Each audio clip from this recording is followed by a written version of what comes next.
kind of around for it, but maybe then again that's why they're not doing it, because it's just too classic. I don't know what's happening. He's throwing his guns around. Don't do that. I saw something yesterday that made me throw up a little bit in my mouth, Anders. It was that BetBoom had Boomich using a CZ on the CT side. Why would you ever do that when the 5-7 exists? I don't know. I would criticize it on every normal way, but it's Boomich. I can't criticize him. I love him too much. Fair. Look at this. 24 seconds left. Bob, he gets the first one. My God, if he'd hit one more shot there, that could have been really bad. I think, unfortunately, Avid changed his crosshair. Like, he moved his mouse in the worst possible timing there. Luchov, pretty good stuff to get in there. Backing up, and Luchov will take down Era. Kind of scary that he actually went back for the fight there. They were planning the bomb at the same time, but that is a round that could have easily spiraled out of control for 9C.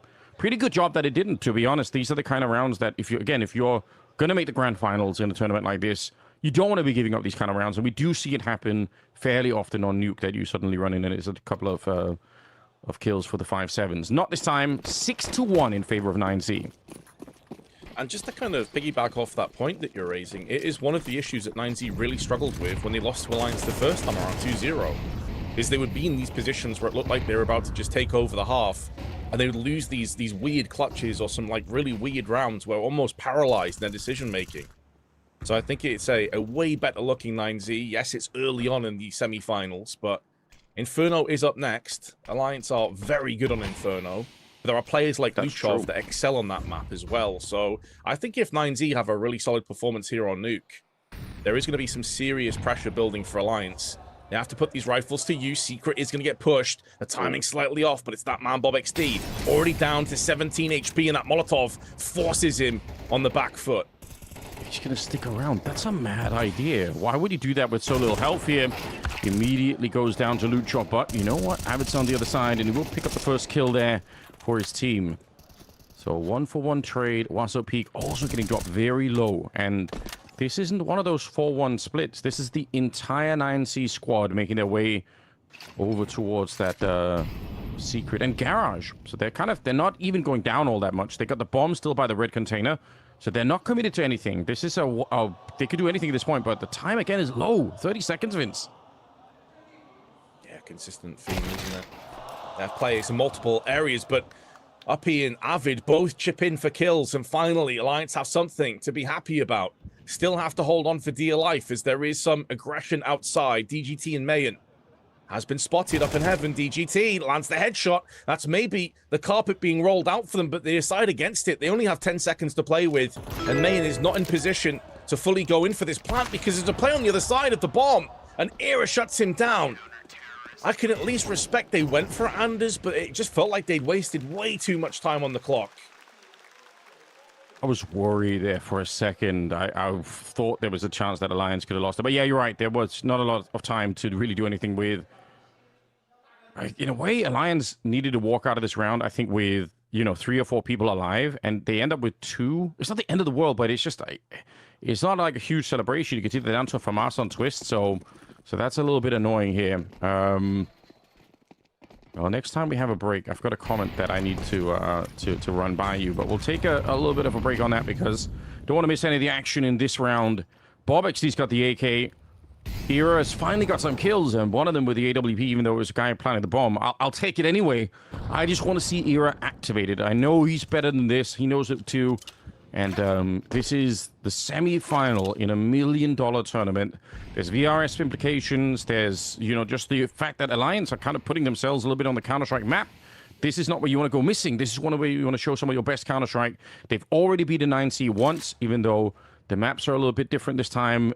They want to do it again, no question about it.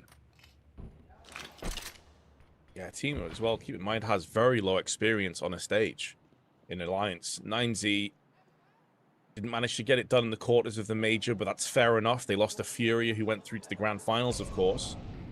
But Alliance, apart from Twist, they really are not a team that has a ton of experience across the board. Era, though, you called upon him, and he has delivered. Luchov sent sprawling, and he locks down stairs. Up in the meanwhile, oh, that second shot's beautiful. But Main will put him down immediately afterwards.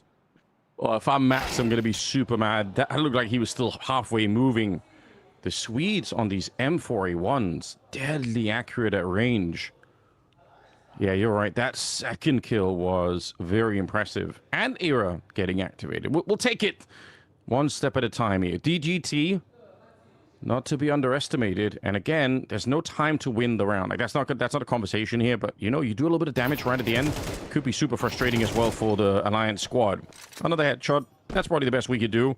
So he's going to back on out. Okay, but still better for Alliance this time. You make it out with 3 people. That's definitely worth having. Now, okay, here's the comment, because it is related to Era. Kadir in the chat asking, he's not asking, he says, Era bot, this is not Barbie gaming, take kill. Just want your thoughts on that. I mean, that's just top tier analysis. Has this guy considered going pro? I mean, he's dead on right though. I think that's the key point. He's not Barbie gaming, and he should be getting killed. And he actually has done it. So first thing you're gonna want to do. Yeah, he's out of that realm. Playing real Counter-Strike now, which we appreciate. So we go into round number 10.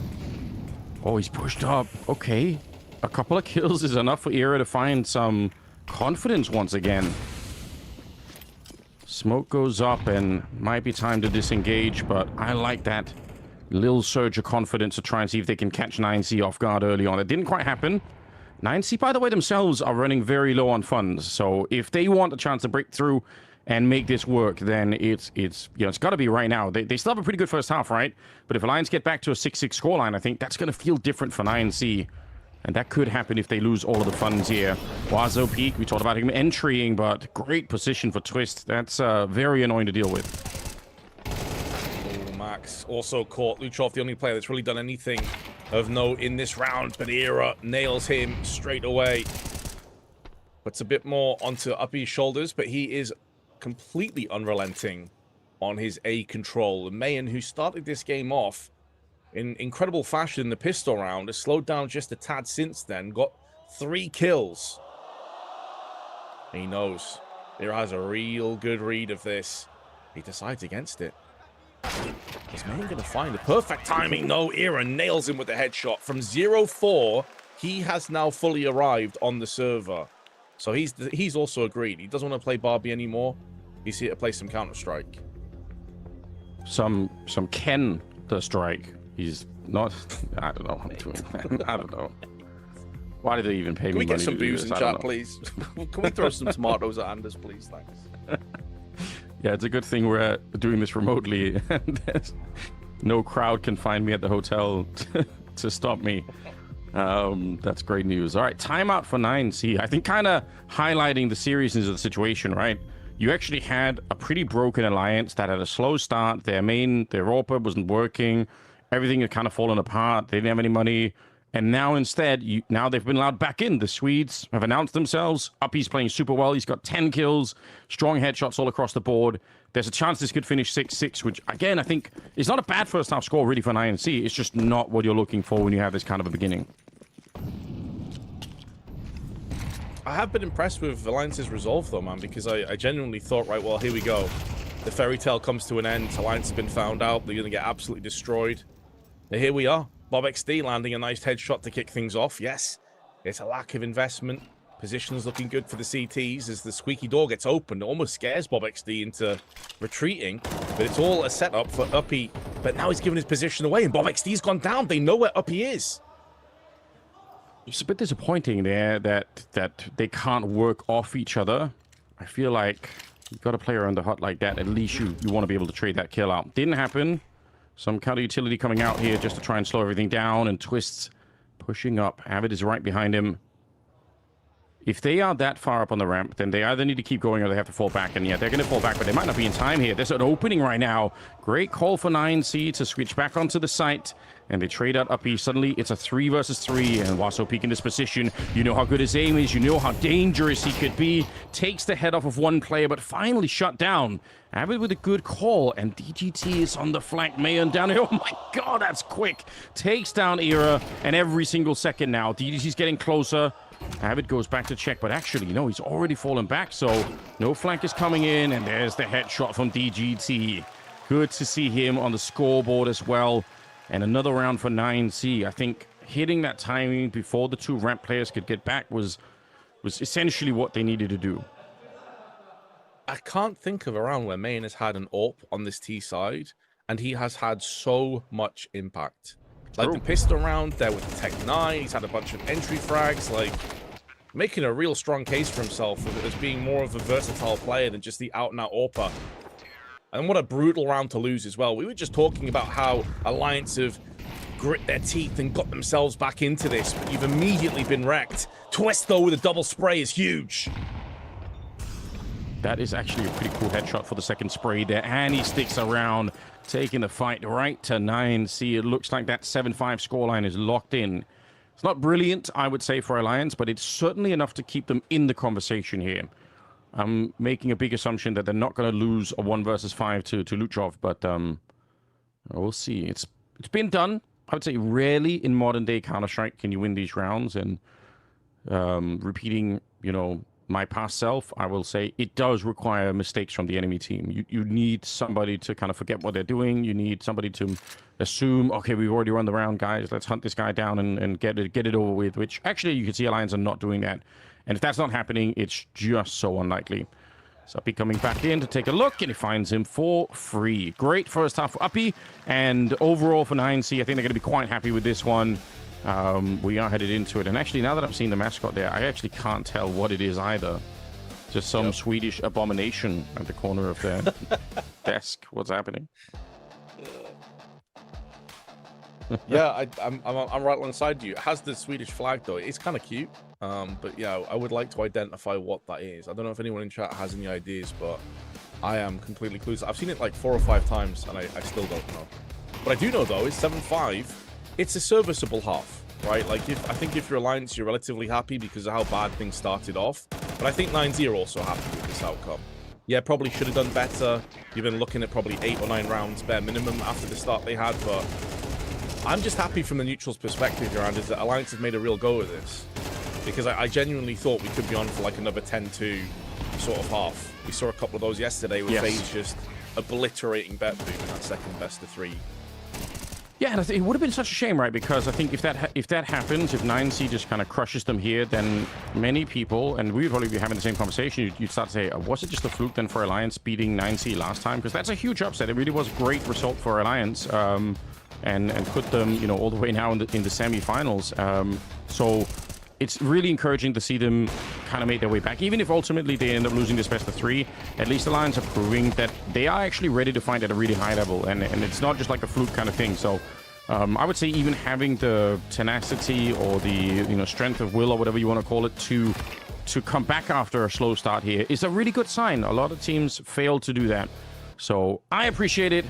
It is going to be a 7-5 scoreline. As we get into the second half here on Nuke. Still the first series, the first map of the day. We've got a long day of Counter-Strike ahead of us, and some great stuff as well. Later on, Faze are going to be up against Parivision. That should be tons of fun too. Oh yes, there's going to be a lot of Faze believers. After what we've seen so far at the event, especially yesterday, I think they have... I saw a bunch of comments on Reddit like, I've seen enough, Faze winning the next major. Obviously, a lot of memes there, but I think the general kind of belief has spiked quite a bit from where they've been, and that's because, like, if we're being honest with you, for the last year or so, they were basically absent from any kind of top-level CS and any kind of consistency, at least at top-level CS. And so now that you've actually got Jaboan, who's come in and really impressed a lot of people, I think ourselves included. Nietzsche had a really good game yesterday as well. Yeah, there's a lot to be excited for if you are a Faze fan. But as Frozen said himself, Parivision are a different beast altogether. Yeah, they really are. It's fun to see them now. They finally look like a real team again. So I look forward to that game. I think it's going to be interesting. Some kind of an audio thing happening. I think hopefully you guys are back and it's all working again. In the meantime, people said it was either a squirrel, a mouse, or a rat. So everyone is confused, Vince. We need a post-game interview with the Lions to figure out what on earth is the mascot that they brought here. We don't know. What we do know is that the second half is ready to go. And trying to look at the purchase here coming in from the CT side, there is no kit or anything else. So it's just full USP armor on everybody. I don't hate it. I feel like on this map, it can be very hard to defuse. If you're going to be, you know, going that route, then, yeah, I don't know, you're sort of playing for the afterplant. And I'd rather try and stop them early on here as well. So one of the few maps where I feel like you don't really have to go for the smoke kit combination, which otherwise I'm a big fan of. Oh, and Twist, he goes down. Waso Peak, good for the first shot. They have thrown in the early Molotov there, but the bomb is struggling to get onto the site, and it's another kill for Waso Peak, but they're not done yet here. He's in the back corner, only down to 5 bullets, and he's being hunted. Teammates on top. Max now finds himself alone, and it's Bob XD with 3 kills. They didn't get the entry. The Molotovs didn't really help them out all that much, but they still forced their way onto the site. So massive victory for Alliance here, starting off with the second half pistol win. They needed this so badly, and I feel like now the comeback is truly on. 6-7 scoreline, so type the numbers in the chat. I know you guys are brain dead like that, so don't miss out. See, this is why you get shade. Because I know you're brain dead like that, you animals.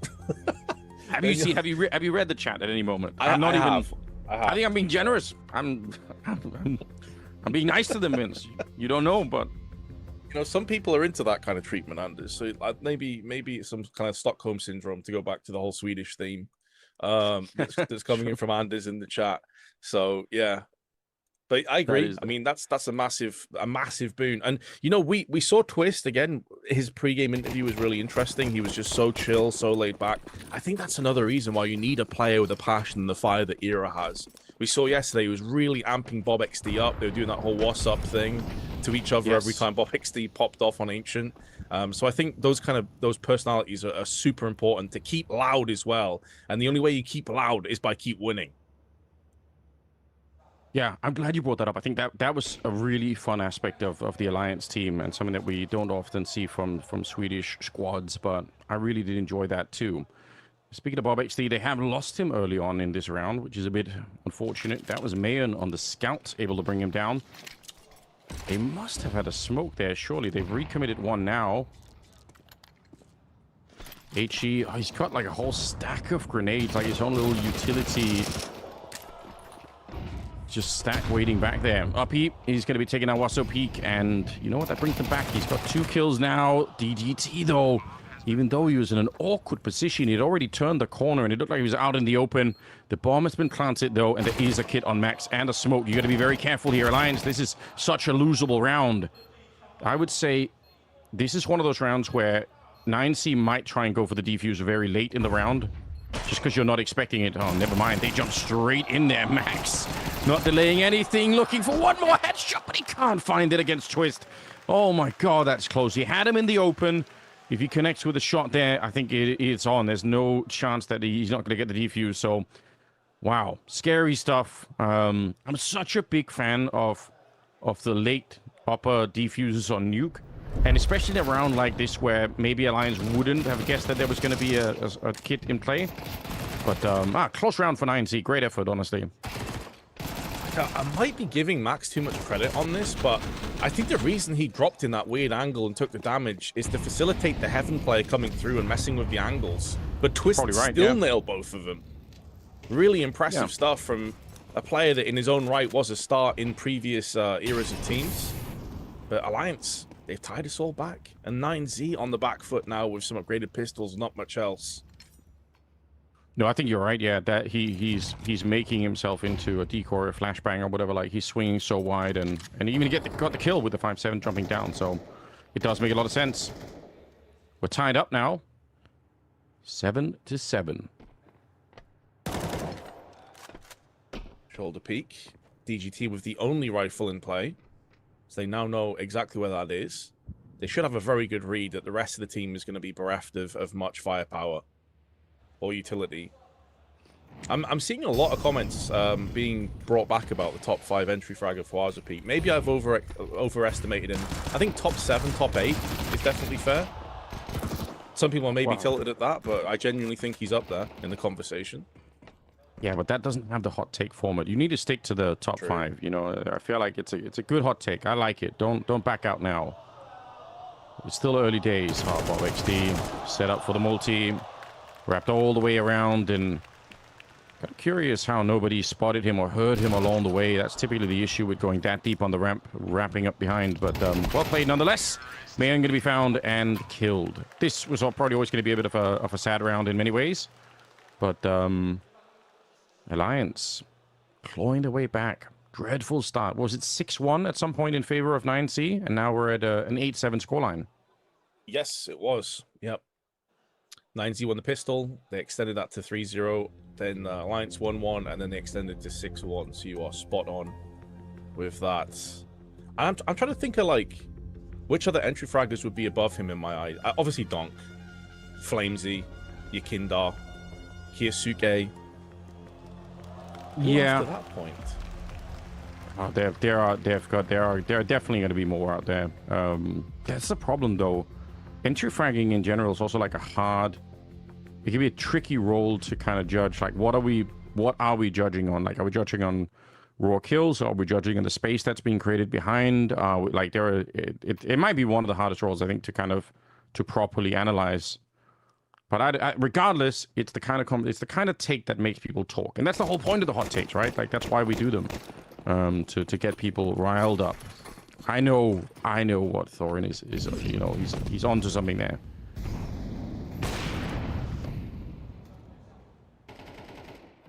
All right, here we go. What can 9Z get done in this round? They need to start having a little bit of an upward trend, and they have 3 kills in quick succession. Era puts his MP7 to use, though. But he's down to 7 HP, and he has to scarper off. Aggression, though, up into ramp already. Trophy room. Max is waiting. So a lot of the heavy lifting in this round, you feel like has to come down to Uppy at this point. He has had a good map. 14 kills to his name. But he's also isolated away from his low bomb carrier of Era. He needs to get back there and help him out. Curious round. Alliance wanted to go so quick onto the A bomb site. Bob got the first kill, and then they just kept running. You almost wanted to see Alliance take a moment to breathe. They had so much time to play the rest of that 4v5, but it only stayed a 4v5 for like a second. And I guess they wanted to get out on the A side as quick as possible, but they completely overlooked the fact that there was still somebody in the garage. Bomb being planted. Honestly, they can't get it. I was going to say, not a bad result. If you get a couple of kills at the bomb plant here, you probably weren't going to win the round. That would have been something. I think for the side of 9C, winning this round and keeping 3 people alive is an encouraging look. They are obviously, I don't know if you'd call it a comeback at this stage, but they want to make sure that the great start that they had wasn't for nothing, and that they actually sort of finish what they started here. And like you said, Inferno is the second map, and that is Alliance, like, absolute home map. They're super sick on it, so could even be somewhat important here for 9C to make sure that they get their own map pick on their side. Oh, Luchov losing to a Mac 10. 2 players shooting at him, but it's Avid that picks up the frag. And although Uppy's gone down to the Molotov of DGT, Alliance, with a pretty rough buy for the most part, not that much utility left, have still made 9Z bleed early on, and in doing so, forced back Max. So that early aggression hasn't really helped. And Era, oh, he has an idea that this push could have come through, but he has no clue that he's on that tight left side. That could mess with him. Yeah, scary moment here. Presumably not going to be the AWP that's going to be checking the position first, but we've seen what Twist did in the first half. He got a lot of multi-kills from this position. Max wants to repeat that. He's only got 5 kills so far, and he's actually pre-firing. He knows that someone else is going to be coming in. Mayan with an important shot, taking out Bob XD, but they lose Wasso Peak on the other side of the map, so still a 2-on-2, and there's still 45 seconds. And I think this is where a map like Nuke becomes very scary for the CT side, because you are going to have a hard time guessing where the Ts will pop up next. Smoke down. That's a T smoke, by the way. So Mayan is kind of blocked off on that side. Okay, they're not really masking it, making the job. I think at this point, just go for it. Like, you've already made the noise. You're probably not going to be running back to A at this point in time. So bomb at least going to be going down. Very important for 9C to win this. They do not have a lot of money in the bank. Oh, missed shot from Mayan. DGT is not quite active enough just yet. He's out in the middle of nowhere. He's trying to play slow because he's not sure what the second player is. But now he's probably just been closed out of this round. Mayan dies. He had a chance, though. Again, it goes back to that point we were raising with the AWP. Sometimes it's a little bit inconsistent. I don't know what DGT does at this point. It probably is just a save, right? Like, you can't... Yeah. You don't have a smoke. You don't have really anything to play off. You don't even know where both of the Alliance players are. And so the worst case scenario that you were raising has come to fruition here. Even with a saved AK, their money's still going to be garbage. I think if the smoke hadn't been down on the bomb site, he wanted to throw that Molotov that he had, which in itself would have been risky, like throwing the Molotov when the AWP is holding. There's a chance you're just going to die there, but I think he wanted to do that, but he realized that Molotov's going to land in the smoke, and I can't really burn out that shadow position. So a little bit unfortunate. I don't really blame GDT for not going for it. And honestly, the scoreline is 9-8, so it's not too late for 9C to recover their money, try to do something. They've got a bit of a loss bonus, saving the AK. Yeah, I think it's not a crazy choice here. It could be a sign that, you know, 9C aren't panicking. They just kind of feel like, okay, another rifle, another upset. We've already won a couple of rounds that maybe we shouldn't have with some questionable weapons. Let's just do it again and kind of make that work. And speaking of which, oh, the AK outside. Bob XD, though, he's not afraid of anything. His confidence is crazy, and I think that's one of the fun things of watching Bob play, although he very nearly gets shut down on the... Yeah, look at him still going. Like, he's still just out here fighting alone. If he find the kill, then the rest of his team could do some work, and he will get DGT. That's a long 1v1 between those two riflers. It's a lot more pressure over on ramp as well, because Max is not going to have too much of a cavalry coming through. Main is now there, but in doing so, they're giving up so much control outside. Luchov is trying to speculatively peek. There's always going to be angles that go unchecked, and so now you've got a player at the top of Hut, but he has to watch both Squeaky and Hut exit at the same time. And if he just guesses wrong, it's going to be so brutal. So they have drawn over those two ramp players. They've gone for the gamble, and so far it's worked out. Era, though, neutralizes Huazo peak, but all the frags going the way of 9Z. Avid and Era are going to be thinking about vent diving. Avid's already down there, and he does have the bomb. That is a sick choice, but you're right. Huge gamble for 9C, which almost was the only thing they could have done there, I think. Now they got to find Era, so for Avid, you got to get out of there somehow. There is not a single helmet in play, so the MAC-10, weirdly, is actually a weapon that could work, but he's already pretty tagged up. Just to point out, the helmets here could make a difference. Running down Max, he's actually just straight up fleeing the scene. He does not want to deal with that. They're on the defuse. Here comes the first headshot, but Luchov straight back in there. They don't have a kit, so very important to get him shut down early. That could have been a fatal lack of helmets in this round, but it worked out for them just barely. What a scary round. And honestly, I think Alliance played this round so well. That fight for Bob XD, it also shows you that Bob XD understands his role so well. When he gets the kill outside against DGT, the entire rest of the Alliance team freeze. And they do that because they are expecting that 9C has to respond. They're expecting there's going to be either a squeak door push, or a ramp push, or a hut push, or something else. Now, what 9C actually did, like you pointed out, is they stacked the A-bomb site, which is a really cool choice. But I think Alliance had, they had a very, very good sort of read on this situation. Once you lose yard control, very likely somebody on the CT side has to move, and that's what they were waiting for. So honestly, good Counter-Strike from Alliance is not really a bad idea, and it got kind of close at the end. And it's one of the main issues that cost them dearly against Nemesis earlier on Nuke, where it felt as if it felt like 5 individuals on the T side. Like they weren't playing together, there was no cohesion. True. So it's good to see that some of those elements have now been worked on and even improved. Making a real go of this game. Again, they were 6-1 behind in the first half. This round should be a bit of a gimme. Operative word being should there, because you never quite know with an AK and some Deagles and upgraded pistols in play. But surely this is 9Z extending their lead to a 10-9 and putting a little bit of daylight between them and Alliance. Been very impressed with this fight back, though, from the Swedes. Yeah, this has turned into, I think, the kind of game that we were always hoping for. Once you get this deep in a tournament, like we're at the semifinals now, you don't want the one-sided, just one team getting crushed. You really want to see them fight for it here. And they certainly are. Spotting the grand finals on the line, and again, it's a best-of-5 grand final tomorrow. I think starting the same time as we started today. So again, get your calendars ready, set a phone alarm already. You don't want to be missing out. Twists, what's he doing now? He did find a kill on the first one, but Max, normally going to be at the ramp, but it was Mayon there with the AWP instead, so that in itself is a bit of a giveaway if you're on the Alliance side. Not that it really helps, because they can't easily take him down. Finally, Bob XD has been able to hunt him. Should be 9C winning this round every single time, and I think they found both the T players, so this feels locked in. It does. Twist just landed an absolutely outrageous shot, by the way. He was sprayed on red container, and then a nade landed just next to him. He was 1 HP. He wide swung insta 1D to player in garage. Just an absurdly gross shot onto DGT. I hope we get to see this again. And that was maybe where the floodgates opened, but yeah, 9Z held on.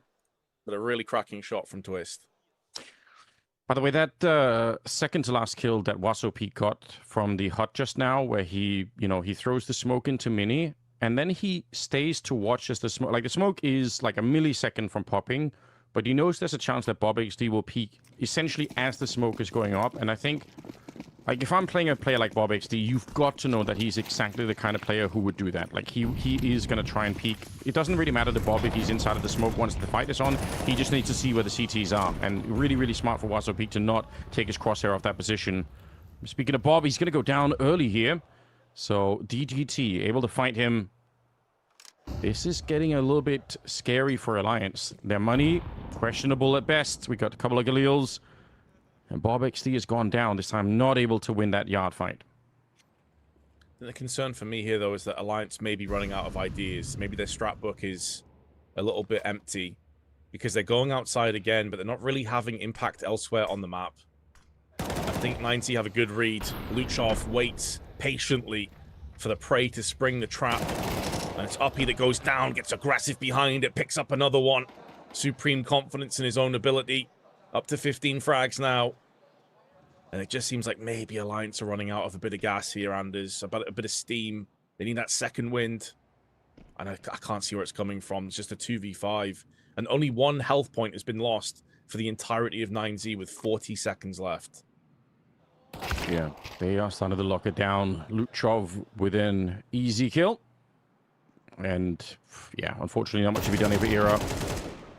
Damage would be exceptional. I mean, to be honest, if he gets 2 more kills, that is a massive success in terms of keeping the funds low. But could also justify saving the AK. I wouldn't hate it. Gotta be careful that he doesn't die after time. And 9C looking at the minimap, for a minute there, they were pretty active. And they do have Max, I think, down below. They could hunt him in the last seconds.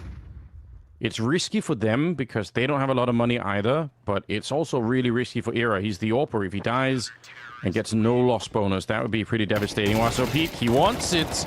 Oh, they're going to be able to trade it out. So worth it. That is not a good look. Yeah, Era definitely frustrated. Yeah, understandably so. Knows the importance of holding on to that rifle.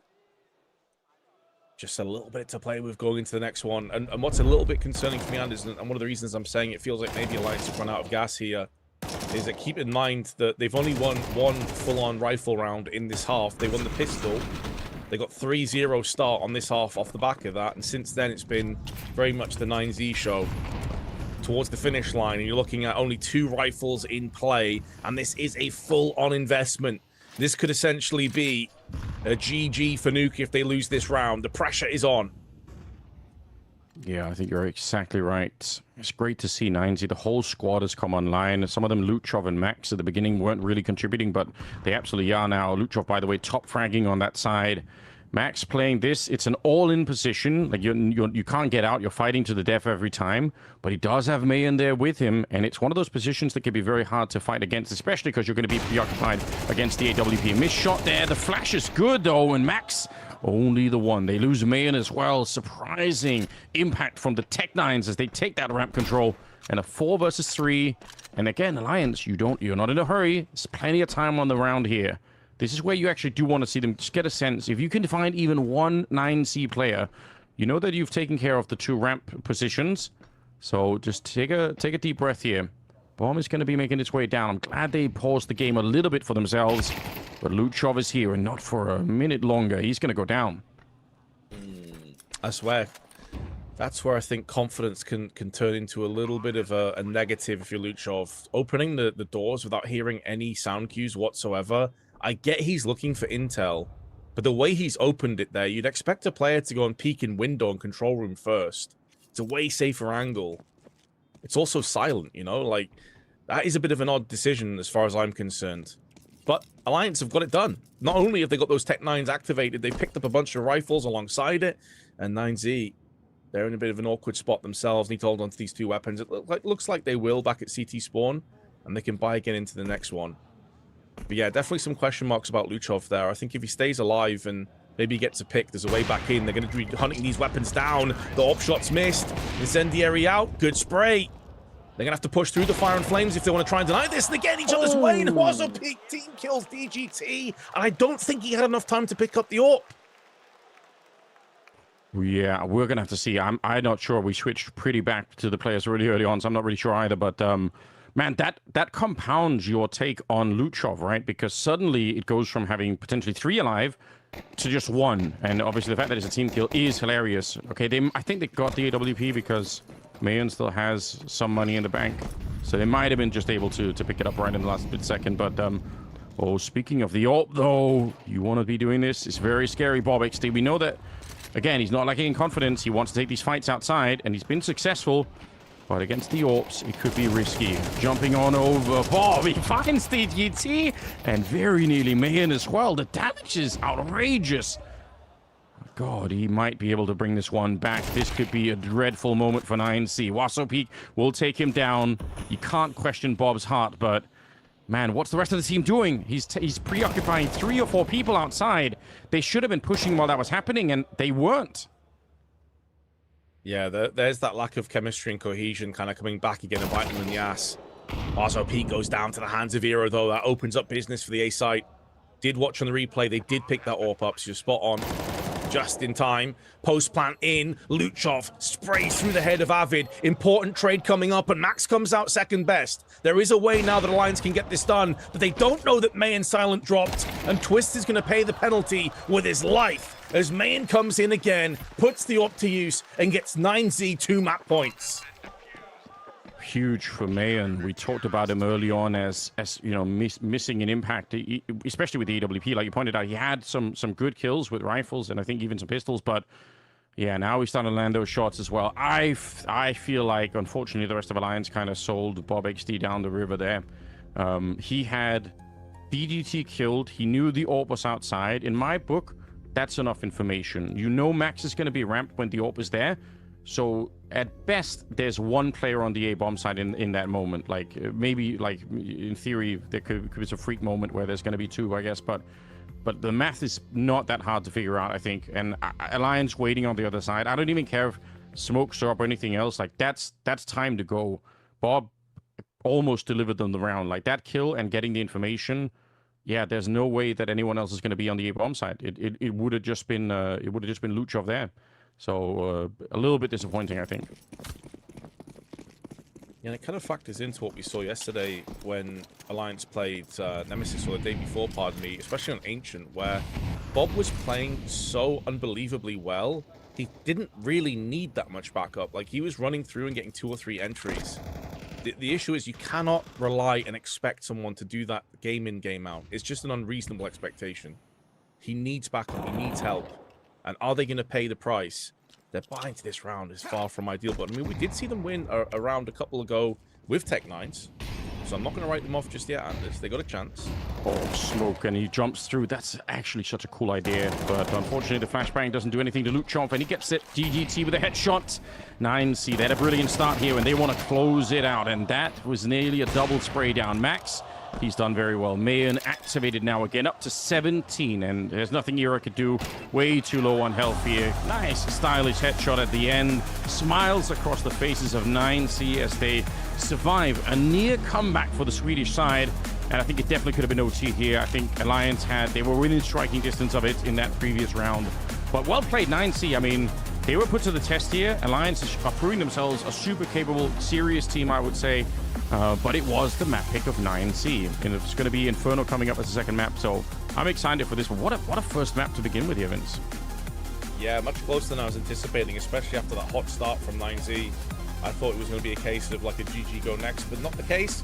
I will say, although Alliance are very good on Inferno, it's a deceptively strong map for 9Z as well. And I think Luchov in particular, if he's feeling it, and that's a big if, he is a bit inconsistent at times, he can take over this map as well. So I'm not ready to say we're hitting map 3, but Alliance should be a lot stronger in Inferno than what we just saw on Nuke. I hope so. I want that to be the case. Very, very interesting game there. Great kind of map to begin with in a semifinals. Let's hope it keeps delivering. So we do have Inferno coming up and a whole nother semifinal later on in the day, as we pointed out, between Parivision and Faze. So you don't want to be going anywhere. We will see you guys back here in a couple of seconds after the break. So stay tuned, and Inferno is coming up after the break.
好，我们又来啦，为大家送出 Banks 的中国限定款鼠标垫，非常的帅，非常的帅，大家看一下啊。它招牌的这个西装上面的玫瑰花，然后这下面呢还有一张小卡片啊，非常的帅。Guangzhou, how we doing? All right, as always, we'll try and bring some halftime break entertainment before we go into map 2 of it all. As you know by now, this is the Heavy Claw, my professional mousepad made together with ESP Tiger. And I've spent over a year and a half working on this. A lot of pro players already using it, but some of you guys were able to win this in the crowd between the breaks. 是这个鼠标垫是 Banks 和虎符啊一起合作的。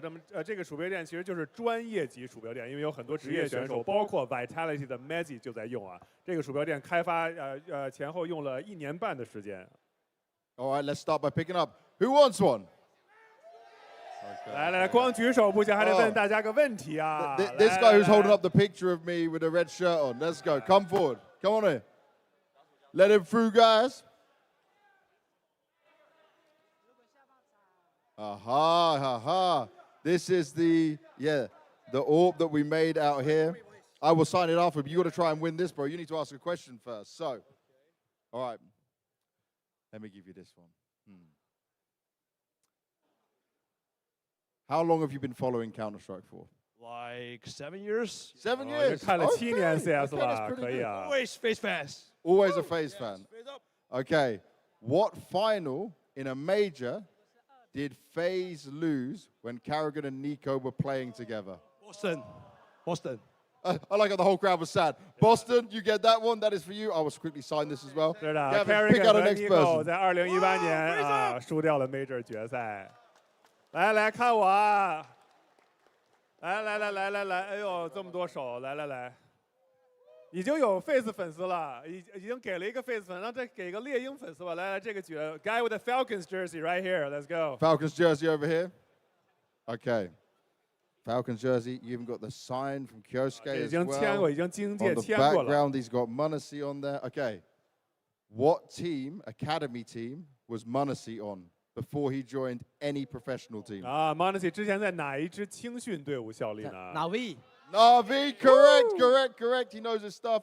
Pass that one over to him. This is yours, my man. Let's go indeed. All right, we're fine. Let's move on further down here. Let's be fair to these guys down the bottom. Dum.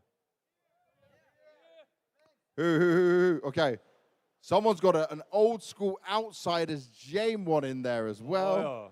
Then we got a G2 Falcons logo at the same time. I like that. All right, let's ask you. Let's go for this. Who did G2 lose the final of the 2021 Stockholm Major to? G2 2021年四大个人 Correct. Hey, You know I just your want to stuff. take one more look at this logo right here. Yeah, show us the logo. Wait, what is this? Look at this. He's mixed them two together. Yeah. 这个是猎鹰和 I like G2 this. 结 I 合 like 的 this. logo. What is it? 这 from Monacy. For Monacy. Are you a Monacy fan? Yeah. I supported him from Navi Junior. Guys, good man. Supporting him all the way. Well, he's in the building again once today, doing a signing session later on. All right, Baseline J, give us this last person to choose. I see another guy there with your picture. And he's got a Navi jersey on. Yeah, he's got a Navi jersey. He's got a headset. He's got everything. Let's try this. Okay, you're ready. I've even signed this one at the same time. Okay, so who on Navi, when Simple was on the team, was using the AWP, but it wasn't Simple? There was another player. There was a moment in time where Simple was on the rifle. Who was the AWPer of 就 that 之前 team? Simple 在 Navi 的时候并没有打局，之前队伍有一名专职狙击手是 I 谁 mean, 呢 like, I think it's probably Guardian. Correct. There you go. Good knowledge, man. You know your stuff. 4 years already. I've been Navi fan. Native Spencer, we're born to win. Born to win. Let's go, 对 man. Thank Navi you 就 very 是 much. 天生赢家啊 ，Born to win。 All right, we're going into Inferno next. 9Z. They got the first map under their belts, but they did lose this map to Alliance in the group stage. Let's see if it changes on stage.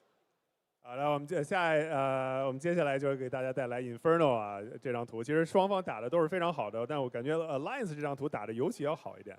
Now, can I ask this crowd a quick question? You're going to have to help me with this.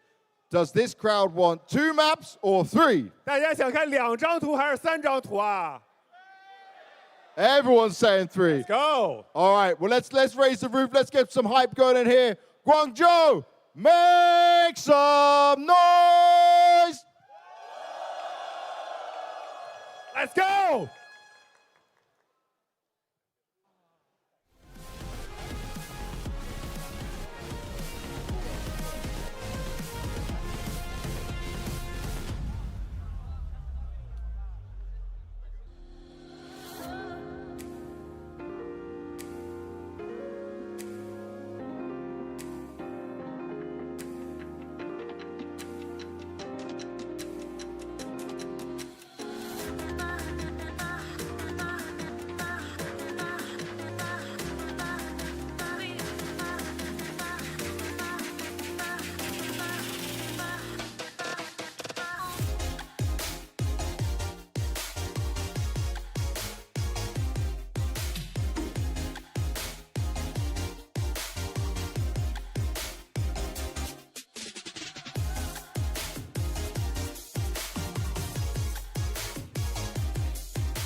Well, well, well. We are back once again. It is the second map here, the semi-finals, the XSE Pro League in China. And we have got Alliance playing over against 9C. With 9C winning their own map pick, only really barely on Nukes. A hard-fought game. But now we come to Inferno, which is big home map for Alliance. Very curious how this will be playing out. 9C getting starting on the CT side. Got a set of dualies, got a smoke, but no kit in play. So let's go, Vince. We're heading into the second map. Yes, sir, we are. And there's a lot of questions to be answered here for 9Z because last outing they played against Alliance on this map, they got slammed 13-7. It's a map that they've typically done pretty decently, even against some of the top teams in the world back at the Major. But Alliance had their number last time. Smoke down, early doors, trying to fend away the T's, but they're going to decide to explode straight out of the smoke. But Luchov, once again, putting that USP to use. He is going to be a monster on this B side to watch out for. And he also intelligently backs off. He's done his job, doesn't need to overstay and give his life away needlessly. Yeah, I totally agree with you. That's very, very important, that last moment. Like, your headshots are great, but falling back, that shows you that you're a really cerebral player.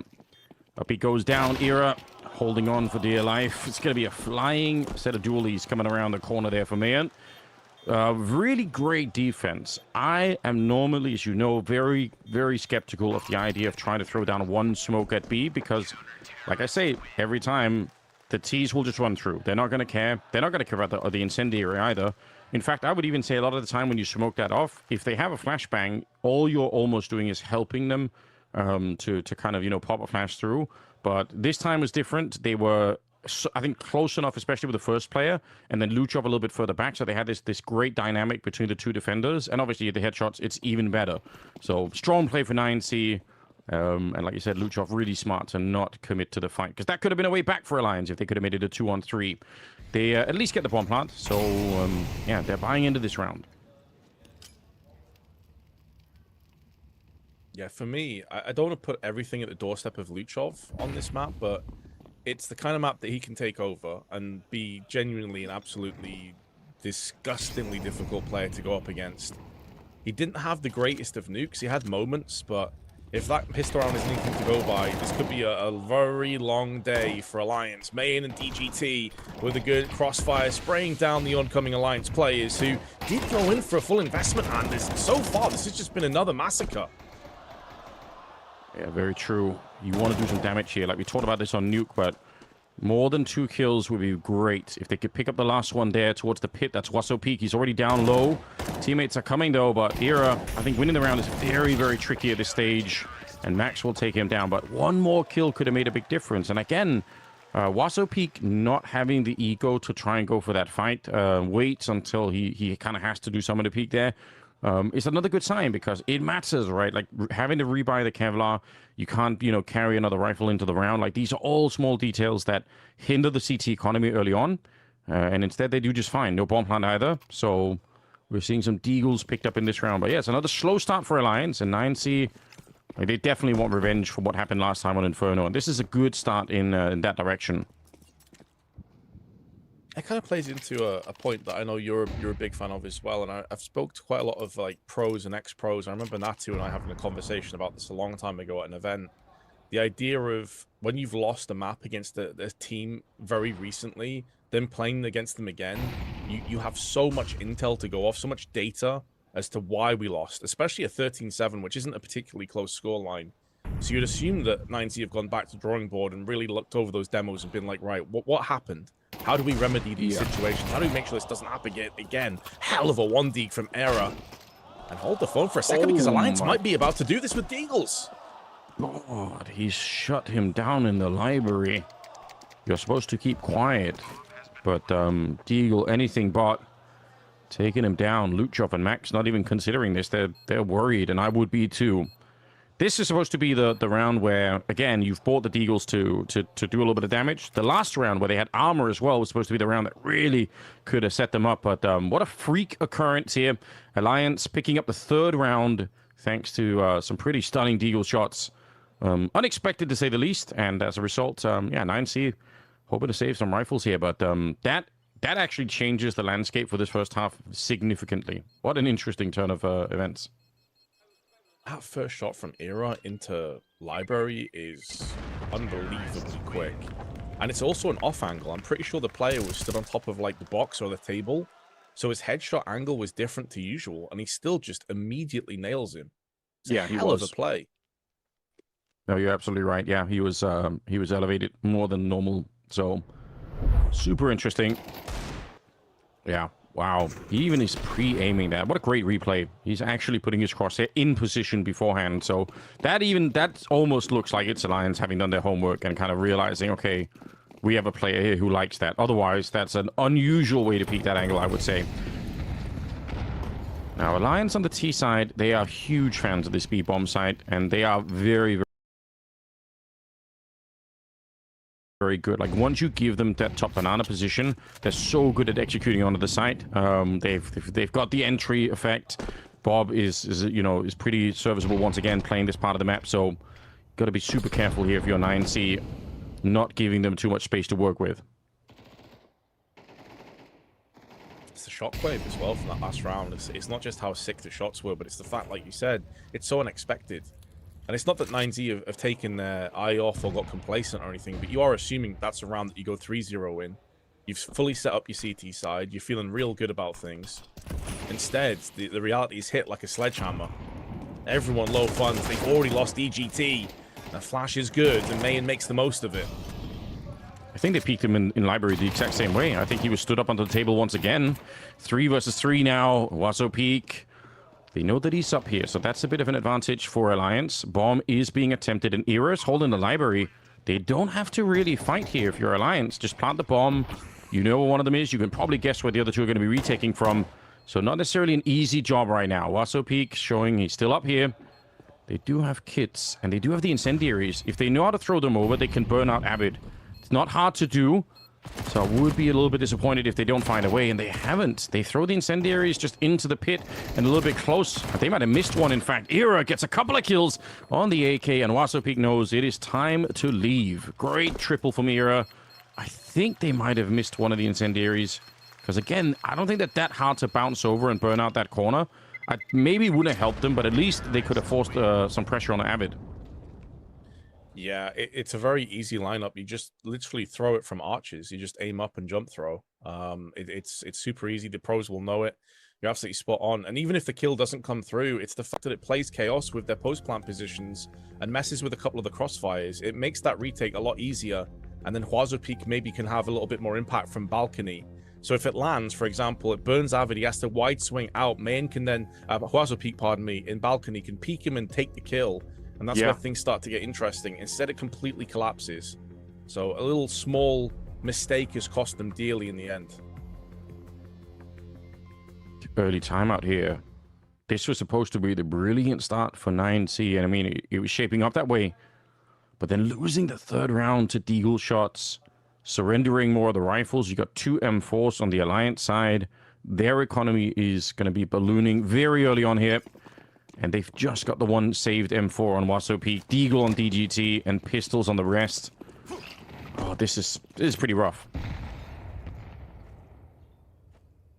All off the back of that insane Deagle shot from Era being capitalized on and putting everything awkward for 9Z. All their success so far also should be mentioned. Yes, it's early days, but on A site. And so at what point will that start to pivot in for 9Z? They go for this boost. So well-placed flash. It actually forces them off with the smoke as well. A lot of damage to Max. He actually is lucky to survive, considering that Bob XD was aiming towards his head. I think the platform is saved him this time. This is where surely the House of Cards comes crumbling down, right? Yeah, it's a bit mad to see Alliance still testing that B-bomb site so much. You saw the boost, and then you saw a player on coffins. So you know there's going to be 3 people at the B-bomb site. Like, the math is easy. Even I could do it. Mayan, deal back here. Nicely done. They were going to run him down. Okay, twist. First 2 kills of the map for him, but they are pretty accurate. And again, you pretty much know where the rest of them are at this stage. No chance that they would have rotated over already, so they're very careful here, Alliance. And I respect it. You know what? It does look a bit funny when they're, checking the pit and checking every corner of the bomb site, and it's completely empty. But why leave it up to chance? Why? I mean, this is, again, a serious business, right? It's a semi-final in $1 million tournament. Alliance are not a team we normally see at these kind of events, and normally don't have, I think, this level of success. So for the organization and for the players, this is a huge day of Counter-Strike for them. So I really respect the fact that they're being this careful. But they're going to win this round as well. Nothing is saved into the next one here. 9C really in deep water at the moment. There is some relevant information, some very relevant information that I feel a need to bring up here, Anders. The last time they played each other was a week ago. Goes to show how long the event has been going on for. They did play Inferno. It was a 13-7 to Alliance. Here's where things get a little bit sketchy if you're 9Z. They won 0 T rounds. It was 8-0 on the CT side for Alliance. So my point here is the fact that Alliance already have 9Z against the ropes, history may very well repeat itself. This could be real difficult for 9Z to get back into. They're going to have to do something spectacular right off the bat. These two M4s are really interesting as well because there's not a helmet in sight on the CT side, which normally we don't care that much about because the AKs just kill you anyway. But now that you got the M4s, there's the headshot on Waso Peak. It's one of those moments that, again, in another kind of context, maybe a helmet would have been nice, but you're so used to not doing it. They didn't have the money anyway, so it's not like they could have made the choice otherwise. But yeah, the M4s are essentially walking AKs in a round like this one. A minute on the clock. They've already got 2 kills. Max is down low. Era sneaking on through, trying to see if he could find any kind of an opening here, but he backed off. He didn't want to commit to it. They're all on the side. And honestly, for INC, I think this is a super rational choice. It's not a mistake. They obviously didn't forget about the B-bomb side defense. They're just saying that if Alliance execute, which, like I said, you give them top banana, they are going to execute into B almost every single time, then fine, we save. Wait, did you see Era there? He got a proper jump scare. He actually jumped. He had no... Yeah. Oh, I hate to laugh at it, but we've all been there. He actually properly jumped out of his chair. Oh man, it makes no difference in terms of the round anyway. Alliance are going to be picking that one up, but yeah, that was funny to watch. Speaking of Era, Acid Growth, which is an interesting username in the chat, was saying that he probably took that Barbie comment a little bit seriously earlier. You know, he wants revenge, where he's been playing very well in this map. So, you know, trying to save his reputation a bit there. He was attacked by a kick chat, so it happens to all of us. Well, he's a passionate guy. I would like to think that Era's the type of person that would take that personally and channel it into something positive. You know, like any negativity into a positive element. He is the kind of guy that tries to rile up the rest of his teammates. So probably the kind of personality you desperately want on your team. And full credit to Alliance, man. After it was a valiant fight back on Nuke, but they ended up losing anyway. The fact that they've started kind of poorly on this map, but then instantly came back in as soon as they had a few deagles and rifles in play, I think it bodes very well for this team. Well, I mean, I don't think it's much of an insult anyway. I've got a great association personally with the whole Barbie concept because one of our most successful bands, Aqua, made like their first hit song was Barbie Girl. It's a banging song. If you missed out, then you know you can go YouTube it right now. It's a classic in many ways. But enough about Danish music, I suppose. We're heading into round number 7, Vince. I'm back. I'm all the way back. Don't worry. Aqua were Danish. Is that true? They are. Hell yeah. Wow, okay. Swedish, the lead singer is Norwegian, but that's practically Danish, you know. DGT goes down. It was Era, and they flashed him as well. It's actually a great flashbang to you know, if in theory, cancel out the AWP in that position, but that just wasn't the case here. They've saved some M4s. They've kind of, you know, they've tried to make this round work here, 9C, but Alliance look determined. And we should all be thankful because we've got Ancient as the 3rd map. It's a semi-final. We don't want no 2-0 victories. I want to see another map here between these two teams because they honestly both play very interesting Counter-Strike. There are mistakes. There are things to improve. But on an individual front, I mean, look at what the Swedes are bringing here. Twists, who's been playing since forever, is still able to hit these shots. Like, he is a talented player, and he's proving it over and over again. B is going to be the bomb site where they plant, and Waso Peak and Mayan are going to be left. I guess I want to try and see if I can foreshadow something that's going to be happening like 20 minutes into the future here. 9C, when they get to the T side, they have a crazy reliance on A short plays where they wrap around the A bomb site towards that pit side. And I would say it's so much so that if I'm 9C, I would start to think about faking that, because every team in the world that looks at them right now would probably know what I'm talking about here. So I would say you're doing it so much that either it's going to be straight countered or you turn it into a fake. And like you said, they won no T rounds last time, and I'm curious, especially in pistol rounds, they love doing those short pushes. So just to seed that idea in your mind for anyone watching, thinking about that going into the second half. But yeah, it's going to be a minute before we get there, or maybe not so many minutes, because the Lions are winning pretty quickly. Well, this kind of factors back into what we were talking about before, right? Where if that is something that becomes telegraphed and obvious, and teams are starting to counter-strike you really hard, surely that's something that 9Z go back to, look at the demos and say, right, well, this isn't really working anymore. And then we try and play the reverse psychology. Then we try and get into those fake outs like you're talking about. So, yeah, I guess we'll wait and see what happens here. I mean, I'm hoping they're going to have enough rounds to play with to make that even interesting, because if it keeps going like this, they could very well be done after the pistol round.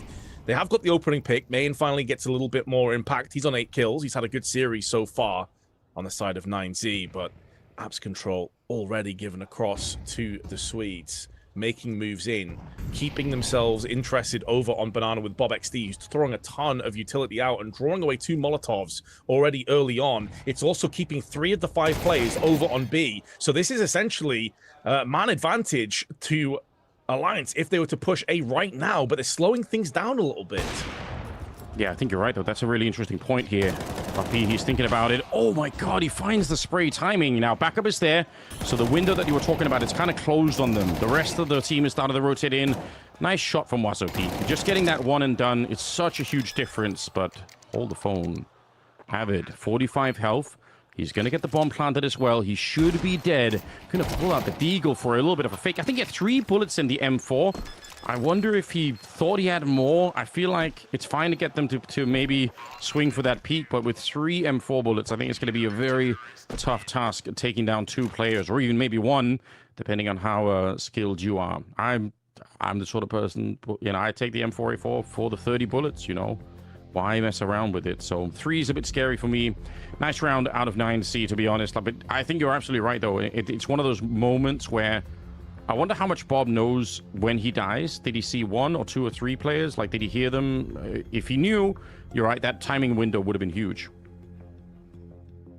Yes, certainly. And to go back as well onto the M4A4/A1S debate, I'm seeing a lot more pro players now going back to the A4 over the A1S, which is kind of interesting because it felt like it was the A1S meta for the better part of, what, like 3 or 4 years?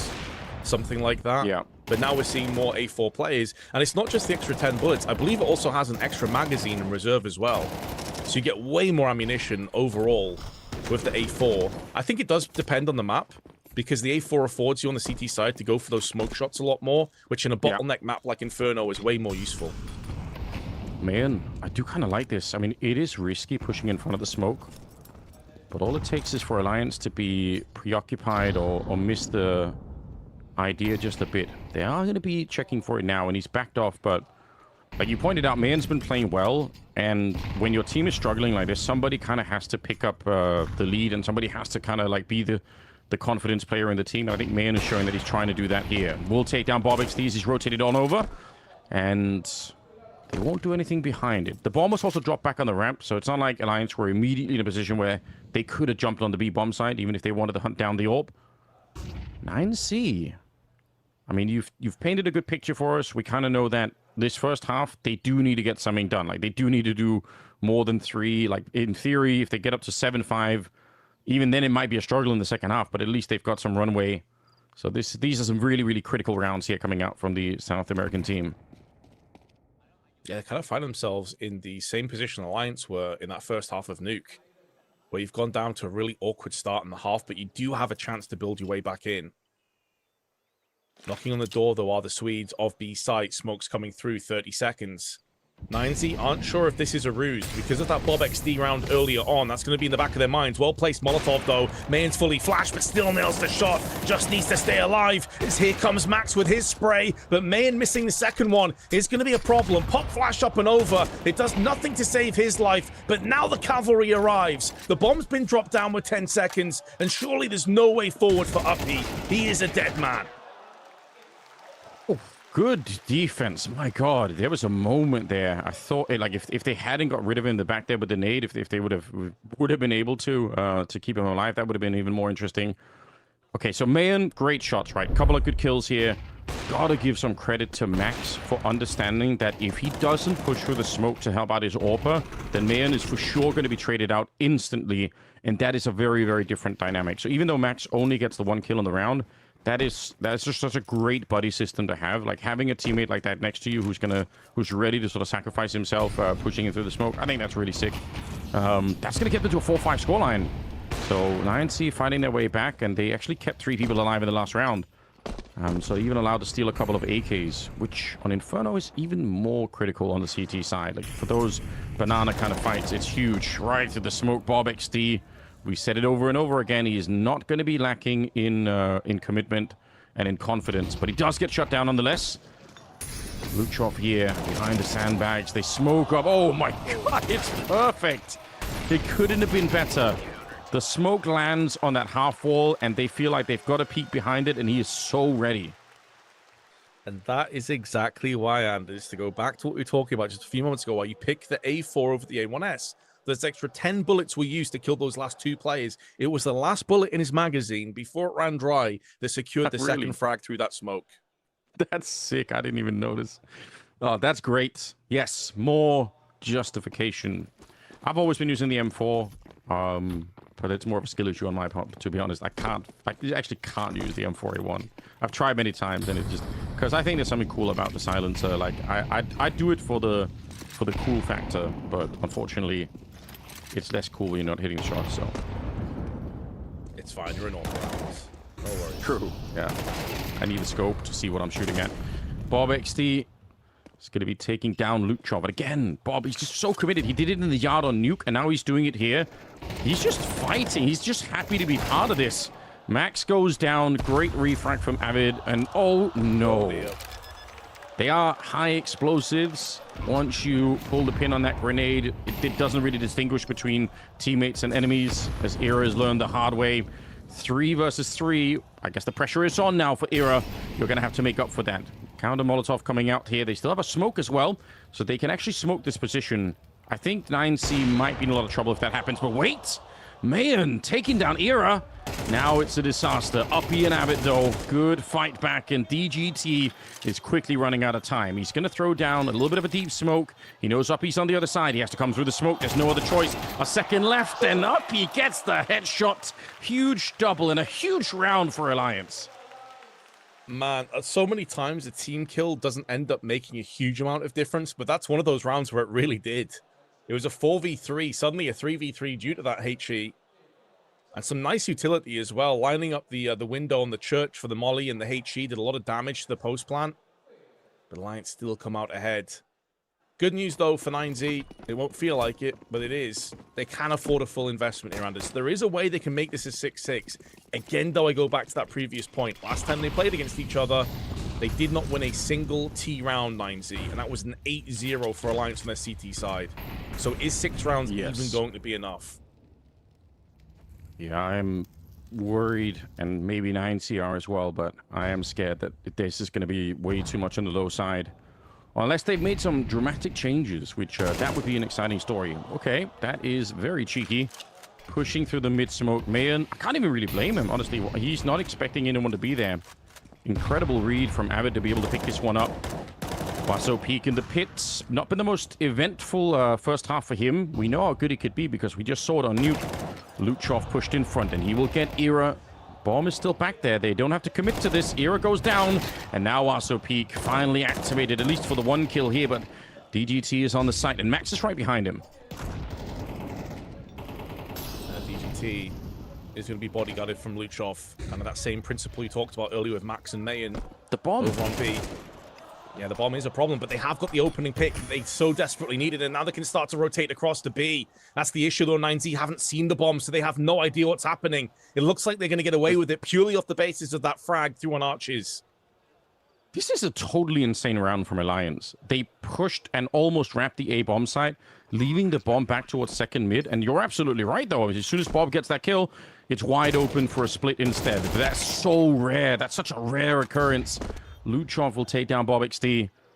And now suddenly it's a 2v2. And obviously, this being the last round of the half, you've got to go for it here. There's no choice.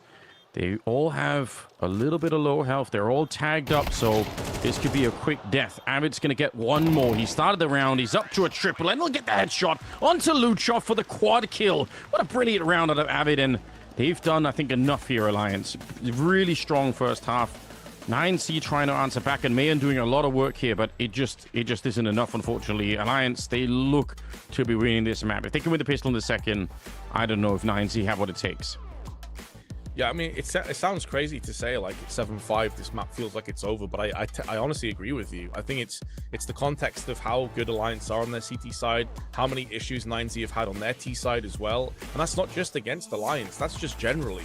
That's going back to the major. Inferno let them down a couple of times as well. And this is really what kicked it off, is that 1D from Era allowed them to break down the economy of 9Z in that those opening 3 or 4 rounds, and they kind of ran away with it from that point. So yeah, I'm not sure that 5 rounds is enough here for 9Z to play off. But we're going to get some answers to those questions that you were posing as well, Anders, here. Have 9Z decided to bin off this entire, we're going to wrap around short, we're going to hit A over and over again? We're going to find out shortly. Yeah, I'm curious how that'll play out. When the pistol round comes up, it'll be very easy to see if 9C want to go for that short wrap in the pistol, because when they do that, they're putting like 3 or 4 people in second mid. And if you see that, I almost guarantee you're going to be able to predict the rest of the round from just that alone. They do it in rifle rounds, and then it's a little bit more, complicated and interesting. But yeah, like I said, if I was doing the stratting for 9C, I would probably start to say, we do this so much that, again, every team who's looking at our stats and our data, they should know that this is a feature of our game. Why not use that knowledge against them? Why not say, let's pretend to hit short, and then you end up doing something, different, which I think it can work out that way. Okay, we got cases being opened. Fingers crossed, everyone. Channel all your energy. Oh, it's the same. At least it's the same all over the world. I appreciate that. True. It is a global thing that unites us all. I think they got a couple of purples, so it's I can't remember what the percentages are on that, but it's not low. All right. Well, I don't know either, but somebody in the chat will certainly know for sure. One of the things I really enjoy, and I've said many times, is that the sort of the passion, I would say, of the Counter-Strike community in China is huge. Like they go to these events, they're always excited, and you could hear, when Banks is talking to some of these guys in the break, right, you can hear that they genuinely care about the game. They know the game. They've been watching for a long time. They have individual players that they love and watch, and like it's just really, really cool. And this was my experience as well. Like I think the first Chinese event I did was in Beijing in 2013, I think, maybe early 14. It's a long time ago. Memory's fading. But there were people there who were massive Forest and Get Right fans from Counter-Strike 1.6, so like it is like a deep commitment, I would say, even historically for the Chinese community. I think that's awesome. I think that's super cool. I wish we had more events in the region that spanned internationally as well. I think it's a lot of fun, and I think we should try to push Counter-Strike as far as we possibly can. But enough about that. We're in the second half here. It's 7-5, and we have got Alliance now on the CT side and 9C. Let's see what they bring here to this second half pistol. I think it really has to be some early success for 9Z if they want any hopes of taking this in a 2-0. I'm alongside you though, man. I would love to see an Ancient between these two. I think it's going to be a way more even keel, back and forth slugfest. In the meanwhile though, DGT has had a bit of a slow start into this game, just the 6 kills. I think overall his event hasn't necessarily been at the very top pristine levels. But this is also a kind of half where I'm expecting to see a lot more from Huazo Peak as well, being that entry space taker. They are occupying the banana side, but there's a wraparound, and up he's about to find himself in amongst all of the kills. He's playing this one slowly, and Mayan jump scares him by spinning around like something out of a Jason Voorhees film. Still gets splattered though. That is a crazy way to get started. Yeah, but you're right. Only needed the hockey mask, and he would have been ready to go. 5 versus 3, and like we said, Alliance, they're rock solid on the CT side, and 9C may be lacking a little bit in the T department themselves, so losing the pistol, sometimes we wouldn't care so much, we'd shrug it off, but it is a big deal this time, and they got one chance here, and it's at this B bomb site. Smoke goes up, you must win this first fight, otherwise it's not going to work out well, and Bob XD for once I was going to say controlling himself. He's actually going back for the fight. He's just so happy to take these battles. It's crazy. They've already won the round if Bob XD just kind of, chills out and waits. But I guess even more so getting the headshot on the first one there. DGT is going to be going down. Bob with a double, but a great flank coming in as well. And this is, it's very, very bad news indeed for the side of 9C. Yeah, the South Americans at this point, I think you're going to have a very saddened, deep stomach feeling of deja vu. We've been here before, boys, and it didn't end well for us last time. I've got some smiles on the faces. Yeah, they should be smiling, right? Like they are, they're in a good position. Ancient to the side with. There was no bomb plant either, so it's going to be just Glocks across the board. A single flashbang. Big fan. Why not? See if you could do some damage here. Twists. Grenade was not quite deep enough. That could have been a great 5-man grenade almost. Wait a minute. Twist. Oh, he's here to make the money, though. 3 kills. Turn it into an ace, and he will with the USP. That's a good look. He's going to be happy with that. Yeah, you could see they are definitely doing rather well at the moment here. So, quick round. We enjoy those. I do need you to help me with this, Vince. This is in the chat. Tense Enjoy is saying, Casters, if you read this, give me back. Give me my money, €5. You scam me. I don't know, Vince. Have you been doing any scamming? Have you stolen €5 from this guy? Is that possible? I can neither confirm nor deny those allegations, Anders. Okay, you can let your lawyer talk for you. That's smart. Yes. That's what you should be doing. Fair enough. Well, there's some drama for the future. We'll check in on how that's playing out later on. It's going to be a 9-5 scoreline, which we've kind of painted the picture already, but Alliance, I can't see them slowing down at this stage. Same here. I think, honestly, this map is slipping away so quick. And, again, I don't want to do 9Z any disservice. They got players that can definitely make the most of this one. Avid leaping into the skies with the MP9. It's just how damn good Alliance are on this map, especially the CT side, which is giving us both sort of pause for thought when it comes for a potential 9Z comeback. Additionally, some of those heavy pieces haven't really had the impact we were hoping for. Oazo Peak has been a little bit quieter.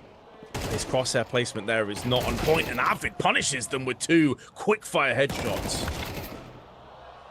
Bob XT, again, I would say in a normal kind of circumstance, just play the 3v1, Bob, and it's going to be fine. Now, it will be anyway, but I don't know. I think it's almost like a philosophy kind of question, right? But if you take away Bob XD's ability to go for these aggressive peaks, which maybe I think is what slightly happened when he was on Eyeballers, is he was more leashed on that team.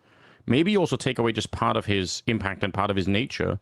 But the other side of it is obviously sometimes you will have Bob XD in these moments where, he keeps fighting. He's loving it. He's in it for the love of the game, right? And sometimes you'll die and you'll give an opening to the other team. But I kind of don't want to change Bob XD. I feel it's great fun to watch. I think changing him would be a disservice. Yeah, he is going to have some downsides. It's about kind of harnessing what he brings to the table, that natural explosiveness, the kind of playmaker mentality that he clearly has. I think it's a case of like trying to harness that and push it in the right direction. If you try and temper him, you try and change his play style, I honestly think he will just be a worse player as a result of it. Which would be really sad to see. It wouldn't be the first time that we've seen this kind of a thing where you try to make changes and it just doesn't work out. Era, pretty good lineup there. I guess Brokey would be a prime example of somebody who, tried to play less crazy and then had just way less of an impact. Yeah, 100%. Let people play to their natural strengths. It's down to the coach, it's down to the IGL to point them in the right direction. And if it's not the right fit, then, you end up replacing the player. It happens. But I would hate to see Bob XD change his style of play. It's just super fun to watch. And very effective when he's landing it. I mean, we've already seen it in this event. He's just taken over maps and made them his.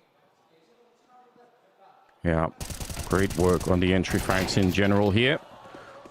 Again, I think a prime example where if you were doing textbook Counter-Strike, if you're Bob XD, you're happy to get the first kill, you back off, wait for the teammates, and it's a 4 versus 2 retake. That probably would have been the normal way to do it, but again, we've said it many times, he's into those fights. They will take down Mayan. Luchov, you said he's pretty good on Inferno. They're really going to have to call his number here. 1 versus 3. My God, that looked like a pre-fire. I don't know how he reacts that fast. Just a shadow showing, and Luchov, oh, he's a second late. It's an absolutely sick round from him. A quad kill, and he is a bullet away from stopping that defuse. What a great effort. Ironically, the coffin saving the life of the defusing player. Just shielding some of the damage or the penetration away from Luchov. But yeah, I mean, Luchov is just a fantastic player across the board. Interestingly, though, it's typically the CT side where he shines brightest on Inferno. But you saw a glimpse there of what he is truly capable of in those kind of positions, but still loses. That's the devastating thing. It's like you've killed all three, you've landed a couple of beautiful immediate headshots, and you're still on the wrong side of the round at the end of the day. Devastating. Devastating outcome. Such a fantastic effort. The first kill that he got, I can't, I'm not even aspiring to hit shots that fast. I just know that's outside of my range, but it looks very, very cool when you see him. Like, he saw like a pixel moving and he just pre-fired, and it looked like Era walked straight into the bullet there. Okay, man, taking out Bob XD. 11-5. If 9C want to make this back, they still haven't won any rounds here on the T side, even though that last round was close. If they want that, then they're going to have to start putting in, some work in. I could get super nerdy and go down a rabbit hole when it comes to that shot in particular, but it kind of boils down to two elements. One is game sense and anticipation behind that game sense. Especially in a 1v3 clutch, you have a good idea someone's probably going to be pushing you from CT spawn, but then also having the perfect crosshair placement and understanding your own reaction speed to have the crosshair in a place where you can react quick enough and just land that immediate headshot with the AK. It just shows a player that is of supreme confidence, understands his own gameplay, but also has a really good read of what's going on around him. Well, I'm 0 for 2 on that front, Vince. Unfortunately, you but I appreciate it. I mean, it's good. Like, it actually is fun to think about, like, what it takes to land those shots. And I think the mechanics of the game, sometimes we don't get to talk about it enough. Oh, my God. Max. That is impressive. Era. He wanted to go a step further so he could get the shot off. And actually, Max has checked the bomb site. There's nobody here. They've already got Bob XD, and they know that he is going to be the B anchor. So finding Era and now finding an empty bomb site. Solid work. 9C are going to pick up a T round here. I love it. So yeah, it's going to be 11-6 scoreline, and Alliance should be saving every single time. Very good work. There is a, now that we've got a bit of a chance here, looks like we're going to have a save on. Actually, they might come back to hunt, but in the meantime, there are more rumors circulating about you, Vince, in the chat. Let's see if they win this one, and I'll inform you what's happening. Well, as you say, it has to be a save, but 9Z are very aware of that, and they're going to try and do their best to deny as many of these weapons, because one way they get back into this is breaking the economy and being consistently oppressive in that regard. I thought Twist, honestly, for a second there, was going to spray both of them down, which would have been outrageous, all things considered. I don't see how Avid survives. He's on 15. He's had a really good map so far. We know his aim's been on point, but it's just all the different angles he has to try and contend with. Someone needs to wide swing him, though. There we go. They got him down. Our mission accomplished. Money very low as well on the CT side after this, so great work hunting down the last rifles. Yeah, the victory there for Alliance would have probably been to save the 3 rifles, but yeah, so Neoberry is saying, how was it to land with Vince? And he whispered to me, one of these guys here is into you. And I said, who? And then he said, give me a kiss and I'll tell you. So there's a story for you. I believe it, though. I feel like I need to get Saul Goodman as my lawyer at this point. Like, it's all going horribly wrong. It's over for me. Scamming people for €5, extorting people at LAN for kisses. Like, there's a huge backstory that's starting to develop here. It's kind of crazy. This round should be less eventful, but we did say that in the first half, and then they went on to win an early Deagle round Alliance. So I guess we could give them the benefit of the doubt and see if they actually find a way to turn this into something. Flashes around the corner. There's Era and Avid. A couple of shots. The 5-7-1, the Deagle on the other. 9C, you've built this moment for yourself, and now you're giving it back. Era will take down Luchov. And now it's DGT and Mayan. 2 versus 5 as they get the first one. Don't let it end like this. That would be such a tragic way for 9C to disappear from the map. That's how it got started as well. Remember that era 1 Deke? Over on Arches into Library, that disgusting off-angle shot, and history has repeated itself. Lightning has struck twice. Main and DGT desperately trying to hold on as they are encircled. Main is so uncomfortable. And you can see he's so uncomfortable because typically if you knew a player was at this kind of range, you'd be pulling out the AWP. Yeah. But he had a sidearm, and now he's traded up to the AK because they have no solid ground. 25 seconds. A shoulder peek from Library has spotted DGT. And they're going to try and repel their way back over onto B, but Twist lands another deke. What a grotesque round. Oh, if you're 9C, you're almost shrugging and saying, you know, whatever, who cares? Who cares about Inferno? Let's just play the third map because that is outrageous. The Swedes are ringing true on this one. Mayan running out of time. Is going to say, even if he fights and tries to get another kill here, it's not going to help him. So 12-6. And the Deagles just decimating the 9C side. I don't think there's much you can say about that. I think if you're 9Z, you've probably just mentally checked out of this map. 12-6. You have so many rounds to try and bounce back into.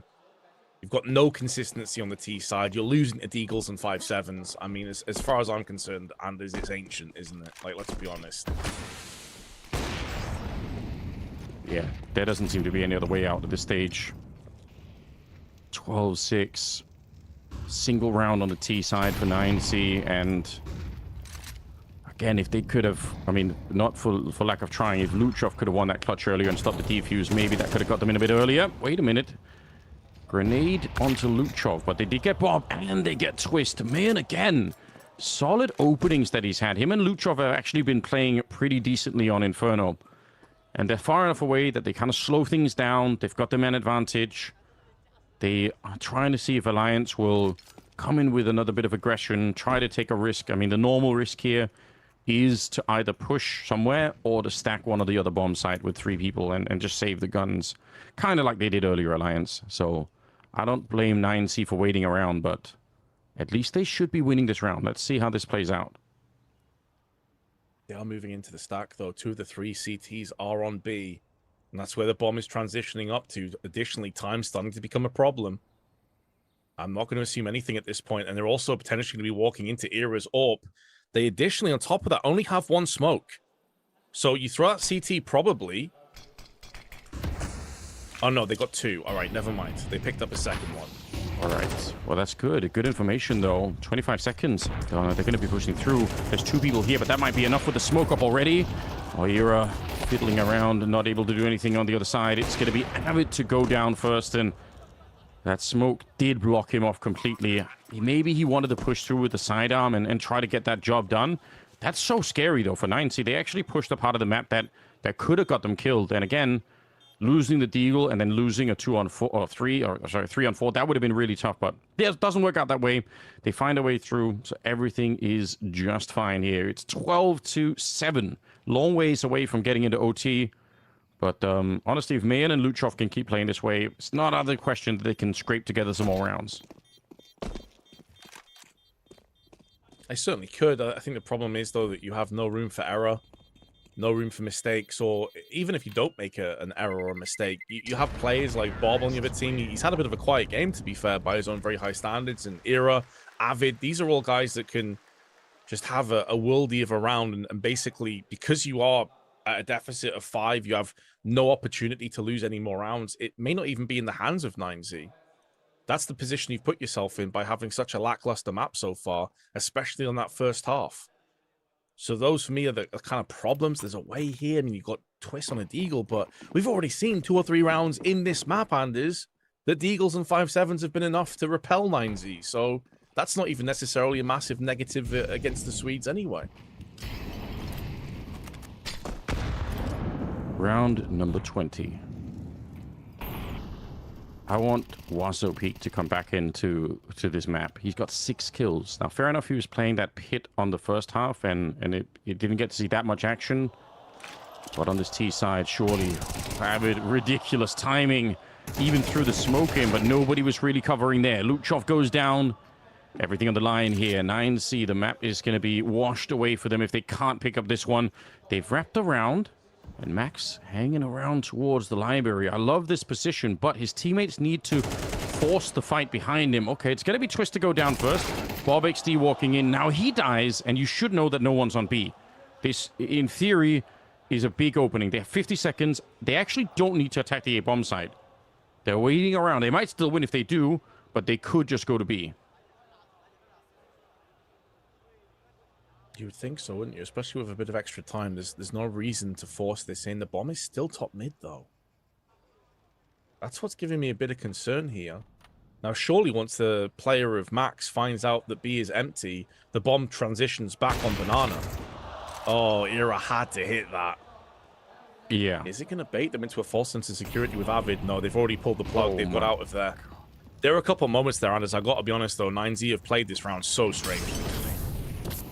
They have. There was an opportunity, I think, even at the end here. Like, the incendiary goes down to stop Avid from running in and stopping the bomb. But honestly, if he pushes through the incendiary and just kills the bomb in the middle, then there's like 18 seconds, and they actually can't reach a bomb site. So they still could find a kill on the last player, but they couldn't get to a bomb site if that happens. It's not enough time, I think, for anyone to be near enough by. I do like the fact that, again, just to really, really draw out the point, as soon as they get Bob XD in the library, he is the B anchor. You are so sure, and you got Twist as well, you're so sure that nobody is B. So falling back to check that is fine, but then still sticking around on A and kind of, you know, halfway in, halfway out, I agree. It's a little bit weird. Well, maybe weird and wacky, but it has been successful. They get to 8. Alliance full eco going for the stack onto the A side. Can treat this as a mini tactical timeout as well. Figure out what to do in the next round. 9Z are pushing all their players and pieces up onto middle, barring Mayan. But we've already seen them do this a couple of times. They still should be feeling their way out and probing and finding where these weaknesses on the extremities currently are. I can't see them moving into A without checking everything first. They must know the money is garbage in Alliance. Yeah, I agree. This is where sometimes it can be a luxury to have a Mac 10 just to kind of to do something with and check out a bomb site. But yeah, if they fully commit, that would be disappointing. Like I said, they do love wrapping this bomb site. Are they really going to be going for it, Vince? Oh, no. I mean, to be honest, it still should be fine, right? We're talking about USPs, so it's a bit rough. Double grenade blows up Twists. I think they've done it anyway. Yeah, those early kills are fine. I guess in terms of taking risks and sort of pushing the bomb side, they do it in a very, say, calm manner. Like the grenades in, like they're not just rushing onto the site. So good job overall. But yeah, I was getting nervous too. I still think it's tough for 9C to get back in this game and get into the OT, but you don't want to see them lose a round to USPs. Yeah. Yeah, from like a neutral perspective, that would be a horrendous way to lose this map. Do definitely have respect though for the utility usage, as you say, like double nading pits and making sure that all those angles were covered. Of course, my Huazo Peak as being a top 5 entry fragger in the world is aged like milk. That's a steaming turd of a take, isn't it? Really, it's looking like right now. True. I'll take that L. It is what it is. Whatever. He started playing worse the second you said it as well, which is kind of funny. It's fine. Classic. You know, it happens to the best of us. Bob at that top banana position. Trading some utility. Those are the retake grenades that we all know and love. We'll keep 9C away from banana for as long as possible. They have thrown a smoke over towards the arch side of middle as well. So they are sort of pretending 9C. They're saying we could be going second mid. We could be, you know, hitting this site. But they definitely want to be coming through on banana at the moment. So let's see how this plays out for them. Bob is right there. It's another good smoke on the wall. And that will disappear at around 30 seconds. So that's a low time for 9C to make up their minds. If there's another grenade inside of it, which there is an incendiary on Twists, this could be a really weird round. I mean, surely they're gonna check this angle, right? He's gonna flash. Oh, team kill in. Yeah, it was all about the pop flash from Twist. But Yeah. I still feel like even if the flash was good, it's unlikely you get more than one kill because someone's just going to hold left click on that angle. You know it's a potential. Here in the meanwhile, though, gets through the smoke, does get a kill. 13 seconds left on the clock. This is very strange. 3-on-3. Flanking in is Avid from Banana. They get the bomb planted at the very least here, 9C. So far, so good. They don't have any utility except for that one flashbang on Lucho, but I doubt you're going to be thinking about throwing that at the moment. No more grenades either on Alliance. If Avid wins this fight, then this retake is on, and it might be the end of the map in favor of Alliance. But if not, maybe we extend it a while longer. Era looking for anything in the smoke, but he can't really find it. There's the fight for Avid. Comes out against Luchov, but Mayan once again strikes true and takes down Up. He doubts just Avid, and I think the time is already low enough. What a shot for Mayan. Big double as he's up to 18, and they make their way through the round. I do like what you said, though. It's true. Like, someone definitely was holding that in spite of the flashbang and ready to go. But it shows you something else about the smoke timings, right? Which is that on the Alliance side, they know when that smoke expires. So Twist knows when to throw the pop flash. Like, the timing on that alone was pretty cool. Like, it's a nice idea, I think. Yeah, it was a cool idea, but unfortunately, for Alliance, it just didn't really pay off in the end. And what is something I really do want to highlight here and give a lot of props to Mayan, because we came into this series talking about, is he good enough with the AWP to kind of stand and perform in statures like this in semi-final matchups? And so far, it's a resounding yes. He was really strong on Nuke, albeit not really with the AWP, mainly with pistols and rifles. But here on Inferno, a map that often is a bit of a cursed map for AWPers, he's having a ton of impact with these frags, especially in post plants and in these 2v2, 3v3s. So a lot of credit across to him. He's had a really, really good map. Yeah, I think that's really worth highlighting. Impressive work. DGT there as well. Waso Peak, the only one that's somehow just disappeared from the game, and they need him right now. Nice enough grenade, but he's still alone on the site. It's actually a significant amount of damage. That's kind of rare. Is he going to be able to do anything more? He's picked up another smoke. This is actually a classic strategy where you try to throw down so many smokes that eventually you force them through the last one. Gonna go up again. We're talking 20 seconds when that smoke fades, so they kind of need to do something. 9C looking to push through. Waso Peak. Finally an opening. We've been talking about him, and even though it's just against pistols, I'll definitely take it here. It paves the way for a bomb plant. It puts them in a good position. Very difficult to see how Alliance can really force their way back onto the site now with no kits and no grenades, lack of firepower. Might be worth just pulling out here and trying to maintain some of these Kevlar going through into the next round. Last round of regulation. And 9Z talked about it, the curse of the playoffs. Finally lifting the curse by getting that quarterfinal win. And the lack of experience here for Alliance could very well be a determining factor. Other than Twist, the rest of this team just haven't played on these kind of stages before, especially with this much on the line. Is this where that starts to just become a problem that's just in the back of their mind, getting louder and louder with each passing round? I think that is definitely something that's going to be felt right now on the Alliance side of things.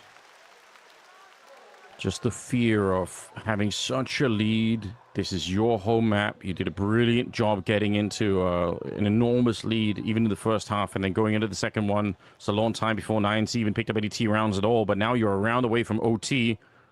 And again, they lost the opening map. I mean, it's a very competitive game there on Nuke, so if you end up losing a 2-0 and it's this close, that will definitely keep you awake at night. But you're right.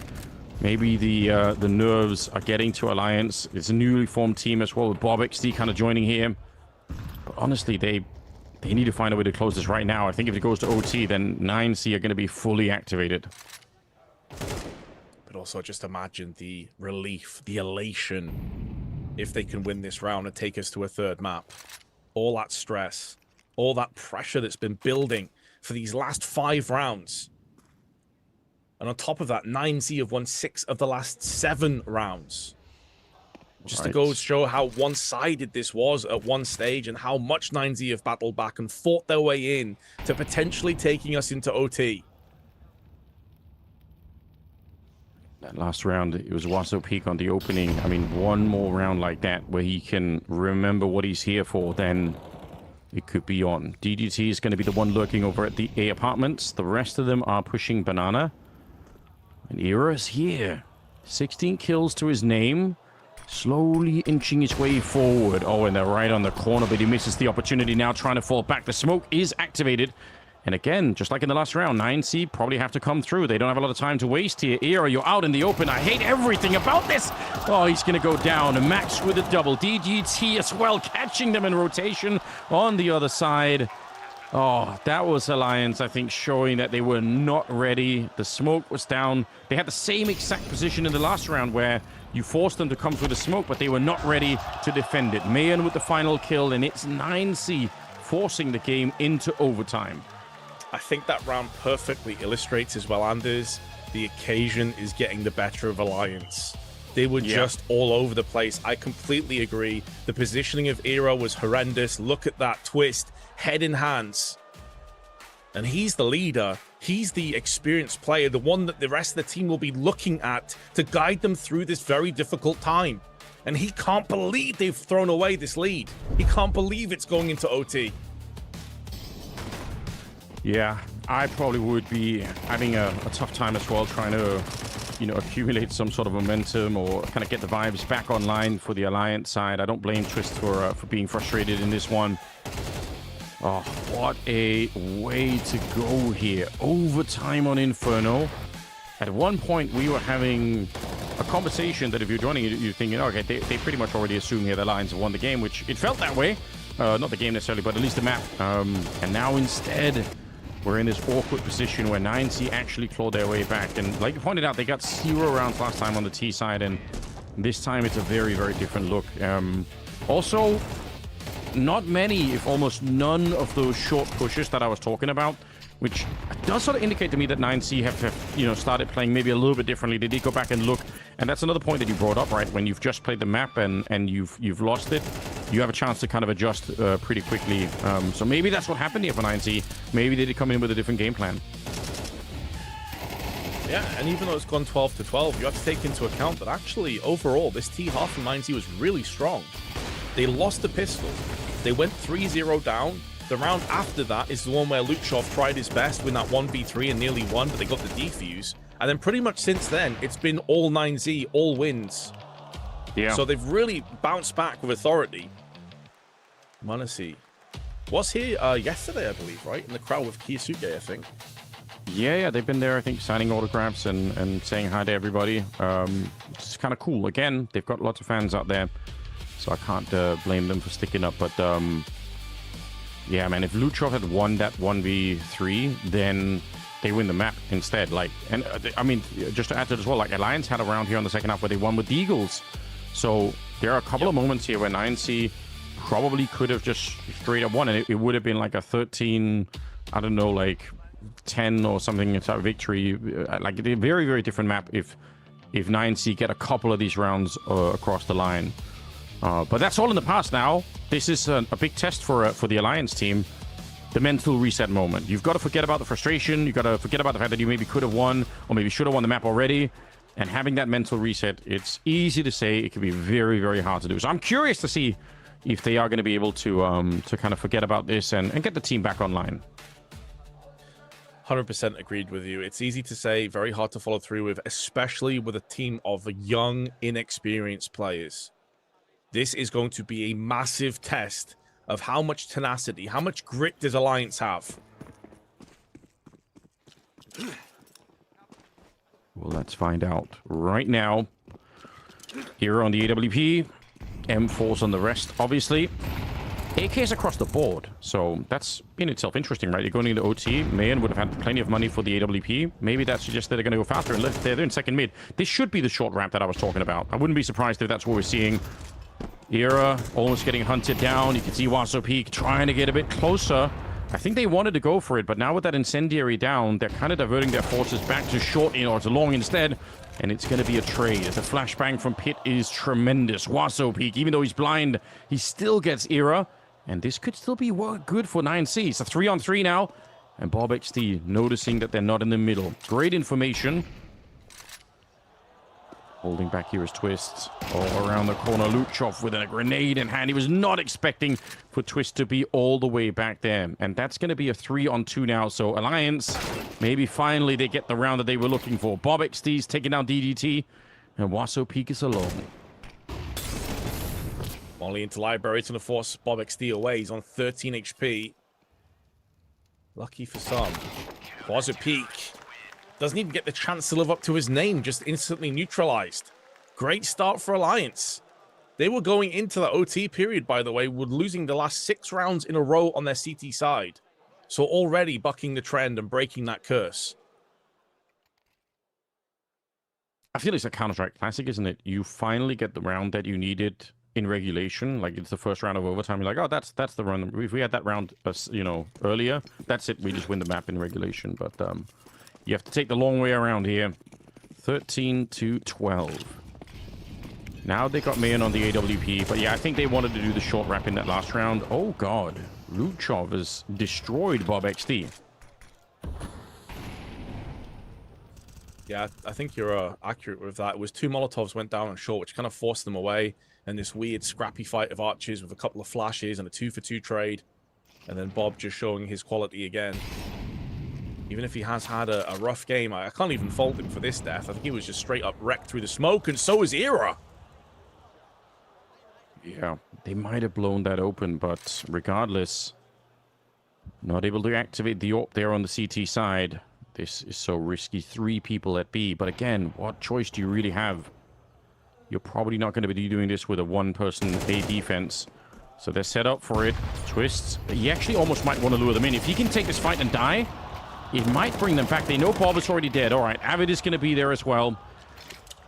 There actually was a case to be made that Twist, if they somehow engage him and they get the trade on him, like 1-for-1, then the rest of 9C say, okay, we've got Era, we've got Bob XD, and now we got Twist as well. Those are the only 3 people that really should be on the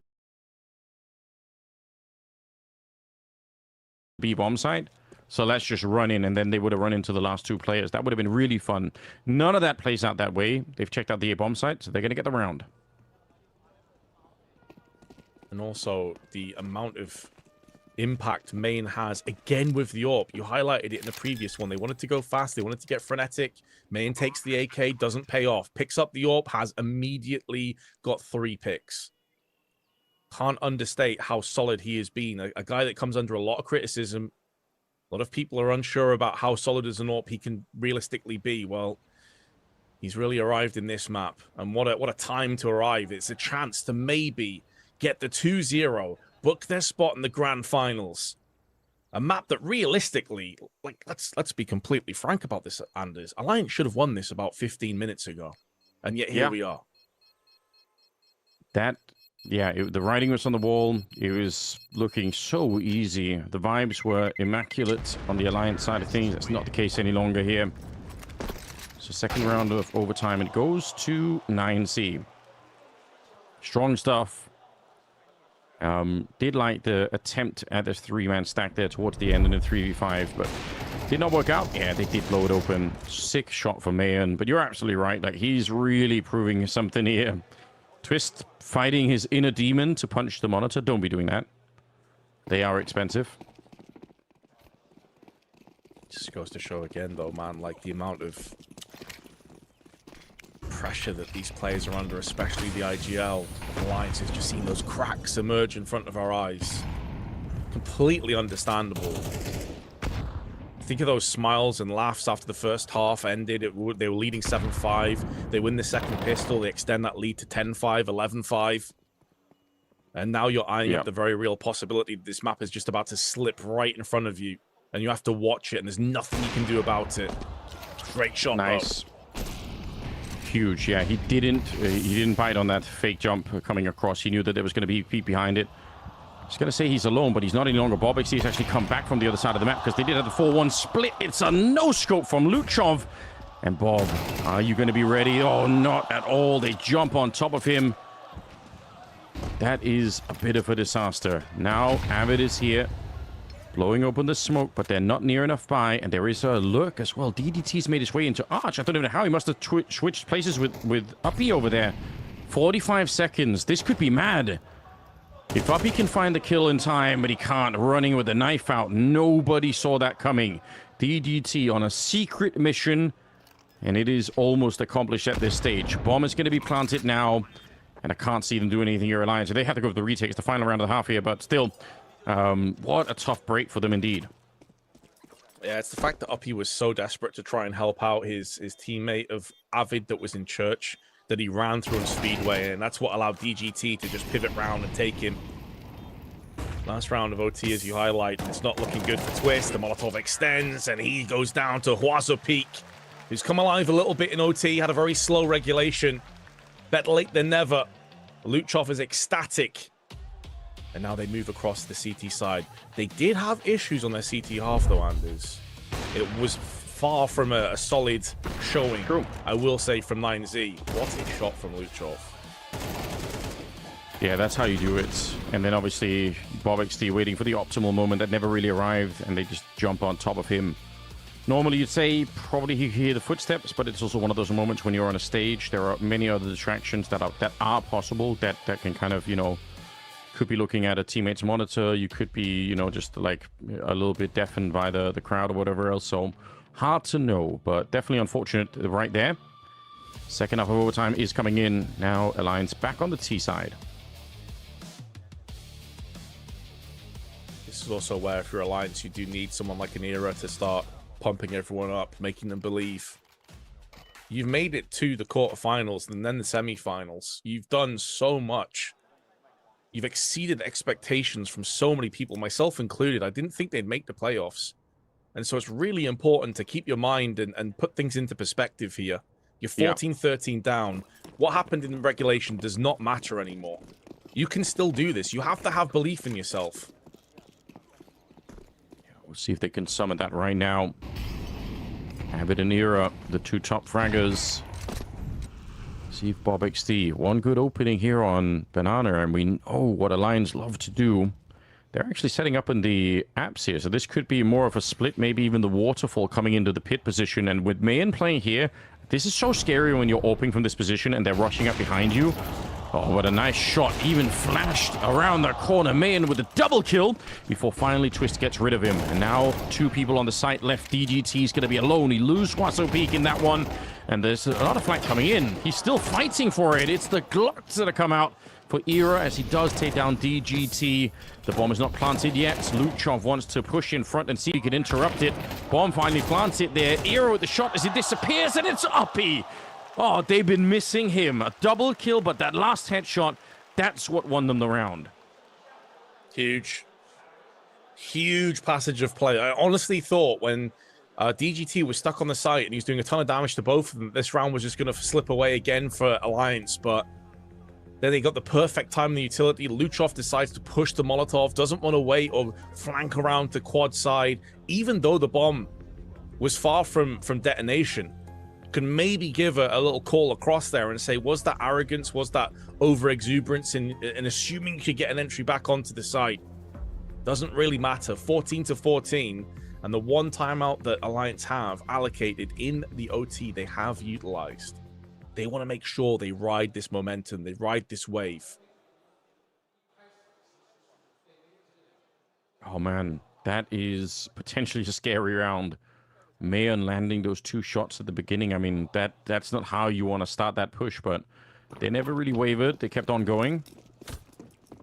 It'll be 14-14. We're tied up once again. And AWP on Mayan one more time. But look at the money here for 9C. I mean, if they can't win this round, then they will go into the last round of overtime in a very strange fashion indeed. And it's quick on Banana. They're not even really pretending to be anywhere else on the map, so this might just be a full-on follow-through. Grenade goes over. That's a massive grenade, but they're already there. The speed behind this is the key. They wanted to push, but now they've been slowed down. A grenade on the Twists. Oh, God, they're so close, Alliance, to beating the timing that 9C were expecting, but now the backup is going to be there, and I think the entire force of this round has already disappeared. Luchov, fantastic defense. He's up to a triple now, and Uppy's got no chance. Luchov wanted the last kill, and he's going to get it as well. Quad for him. That seems like a one-sided round, but it is so close to Alliance finding that early timing. It's so well played as well, man. Like, peeking out before the mollies or smokes have landed to get the first pick, backing away, throwing a Molotov down, and enabling the rotation to come through from the rest of the CT through on CT side, but more importantly, his rotation to come through on Church, and then the HE on top of it. It's like Alliance were just being choked out. They wanted desperately to close the gap, but they just couldn't. Every time they extended their arm, they were just slipping away from 9Z. It was very close, though, I've got to say. Like, if they managed to bypass that earlier Molotov in particular, or push through it at least, that could have been a way forward. And you could maybe say that indecision has cost them. Yes, you take a ton of damage from the Molotov, but you're able to take the site before anyone else can get close. And now the sprays come through, and it's going to favor 9Z again. Luchov, you've got one chance. Oh, it's a headshot taking down Era. He was almost out of bullets as well, but Avid, he does bring it back, and there's a long flank. Oh, you've got to get here. They might not wait. Okay, he's running. Now you've got to be careful, though. If you hear the footsteps there, you've got to be real worried about that. But he's in position, lining up one kill. Another one might do it, and we go into double OT, and he clicks DGT away. Oh, Uppy, he's been missing from this game, but he's had huge impact in OT. He won the clutch, and now with the flank here, I don't think Mayan could do it. But he's going to have to go through. Waiting won't get any better here. Avid, now trading places. That's a brilliant move. He taps the bomb, but Debity coming through right on the other side, flashing their way in. It's Mayan to get the first one, and he's out in the open. The smoke has faded. Uppy gets another clutch on his side. What a tremendous amount of impact he's had in the last couple of rounds. Yeah, that flank was worth its weight in gold. Main played that post plant really well, though. I actually thought for a second he might have found the timing. But double OT, we will head. We got a bunch of it on the on Cash yesterday. Big versus Parivision. And here we go again on Inferno. Typically, Inferno, not the greatest of map to watch, I'm going to be honest, but this has been very entertaining, Anders. I've been enjoying it. Yeah, it is weird because they're just, I think, unfortunately, there are some teams that just make Inferno a really, really boring affair where, like, both these teams have been fighting for banana control intermittently. I mean, obviously, Bob XD is going to be fighting all the time out there.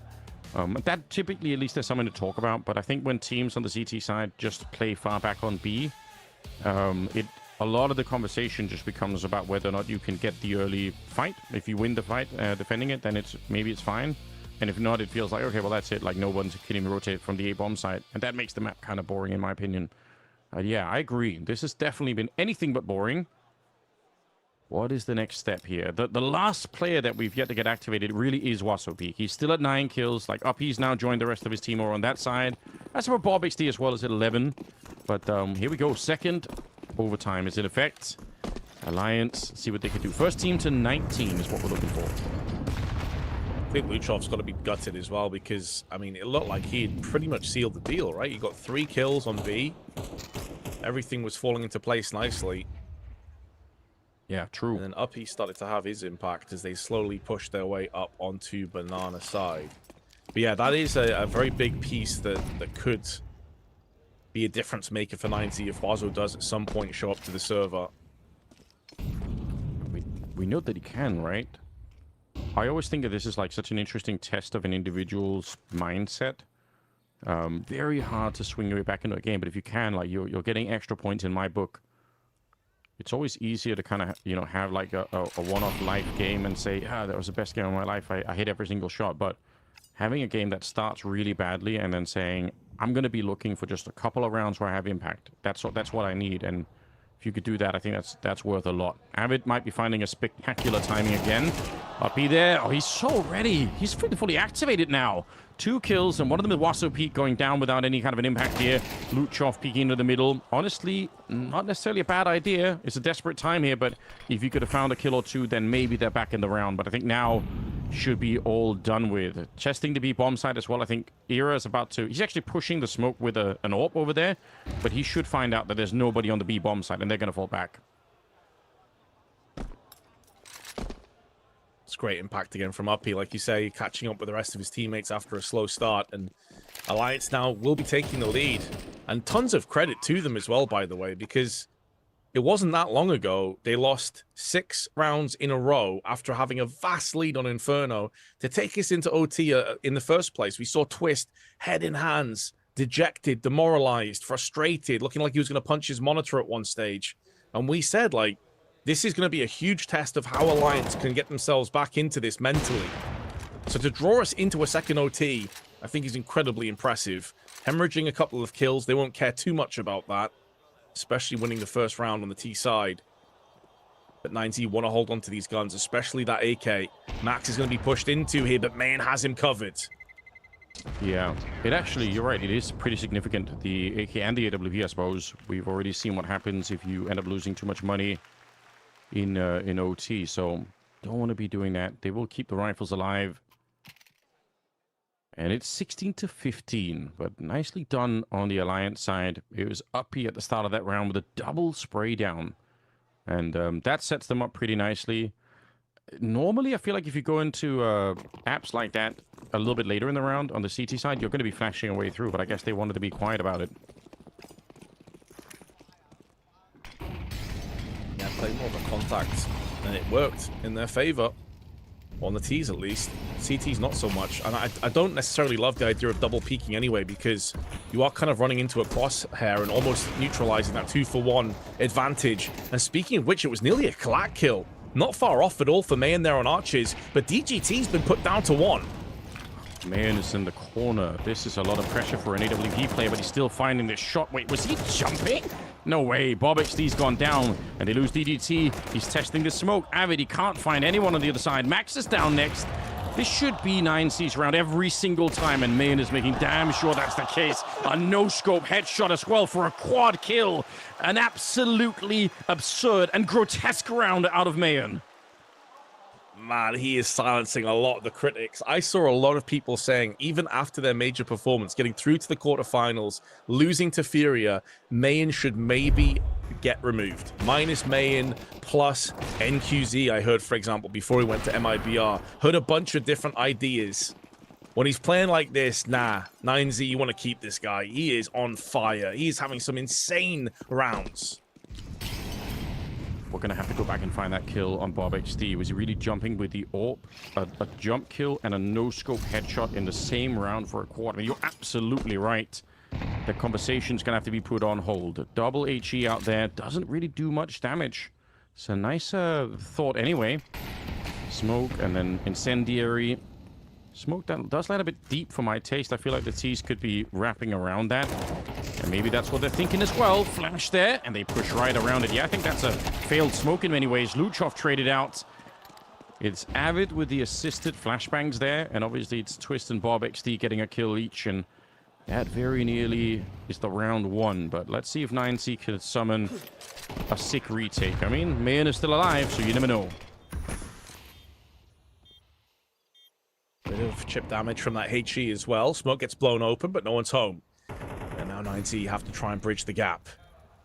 Wazo peak exceptionally low. Has got a kill into this round. Maybe the sacrificial lamb as he tries to get aggressive up on the banana side. DGT though, fast shot onto Bob XD. Finishes him off, but he was the weakened player of the rest. And Air is going to stand his ground and deliver. May not anticipate 2 players on pool. And even though Mayan, again, does not miss, there's just too many Swedes to contend with. Oh, wow. Close round, you're right. I mean, there was a chance there. Mayan, he just couldn't reload the next bullet into the AWP. Otherwise, maybe he had him 1v1 at the end. Great effort. It's a very tough retake in a 5v3, so you're not expecting them to really do that. You know, if you're on a 9C side here, your fingers are crossed. You're hoping that it can work somehow. But Alliance doing great work. T side here. Now let's see what they could bring on the CT side. Second half of the second OT is coming up right about now. If you're just joining us, it's still the first semi-final of the day, and we, in theory, have a third map in this one, and that's only if Alliance can end up winning this second semi-final. It will be between Faze and Parivision, so that's going to be a really fun game too. We've got great Counter-Strike here.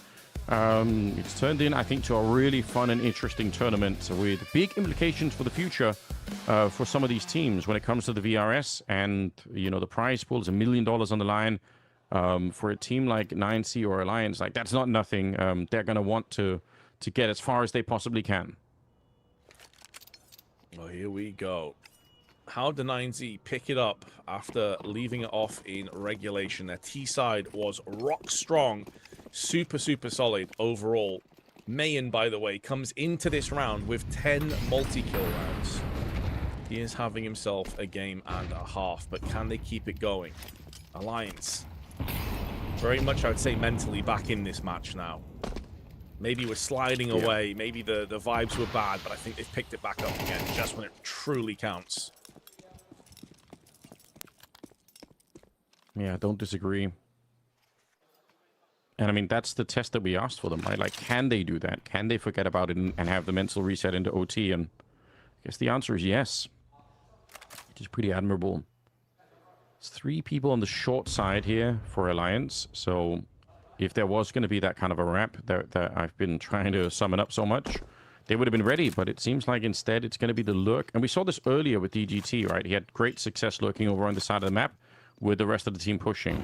I don't love the setup defensively for Alliance. I think they're so far back in the bomb site that all it takes is one, missed timing there, and they're in trouble already. But they will throw out the smoke, and actually 9C will respect it. Very interesting. 40 seconds left. This is running the clock down so low. Oh, there's a world here where Avid gets a kill and uses the incendiary. He's pushing into it, though, and instead, Wasopeak. Finally, we get to see his name on the scoreboard again. Uppy, he's so blind, but no one's there to trade him, and there's that one incendiary that I was talking about. That forces them around the other side. They just don't have time for this. They can't wait all of this out. They're now getting hit by HEs and flashes and 3 HP on max. It's all come undone, unraveled. 7 seconds left. Down goes Mayan, down goes Max. And now Alliance have themselves a couple of map points. God, that is... I understand why they don't want to push with the smoke over at B. They can't really know what's on the other side. But walking back through middle like that, and then running into... Like, that one incendiary on short slows them down so much. It forces them, well, at least one of them, around the arch side into the AWP. That is a round where I would say 9C have they've lost control of the communications, and they're not committed to, like, one idea. They're trying to juggle way too many ideas all at once. It's Bob XD. Gotta be careful. Luchov, he's in a killing mood right now. They don't want Alliance to get one more round, because then they're going to win the map and will have to play Ancient as well. Luchov trying his best. That actually is impressive. He sticks around for the fight, and Wasopeak, finally, he's picked up the phone. He's answered the prayers here of the rest of 9C in getting that one. That sets them up nicely, but Abbott is still here. And again, you've killed the 2B anchors. You might not expect this. I think enough time has elapsed that they'll assume that a third player is here now, though. Whether it be from coffins or up close, they are checking all the angles. It's good to see that 9Z are not taking anything for granted. The timing there, though, for Max was horrible. Wasopeak is at least able to answer and avenge his fallen teammate. So Plant comes through. Wasopeak on 6 HP. There is a way in which Alliance can still win out this round. Not impossible. That would be a really wild way to win the map. Era coming into the one side here, but he's walked straight into the shot. DGT more than ready, and Wasopeak 3 kills in the round. That is the best round I think we've seen at him all Inferno long. So really great work. They need some of that. And yeah, you're probably right. Like, maybe the delay in time there was enough that they were checking for it.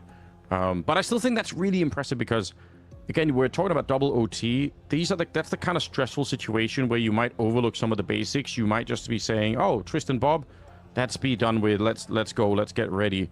Maybe the other reason is that they knew Mayan would have had the AWP, so maybe they're worried about sort of, him being there and running into it. But either way, great work from 9C being very, very careful. I did love that. Yeah, and it's also the fact that you've got a favorable trade in your favor, and you've got tons of time left on the clock. So do you need to rush into anything? Not really. The other player still having half an eye on Banana in case there was a fast rotation around. So I think that's that extra experience that 9Z have had recently at the top flight of CS that really is showing itself.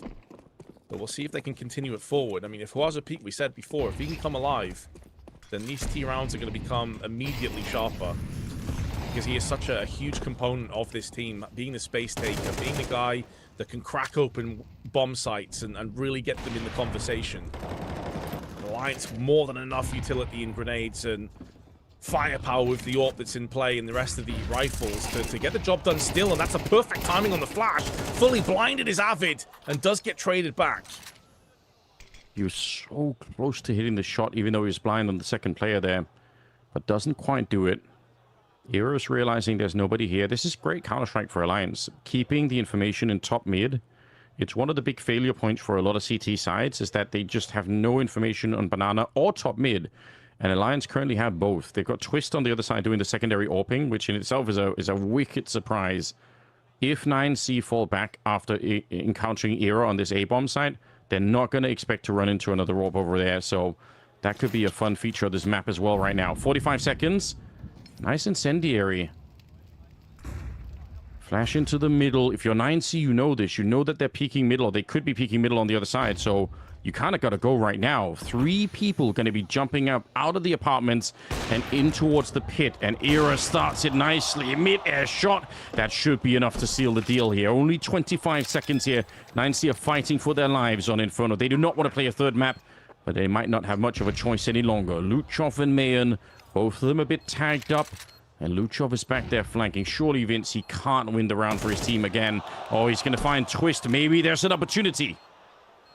They both have to now come through the smoke. The flash is going to afford them a little bit of leeway. The main is just playing the angle perfectly. Bomb type ticking away. Keep in mind, it's planted default. It's planted for pit. It's planted for short. As they both go for the wide swing. Main still hasn't made a move, but he's missed those first couple of shots. And maybe in doing so, missed his chance. A complete whiff. And Alliance will be taking map 2 as a result of it. Oh, God. Both players, I think, missing a chance. But you're absolutely right, especially in the pit down there. That should have been a pickup. That should have been their round to take. Could have forced it into a triple overtime right then and there. But Alliance, they power their way through. They get the mental reset after not winning in regulation, which was kind of really the plan all along. That's what they were destined to do at one point. But in the end, they get the job done in double OT. Mad way to finish, and I think maybe some of the nerves and some of the stress getting a little bit to some of the 9C players. That's how it goes sometimes. But yeah, what a wicked game it was. Era on the one side, 30 kills there. But I mean, Mayan and Luchov, between the two of them, what a sick game they put on here. And good news for all of us, we are going to be seeing a third map on Ancient. So yeah, Vince, what a luxury for us. I find it so hard to criticize Main after what an incredible map he just had. But he just sold Luchov down the river and then proceeded to whiff on both players. That is... Yeah. That's such a horrible way to lose the map. I mean, you're right, though. Like, that is... it's got to be frustrating. It's got to be annoying. And you'll know it as well yourself. Like, you feel that is second. You don't need anyone else to tell you. You already know what kind of what went wrong. That is third map secured. Ladies and gentlemen, we are going to go to a break. When we come back, Ancient is going to be up. So I hope you guys are enjoying yourselves. Stay mad in the kick chat the whole time. It is fun to watch. And I'll see you in a couple of seconds here with the final map of the series. We'll be back soon.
Hello, everyone. We are going to go on an adventure this time. We've been doing the front of the arena every time. They've been lucky. So we're going to move on around. We're going to see if we can find some other people who want to get their hands on the Banks Heavy Claw mousepad.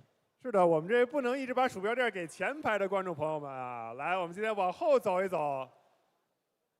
I'm going to first check with this, though. Guangzhou, how we doing? All right, we're going to move our way through. You guys, you got to make way. Move. There we go. Part the seas. I'm going to go to some people that are not just crowded round. Oh, we got this guy down here. Hello. How are you? I'm fine, thanks. You're fine, thank you. Thank you very much. I'm glad that you're doing well. Would you like to win this mousepad? Yes. Yes, you would like to win this mousepad. Okay. Question for you. Who is my favorite Tai Lu player? Banks 最喜欢的天路是。There we go, nice and easy. Congratulations, man. That wasn't a hard one. I made that nice and easy for you. Thank you very much. All right, let's try to keep moving around.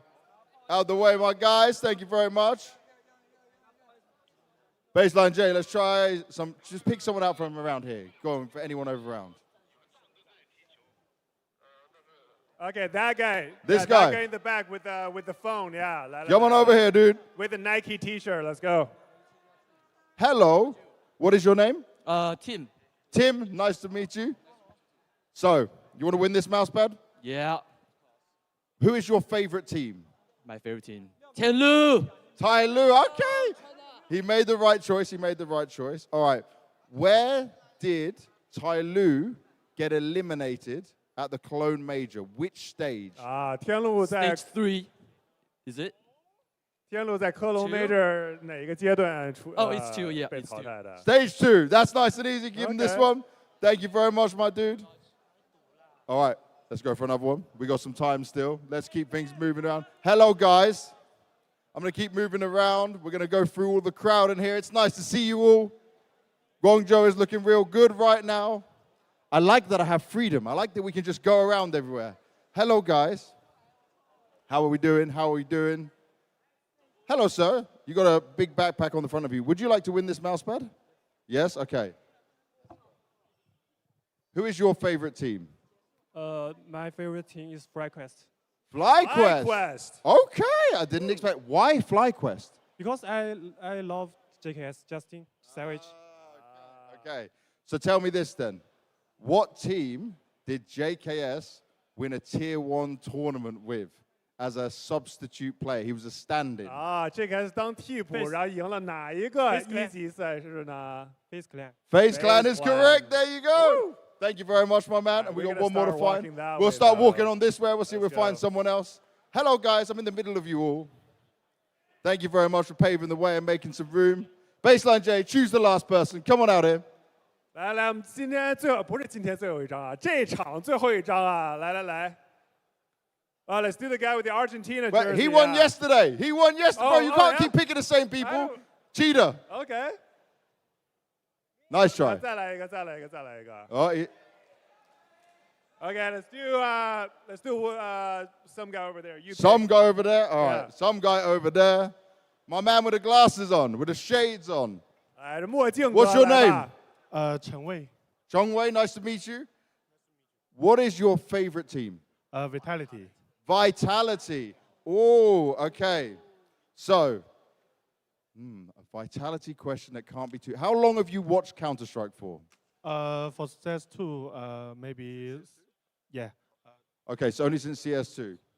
Which player did Rops replace? Replace. Robs 在 Vitality 替掉了哪位选手呢？ Spinks. Hey, congratulations. There we go. Thank you very much. Guangzhou, we got one more map in this series, a third place decider for this one. Well, third map decider, I'll get it right in the end. Either way, Guangzhou, make some noise. Let's go!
Hey guys. Bro, it's the wrong cousin. David Frozen Shenancy. I always knew you would come from me. What the fuck?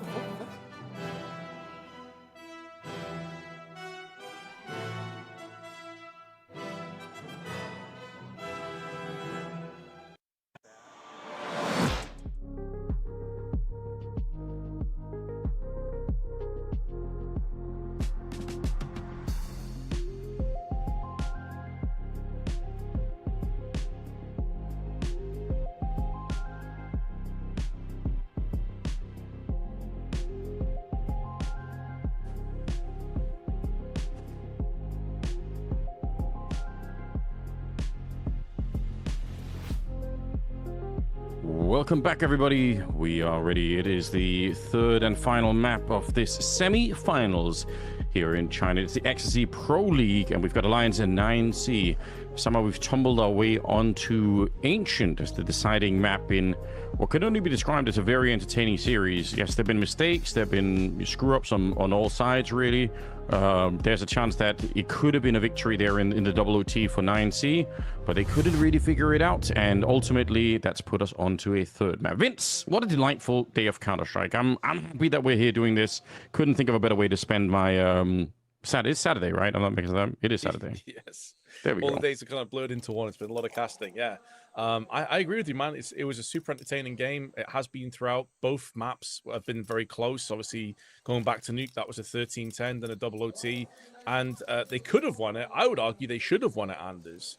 9Z battled back to take it into OT. The young, plucky, inexperienced Alliance managed to hold on super impressively.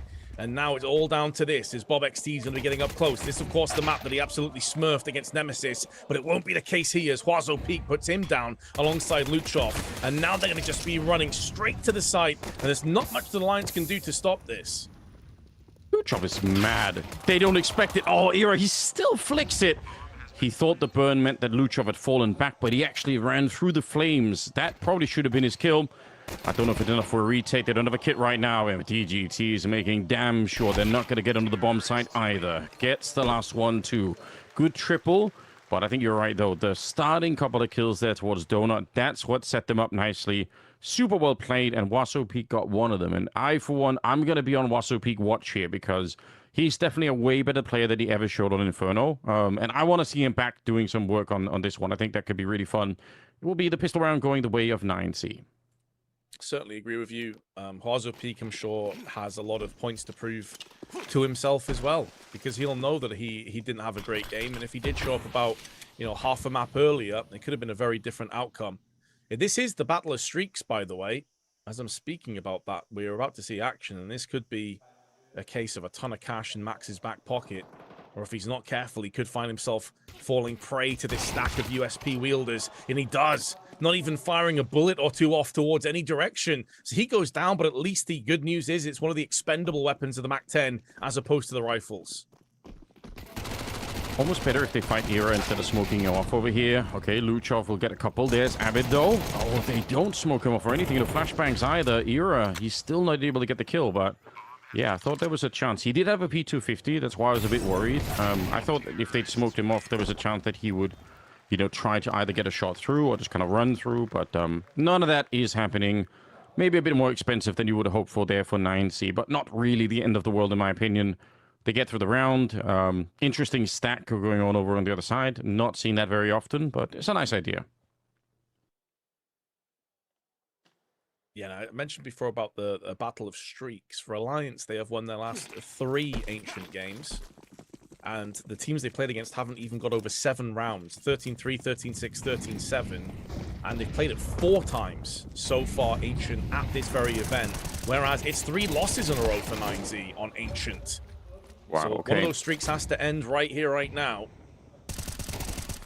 I know what 9C would love. Don't want to be adding to the lost streak. Era catching Huazo Peak, who otherwise was in a very dangerous position, sneaking in around the back there. It's now going to be 3 versus 4. It's Bob XT finding in the middle, as we know that he will be doing a lot of. And they are kind of walking back towards the B bomb site. They got the bomb with them as well. There is a double setup between Avid and Twist on this one, and Era started to kind of join in. He's got the AK as well, Era, so not bad at all if you can keep 3 people near the bomb site. Little off angle for Avid. Likely get checked. You're typically going to be looking at long, which is where Twist is playing. It's a really good setup. And even if they had managed to get an entry, you got Era as well. That is actually super devastating. 9C. Don't know what the plan is here. 2 versus 4. Desperate measures. You're trying to get the wall bang down. It does lure them into Luchov. He was sort of halfway ready for it, so fair play to him. Dink onto DGT, and I think it's just a formality at this stage, figuring out how to get this last kill on board. Molotov will force one of them back, but yeah, he's pretty much locked in here. 20 seconds left. Respect the fact that Alliance are not overcommitting to the fight, even though you're probably still going to win it. It's just one of those moments where why even leave it up to chance here? He's making a bit of an escape, and Era, they actually might be able to get away with the AK. That's not bad, I suppose, right? For DGT, better than getting killed in cave. Honestly, that's incredible. That's a Houdini-esque escape, because when they got the kill onto Luchov, that was the bomb that dropped down as well and towards Highway. And so at that point, they knew that DGT was stuck in cave. But I think it was more self-survival kind of mode, knowing that their economy was still pretty fragile. So they didn't want to run into DGT, who is on 5-0, by the way, so has had a really good start. But the fact that DGT escapes and saves the AK there is actually kind of wild, and it does really bulk up their buy, because their economy was hanging by a thread. So it's just the one Tech 9 in play as a result of that one. Well played DGT in the end. Yeah, sometimes those small differences could really come back to make a larger one later on. Bob XD said, we know he's going to be fighting. It's what he does. Wasso Peak, though, ready to take up the challenge on the other side with the Galil. Oh, grenade, though, catches him. Nice dunk from Era. Puts them in a 3 versus 4. And again, with some damage onto DGT and Mayon, who was, both of those players, pretty good with Luchov as well on the second map. We'd love to see Mayan back in that one. Alliance are pushing up with 2 people in the A hallways. That's kind of cool to do it around a minute. We'll see if 9C are going to be ready for it. I don't think they will. I think there was like a speculative peek just towards main there before they fully committed to elbow, but this is where Uppy should be in amongst the kills. They even line up for him. They even help him out. Got a bit overzealous there. Nearly shot his teammate behind him. Gave him a jump scare, but he's done his job. And now DGT with the same task again of just trying to save. Yeah, he's fully in the source at that point. Yeah, wired, but good work. And I think you're right. Like, there was just a second when 9C were thinking about it. Those hallway pushes are so, I think they make the CT side of this map way more interesting when people throw that in every once in a while. DGT here again. He saved the AK in the previous round. It's going to have to be a similar kind of task for him here. Hope that you can find some kills, and actually they're gonna leave him alone. They've got 2 AKs on that side, so I guess there isn't a big reason why you'd want to throw away these hard to get rifles. Even picking up a 3rd AK now. So yeah, I think it's just all about saving the AKs here for Alliance. Yeah, exactly. DGT saving another AK into this next round that is going to be pretty much nothing alongside it. Yeah, sure, it comes with its perils and its potential dangers and pitfalls, but you having a bunch of AKs is worth so much more. So, understandable decision in the end for Alliance. Their money's starting to build up as well. There will be nothing alongside this AK. Unless they want to try and equalize into, like, saving in the next one, but I just can't see why you'd ever do that. So, no investment, really. There's a smoke and a flashbang for Mayan. That's about it. He was a talisman on the previous map, so I'm curious, if he goes off the boil, do 9Z have the pieces around him to excel instead? Yeah, or at least buy enough time for Mayan to kind of, you know, get his head in the game. They should have, right? Between DGT, Luchov, and Wasso Peak, I would say there's a good chance that can happen. Nice boost. Avid thought he was safe. He did not think he was going to be able to get peeked from middle like that. Otherwise, he would have been ready, but yeah, they were so far up. Smoke goes up, and what is going on? 2 kills in the smoke. They were still in there. And now Twist with a headshot on the Luchov. Mayan and Wasso Peak, 2 versus 4. Oh, it started with it's a really nice kill there, but Bob getting away with quite a bit. Yeah, another player as well that didn't have the greatest of performances over on Inferno, individually speaking.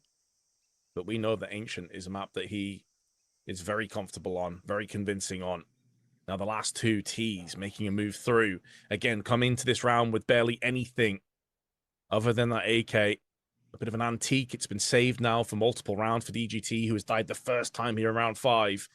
And they need to put that AK to use. Huazo Peak needs to get himself an entry. Uppy's playing perfectly around the boxes right now. He's going to spot him. And now just needs to stay alive. They're going to play a temple, one in Donut. You don't need to get too overzealous. And Era shows his hand and will capitalize. Well played by Alliance in the end, even though it looked a little bit shaky when they lost a player over on Heaven. Yeah, really well done. And I agree with you. Like, even at the end here, showing that you probably win the round no matter what, but not having more casualties, like staying put, waiting for the teammates.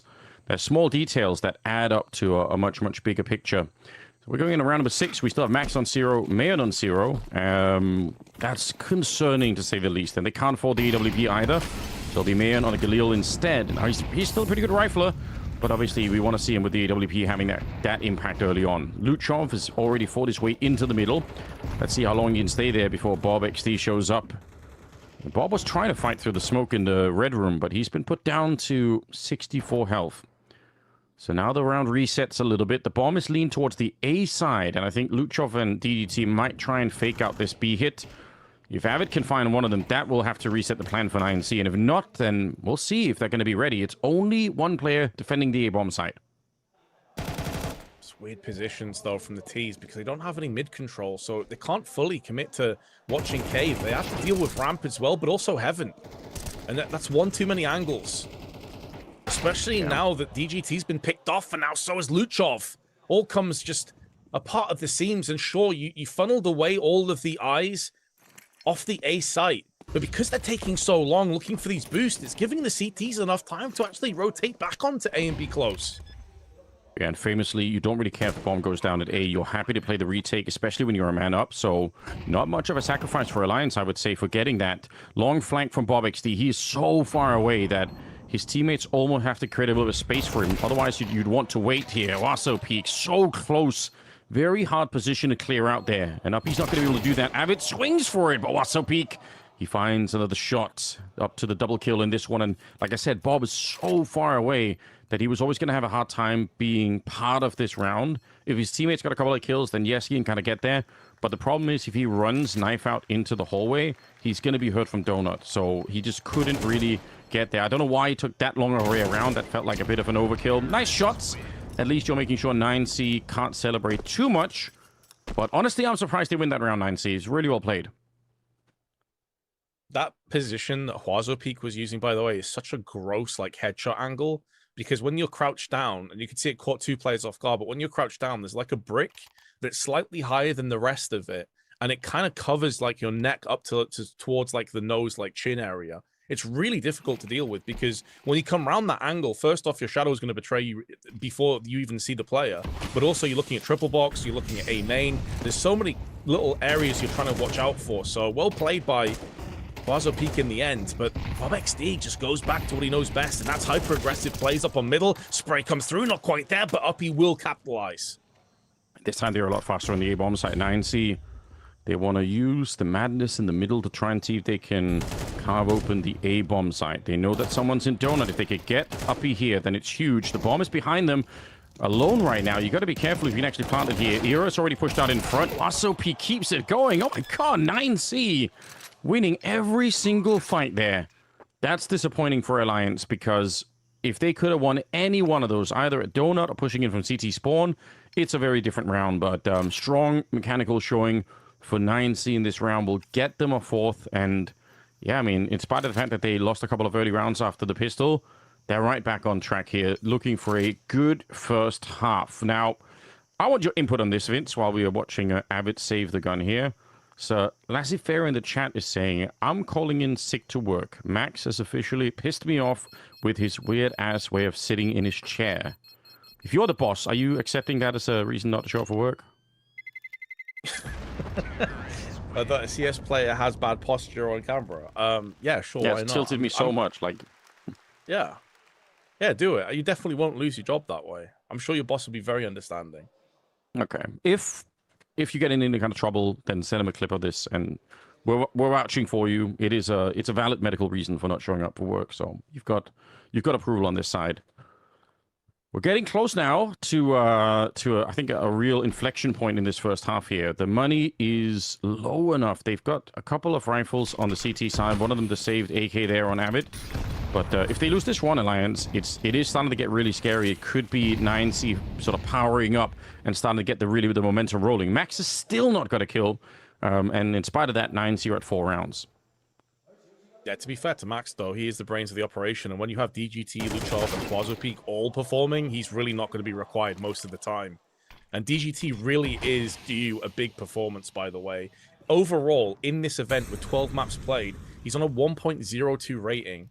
That is nearly 0.15 off his normal 3-month kind of rating. So it goes to show how far he's dropped when it comes to this event individually. Yeah. And we know he's not going to stay at that level for long. He is way too good. Bit of a gamble here for Alliance, not holding the B-bomb side. I don't blame them because, again, they don't have a lot to work with, so they want to focus elsewhere. But it does mean there's a clear path for a bomb plant. Max lining up the first couple of kills for himself.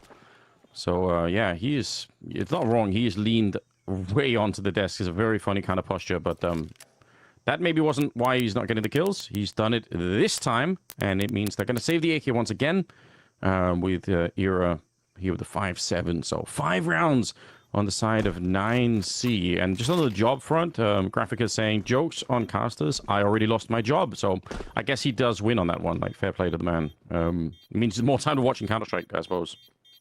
Feels bad, man. Hopefully land on your feet. Why am I taking that seriously? Yeah, joke is on us. Get wrecked. We're scrubs. Also, I just read a absolutely mental. I don't even know if I want to read it out loud by Rinny Bell. I saw it. It's a fascinating message. To hell with it's fascinating. Anders, can you read this message? Can you read my lips? Can you kiss me on the lips? It's too much. It's too much.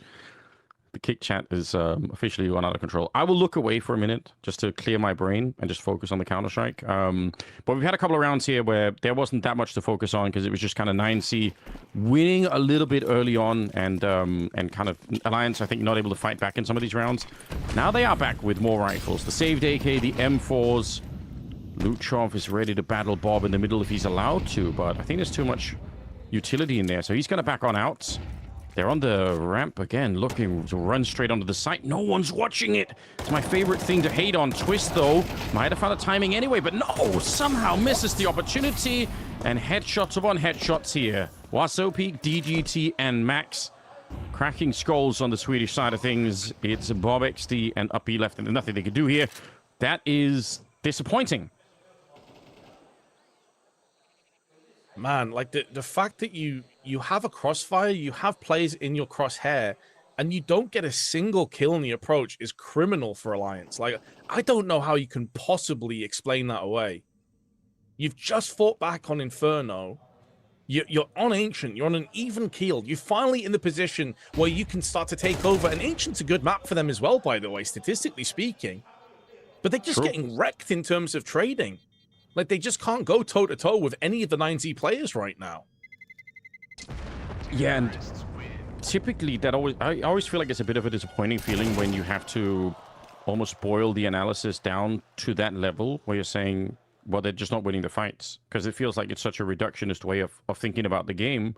But that's been the case. Like, we talked about it earlier on the A-bomb side where, you know, they ran the fight Donut and Era, I think, was coming through CT spawn. And there are many moments here where actually Alliance could get kills. They should be able to do it. It was Twist in this round. He had every opportunity. Probably knows it as well. And it's just not connecting, unfortunately. And at the end of the day, you know, you can have all the rotations, you can have all the utility in the positions and everything else. If you can't land those shots and get the kills, then, yeah, there's not a lot of game to be played around that, unfortunately. Timeout's been called. We'll see if the Swedes and their weird mascot can manufacture something.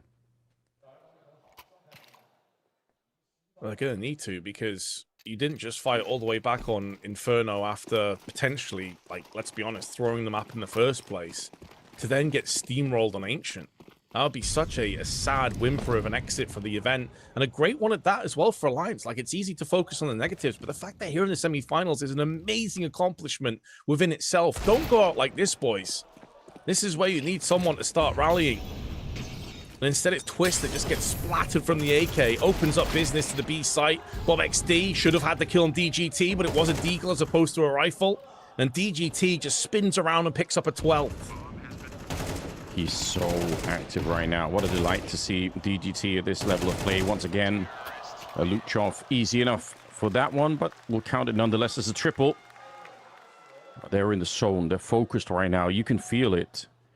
And again, they're the team that in that final round of the double OT on Inferno, they screwed up that round. They messed up that 2v2. That should have been their chance to extend it into like triple OT or whatever it would have been.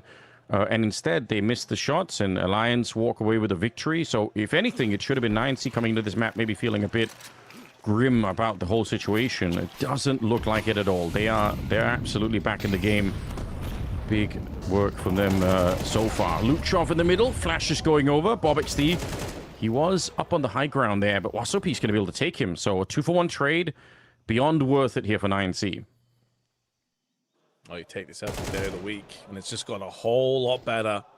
As desperation creeps in once more, Twist trying to make plays, trying to force some kind of success for his teammates, but in doing so, he's given them an even higher deficit to play off against. Avid, the timing there is brutal for him. The second he looks away, Huazo Peak crossed, was not anticipating it. And realistically, best case scenario here for Era is to save the AWP into the last round of regulation on this first half. And I'm not sure he'll be afforded that luxury because you've got tons of cash for 9Z. They know Era is the AWPer. You want to hunt him down. And then, although he's got the first frag onto DGT, now his position is compromised. Yeah, he heard the footsteps here, so he actually knew that Waso Peak was there, but it doesn't matter. This is why we were a little bit confused about Waso Peak on Inferno, because he's definitely the kind of player that can hit some of these shots here, proving it in this one, getting rid of the AWP. And you're right, like, there's no reason for them not to hunt him. They have so much money on the T side that, I mean, we're going around number 12, so the money definitely would have never mattered anyway. But even if we were halfway through the map, they would have gone for that hunt just for the AWP alone. No AWP in the final round here. Instead, we've got 2 FAMAS, 2 MP9s, and an M4A1 on Era. Really tough here for the Swedes. They do need this final round. I think there's a big difference between 9-3 and 8-4 at this stage. You've got to find a way to reactivate the team. Nobody's really shown up. No one's really been able to shut down 9C. So at least come out with a final round and see if you can start to build a comeback. Yeah, man, you got the trifecta of beasts on 9Z all showing up at the same time. DGT, Luchov, Huazo Peak, all over double digits. Meanwhile, the kind of stars on Alliance have just been dulled. Bob XD, probably the pick of the bunch, but not had much rounds, really, where you could look at him, and a lot of these kills have been exit frags, to be completely honest. True. So 9Z, what a time to dial it up. I mean, we always knew that they had the ability to take over this entire tournament, if we're being honest, especially with BetBoom being removed after losing. One of the favorite teams, the MP9 spray is decent, but EGT does go down to Era. So maybe Alliance can carve a path to a 4th round after all. If they keep walking, are they just going to be able to shoot up in the back? Luchov, oh god, that's risky, but he gets the gun back out and just shuts down Bob XD. What a decisive kill. You probably could have been killed in the burst the first time around because you were running with your knife out, but then he just spins and is ready to go. 3 versus 3, and the bomb is planted. Luchov here in the red room, and they know about it, so they're going to double up and try and see if they can sandwich him. Good work. It's Twist to take down, but that was the easy kill. Low health player. Now the problem is Huazo Peak and Mayan, who has been very quiet, admittedly.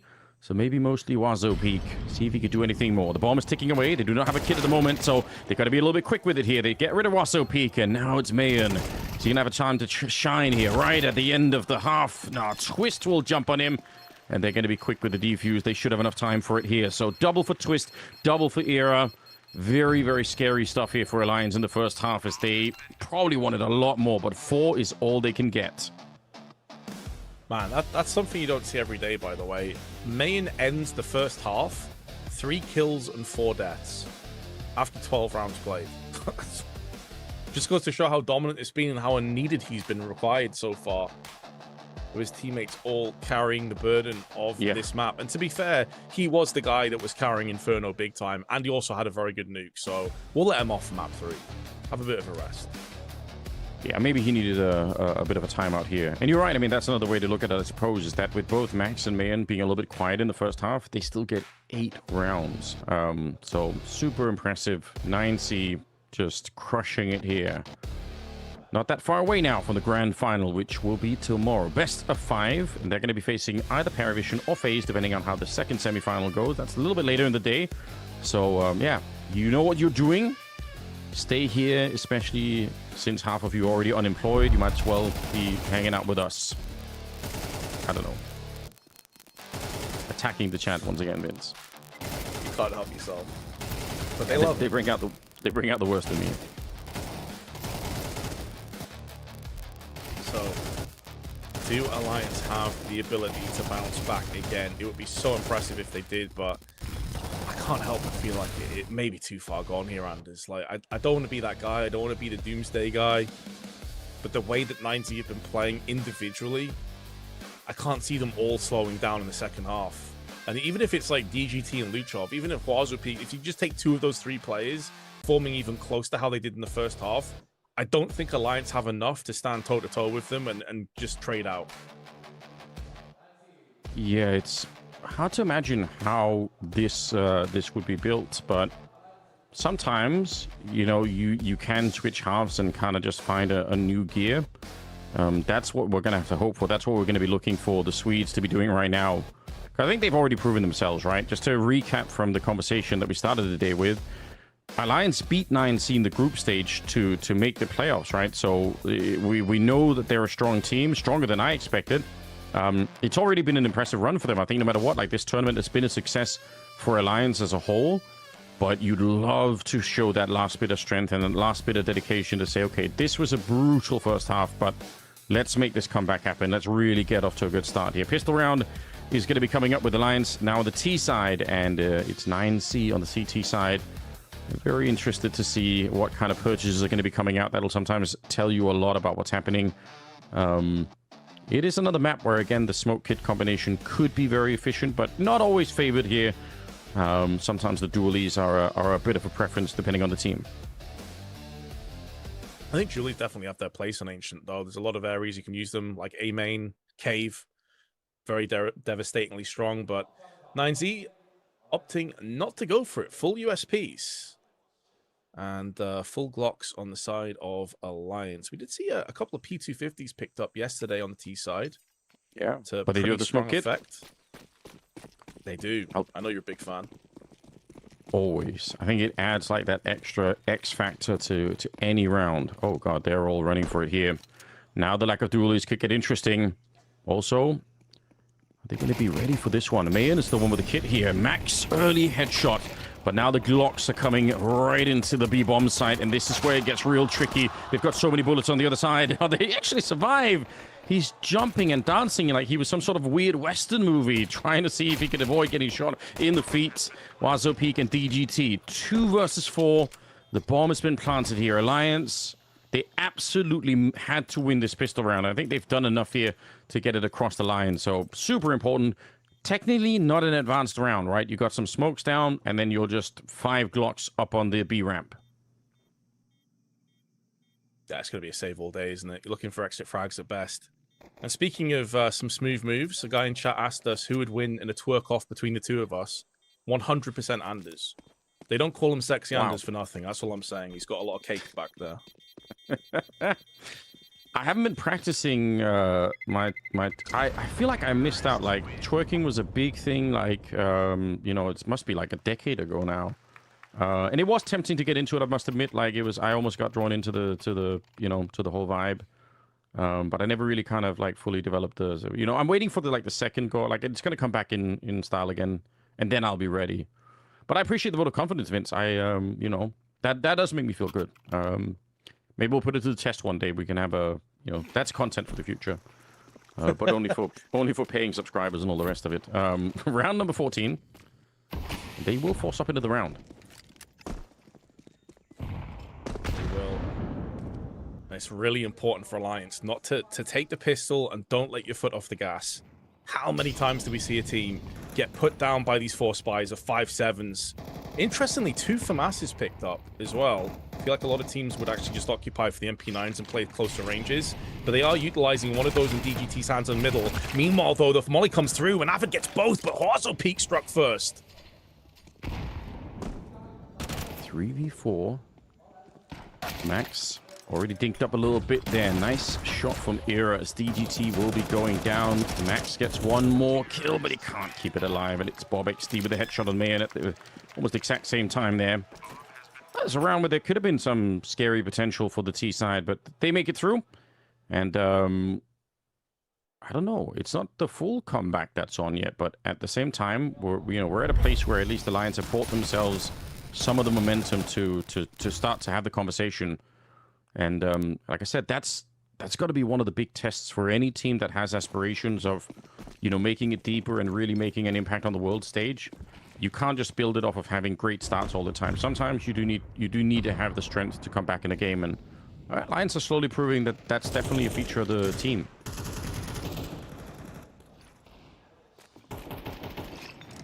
Yeah, it also shows me that this isn't going to be sort of like a fluke run at this event. I would have expectations of them going forward. It's not just how do you do when you're on fire, when everyone's performing. It's how do you do when things aren't going your way, when you're playing at like a 5 or a 6 out of 10. Weird and wacky cave engagement, but it's going to go in favor of Avid again as he lands the shot through the smoke onto Max. Thought for a second they were going to get some shots through there from the CT side, and now this stack starts to show its head. Era realizes it starts to back away. Spray has done a ton of damage to multiple CTs, 3 of them below 20 HP. Shot close. They did try to burn him out, but there was a smoke that saved him earlier. Not going to be saved, though. Avid is just crushing his way through. That's an ace now. Up against not that much, but nonetheless, pretty cool at the end. He got like 4 kills in about as many seconds. And that will be Alliance surely starting to feel the momentum swing their way. Things are getting a little bit more serious on the 9C side of things, too. What's the answer? They've got Mayan on the AWP, and we had the conversation in the first half. 3 kills. We didn't worry about it because they had such a great first half, but now we will start to concern ourselves a little bit more with it. If he can't pick up some of these early kills in the second half here, when he's got his sniper, that will be a cause for a little bit more criticism. Even if you played great on Inferno, and he truly did, still would make you worried. 16th round, and the scoreline is 8-7, still in favor of 9C, but they had all those rounds in the first half. There's DGT finding Bob XD. He was trying to get real cheeky through the smoke in the middle. Max is running for his life as the MAC-10s are coming for him, and he will survive. Yeah, well done, Max, honestly. He was flashed. There was a Molotov down. It was awkward. But staying alive in Temple, it's not just the fact... Oh, hold on. Era with that transfer. Maybe they can still get this one done yet, Anders. I was kind of writing this round off, and although Uppy has fallen, they still have Avid, but he's in middle and no control over the bomb. It's dropped right out in the open on A. Yeah, but the fact that Max survived, it did allow the rest of his team to move through on CT, and they couldn't get fully committed on. All 3 players are a little bit wounded, though, but it doesn't matter when you slow peek out into the AWP, and Mayan does strike. Yeah, you're right, though. Era, that double spray down is a real opportunity to maybe do something, but they just couldn't get the bomb down. Even if they would have had the bomb in a 1v3 like that, at least there's more of a chance for the sole T player to do something. But without a bomb plant, that was always going to be quite tricky. Timeout called for Alliance. First round picked up from 9C in the second half. That's huge. They get to save the AWP as well. So some signs of success. We had double OT on the second map. I mean, the way that this is shaping up, it could be heading in that direction too. And I wouldn't be against it, even though it could be a long day of Counter-Strike for all of us. At the same time, we're talking about a spot in the semi-final. Best of 5 grand final, or spot in the grand final, I guess, tomorrow. Best of 5, and it's $1 million prize pool. So I love to see teams really, truly tested to make their way all the way to the end. And like I said, they're facing up against either Faze or Parivision. We'll find out later in the day. But here we go. The buy is in. They will have someone to work with on the T side. That's the good news. Run boost through. Don't think it fully worked for 9Z. As they blow open the smoke, it's a 1-for-1. But plenty more where that came from. Twist, though, from heaven. turns the screws and puts down DGT. Been one of those spearhead players. So Alliance have the advantage.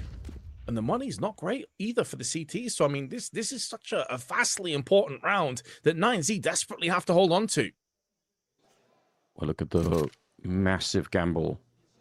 3 people at the B-bomb site. We saw them do this on Inferno as well, and I would say with mixed success. But it does make sense to try and go for it. Alliance have a long time to figure out what's going on.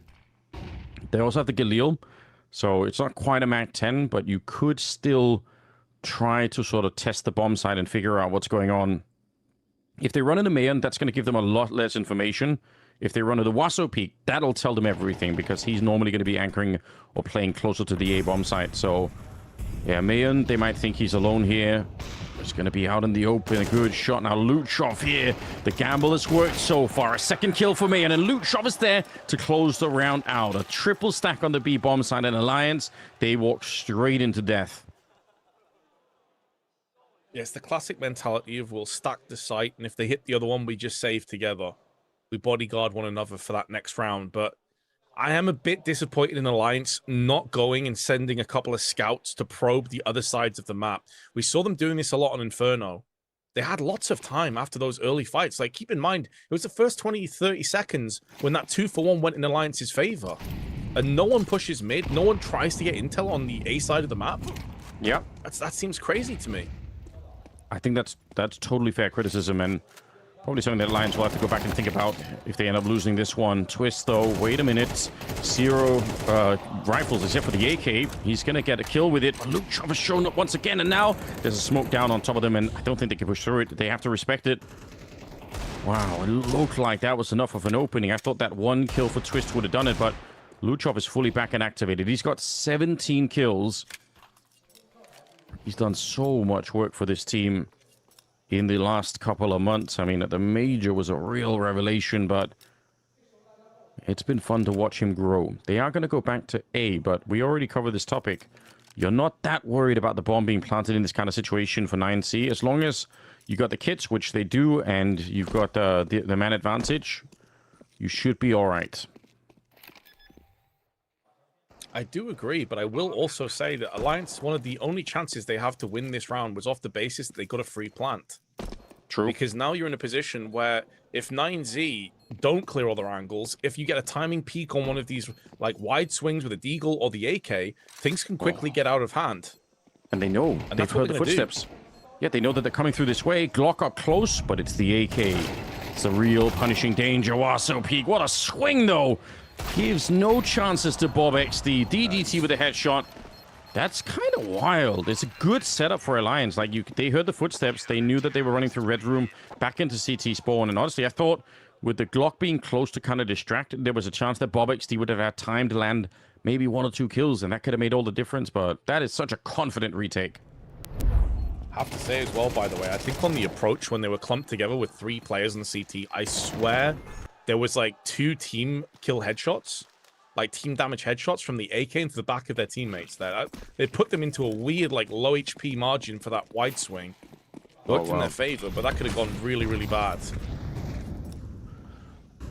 Well, the tension is pretty high at the moment, so mistakes are bound to be happening. They are faking towards the B-bomb site. They're putting a little bit of pressure on. I think they want to find a kill and go fast. I can't see them slowing this down. They're giving up all the rest of the map control. Yeah, so once you get this one, you should be running for the site. They've already smoked off towards Donut. CT spawn as well, but Mayan is pushing in front of this smoke, playing on the site with the AWP. And Wasso Peak's coming through as well. He is not afraid any longer. He's back in the game. And Mayan shuts down Twist here. Huge double for Wasso Peak. He was missing. We had search teams out looking for him with, you know, sniffer dogs and all the rest of it because we couldn't find him on Inferno. But this is something different. 16 kills and huge defense on the A-bomb site. It's going to sound like such a strange thing to say, but Mayan's Incendiary for me was the MVP of this round. They lose the player in A main. He throws the Incendiary. There were 2 players donut, but they were more mid than they were on the A side. So it allowed Mayan to put his AWP to use, but more importantly, get those 2 CTs out of donut because it took about 5 seconds longer than Alliance were hoping for. They had that window of opportunity, but it was slam shut in their face. So it just goes to show this is why utility is so very important at this level of play. It makes a huge difference. Yeah, I love that. It's a great detail. And I mean, 5 more seconds in a game of Counter-Strike is night and day. Mayan with the shots. Don't know if Bob XD ever had much of a chance. Very, very tricky when the bomb is not planted and finding and clearing the entire bomb site. But yeah, that's a great detail. I love that. Buying a little bit of extra time. And the fact that they came through the smoke as well to fight with. Otherwise, the plan made sense, at least for Alliance, right? You get the kill. You're already setting up the smokes onto the A bomb site. So like from a tactical point of view, it does make sense. But I suppose this brings us back to an earlier talking point on this map, which is that sometimes 9C just look like mechanically they're on a different level and Alliance can't quite keep up, which hasn't always been true in this series, right? But on this map, it seems like they've just hit a different level when it comes to the individual stuff here. Both Luchov and DDT, and now Waso Peak as well, added 3 to that mix. That's pretty tough. 12-7, and one more round for 9C, and they will be in the grand finals here with the XSE Pro League. And again, we're putting some grenades into the A-bomb side. I don't think it's a full commitment this time. A nice boost up, but they get knocked off that box. Luchov and DGT, and now they must push. They might as well. No guts, no glory. But it's Waso Peak that spills more blood, and it's Bob XD that goes down alongside him. And now it feels like the curtain is coming down on Alliance's tournament hopes.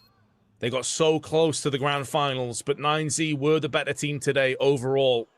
And unless RP and Era can pull off a miraculous 2v4 clutch, make that a 1v4, this one is a done deal. All on Era's shoulders, and Luchov will nail him, getting the South Americans to the grand finals. Ah, that is huge. Very confident victory. I'm super impressed with the way that they played this last one. Again, it's a massive sort of up and down game. It was hard fought on Nuke. It was losing in double OT on Inferno. That's a lot to go through. It's a long game at Counter-Strike, but then you come into the third map and you look like it's, you know, it's the first map of the day. You're fresh and ready to go. Individually, everything coming together. And, I mean, it's hard to even say who's the best player across all these maps, right? Because Mayan's impact on the second map was insane. And then he went, you know, missing on this one. Got DDT Luchov instead, kind of really stepping it up. And also Waso Peak here towards the final map. So very, very cool performance. 9C, I think they were always one of the favorites to make the grand final of this tournament. And they are starting to prove again that they're a really, really cool team to follow. What a great story for South America as well. I would say a region of Counter-Strike that has a tremendous amount of talent. Just very often spread across a bunch of teams, which is a little bit interesting. But down on the stage, I do believe we have Banks ready with a bit of an interview. So we'll try and be quiet as they're going to be talking through this one. But yeah, great match. 掌声送给9Z啊！恭喜晋级总决赛啦！那么这也是9Z 队史上第一个总决赛，我们来问一下他感觉怎么样 ？So Mayor, the very first grand final in Oric history, how do you feel? Oh, it feels amazing. And playing with this team is the best feeling I had in my entire life. So I'm enjoying it so much, and the people is crazy here. I love China. They are so kind to us, and we respect it. 感觉太棒了，能和这个9Z 的队友们一起并肩作战，是我这辈子目前最好、最棒的感觉。然后中国的观众们太给力了，感谢大家。Mayan, you were just saying about this team, such beautiful words, right, and what it means to you. Can you explain to me and the viewers at home, like, how this has come together, how you get these feelings from playing Counter-Strike with these guys and going on the journey that you have in the last few months? Oh, it was really hard to us. My teammates left, and me, of course, we left too much in our house. We were together the whole year, and we were practicing and living our life, you know, behind us. So we are expecting more. We have to do more because we have the potential. So we still want it, and we are going to win that final. 过去的这段时间，可能大几个月，将近1年的时间，对我们来说是非常的艰难的，因为我们真的非常的辛苦。我们的队员们其实直接就是放弃了个人的生活，就是一直在训练，一直在四处去打比赛，真的非常的辛苦。但是我觉得我们明天这个总决赛会赢。Now, going up against Alliance in this game, right? Pretty crazy series of how it all went down. You went for Nuke, your tried and tested pick, the safety one, which worked out very well. But then we go into this crazy overtime, a lot of back and forth in it. You made a great comeback from 11-6 down to even make overtime. But what do you think was missing in not being able to close that out 2-0? Oh, I think they played really good. They had a strong Inferno, and we knew that. We started to play different of our gameplay with Hub, and it was working, but yeah, we lost a few rounds in some details, and it was important rounds for us. But yeah, I think they played really good, and we tried our best, but it didn't work. 就图一我们这选图 Nuke 感觉打的还是比较轻松的，但是图二呢，对面的 Inferno 是非常非常的强，然后他们打的也非常非常的好。那么我们呢有一些很关键的局没有能拿下来，然后我觉得我们在打 Inferno 的时候，可能就是和我们赛前的这个准备的一些东西稍微有一些不一样，但我们其实也尽力了，最后没有拿下来 Inferno。And now you've sat in this position where you've got 2 wins on a stage for the first time in front of big crowds for you guys. Does it feel like you are over the fear or over the barrier that was blocking you guys? And how much does this team believe and need and want to go for this trophy? I think we are going step by step, and we needed that first win against Tailu. It was it was really important for us to win the first match in playoffs, and we left it behind. Now we focusing on the next step and doing it step by step. I think today it was really important to us. It was really hard to play against them, and yeah, now we rest a little bit and focusing on the grand final. 就是 Banks 问呢，就是9G 在这个大舞台上已经连着赢了2场比赛了，那么他们是不是已经克服了这个大舞台的心魔？然后 Mayer 说，就昨天对天路的这个比赛对他们来说非常非常的重要，昨天这个比赛能赢下来，然后今天这个比赛也非常的艰难，但是最后也赢下来了，这对他们整个队来说都很重要。然后呢，他们现在稍微歇一歇，然后就要备战明天的总决赛了。Well, Guangzhou, our first team to make it through to the grand final. It's 9Z and Mayan!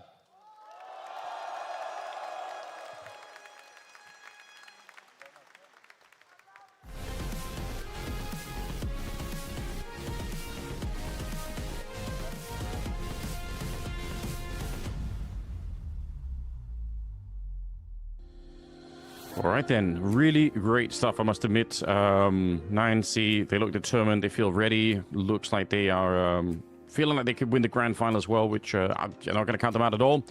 Very good stuff. It is going to be a best of 5 tomorrow, but we need another grand finalist that's going to be up to go, and it will be either Faze or on the other side of it, Parivision. So that semi-final is coming up in a couple of seconds here. Vince, you got any exciting thoughts about what we're about to see? Oh, I think if FaZe play even close to how they did yesterday, they're making the grand finals. I was so impressed with them across the board. Quazo Peak actually getting the MVP on Ancient, so he also bounced back. So that's great for him after a poor Inferno. But yeah, I think like FaZe have such a high skill ceiling off what we saw yesterday. But I'm also trying not to get too carried away, Anders, because that is just one match where we've seen them lift themselves into that kind of like a category, and it can quite easily, that bubble can quite easily burst. Like, let's be real about it. Yeah, it's early days, but it's kind of harder to get carried away with the excitement and the hype for them. Like, Twister's playing well, Frozen obviously going to be playing well, he's rock solid, but Jabone as well, kind of carving out a huge name for himself. I'm super excited. I think this is going to be a lot of fun. It will be coming up after the break, so do not go anywhere. We've got another semi-final to be casting, so stay tuned, and we will return in not that long.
Bro, we need to find a way to make Faze great again. Yeah, I think we need to experience IGL.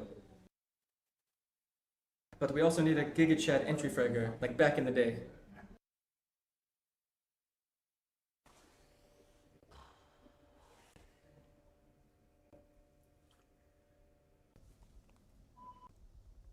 Yo, Eddie, Yo, what's up?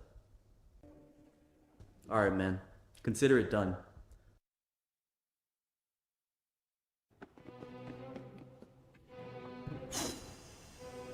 My 100% major winning phase era is coming back, man. It's coming back.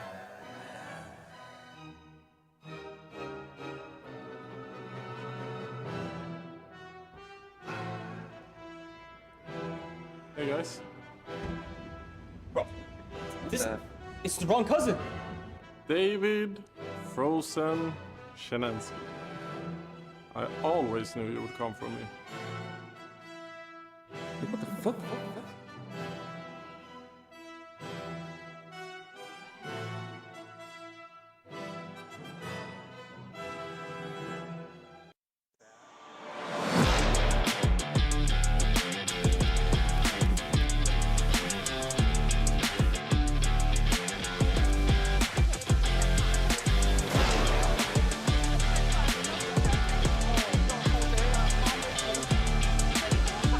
I'll let you just say some first words to them. Anything you want to add? 你好。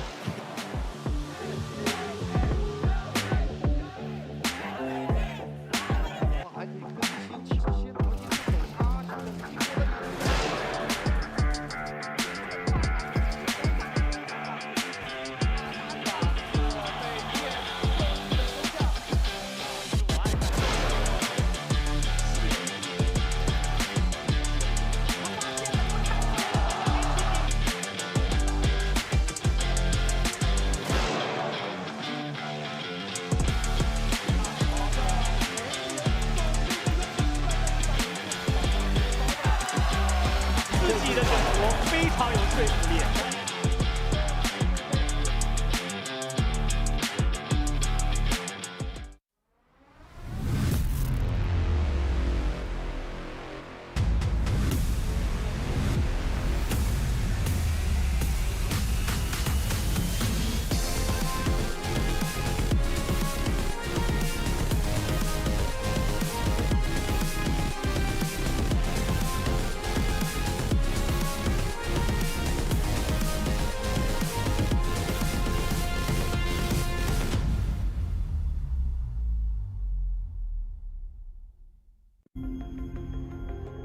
当中，你会看到进攻方的这个展现的逻辑当中，很多的时候，爆弹打完，我下面的几回合当中就会主动的尝试一些混烟抓timing，我要抓你的防守习惯，我知道你 A 区哪些地方爱站人，哪些地方不站人。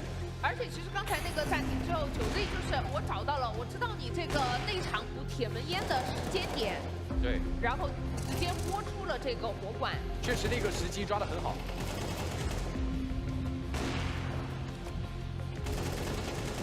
胜利。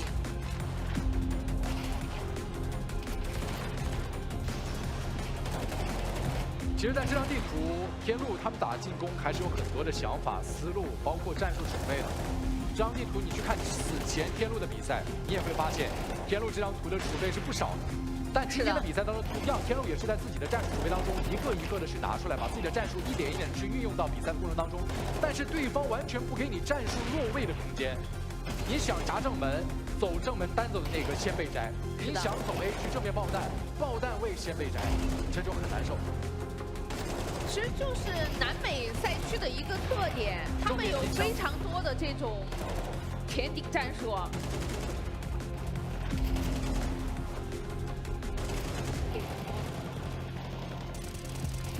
我刚才看到这个哥们儿应该是拿了 BG 中聘啊，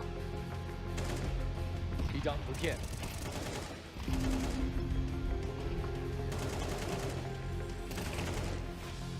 你会发现，其实整个上半场高光时刻的部分，天路其实不少的。是的。而且6、7个回合，天路总会有很多的多杀的机会和画面。但为什么最后是一个6比6的比分？因为手枪局。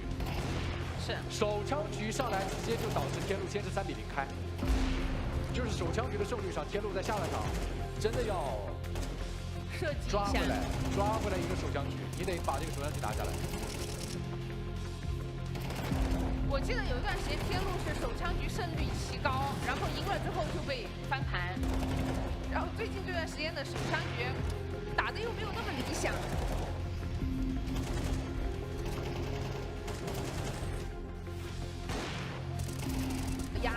失了。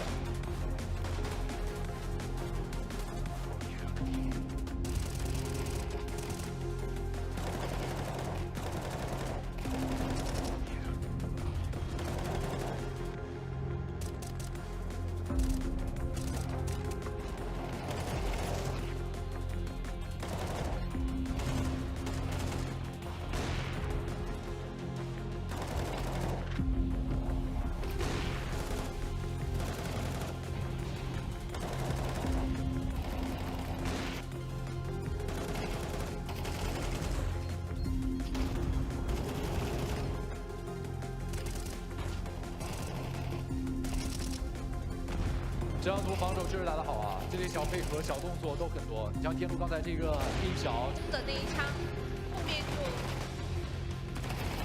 感觉不知道怎么守了。但第二次在给到BO3同样的位置的时候，他是打的。你看这一回合，这一回合其实守得非常漂亮，非常好。对。但是后面有一分，我觉得可以拎出来好好讲的是 DGT 他在那个旋踢的位置，他没有走上旋踢。 但是那一分刚好天路摆了一个3-2龙，对，细机全部听完，灵皇的位置跳下去想要去接北口，但是 DGT 明牌知道他在哪，就那把的 timing 被抓了之后，天路好像一下子全线崩盘了。这我觉得就是细节的一个问题，那一分他们2楼顶的没有那么的一个彻底，但是我没有想到他们会选择放脚步回防。标配的他还在放人，上来打一个2后路，卢昌伟这边连接上来抓。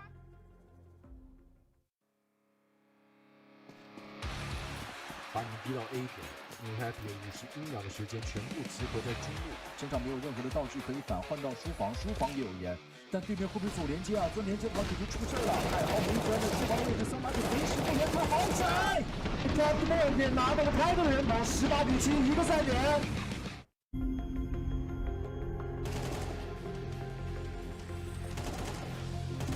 Taxi 在上半场发挥是非常的亮眼啊，不管是手枪局还是 ECO， 都成功的刷到了手感。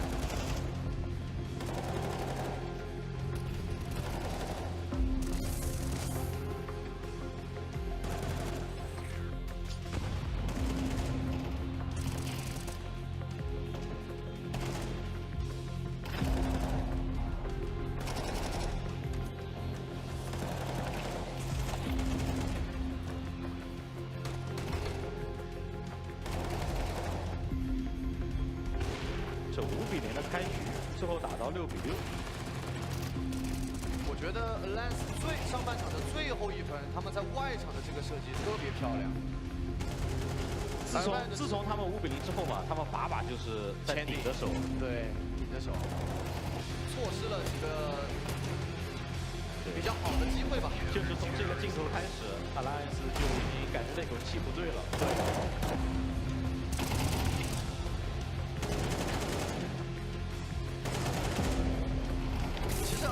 下半场很多近应接触的这种设计非常多，特别送黄防来进攻这个位置。他就是这么几个关键局嘛，一个刚刚那个1打1，一个手枪局1打3，对，然后又最后一局又是没有拿下，他其实就差这么几个关键局。这几分你要是算下全部拿下，这比分是能够反过来。对，而且经济上也没有太多的优势，必须赢关键局才行。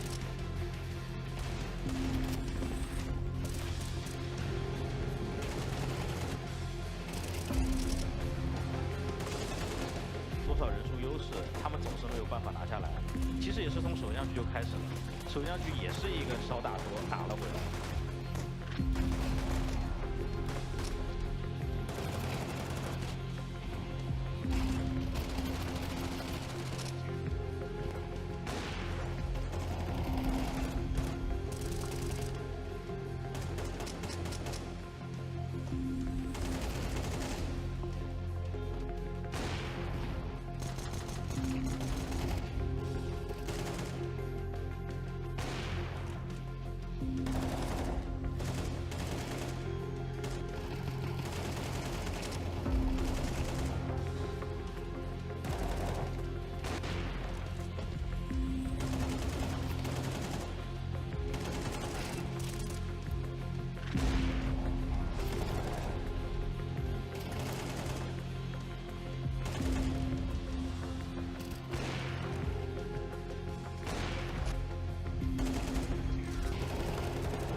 开枪了，骗出来直接被大狼收掉，在中间位的 A 路掉了残血，成为伏笔了。抱抱，这连续2颗反清，没落经济横拉出来，哎哇，这个时候反倒就是走不了啊，直接被粘住，而且还有无限的闪光。满雷，但是又一颗火，强行换他还能走。好了，后路已经超干净了。这是后路给了颗烟，给了颗雷破烟把你给打了，让他调度一下，去 B 区帮忙。中路想来三中开的话，直接来就行了。而且刚才那个也只是 Alliance 的肥口跨烟给撕掉了。看他这个动作就知道啊，他的中路这烟雾弹后面蠢蠢欲动。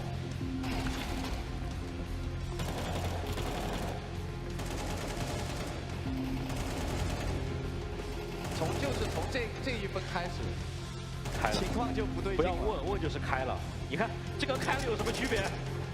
他甚至收了枪，用子弹专门往你身上扫。对，这上半场集锦一半都是他的。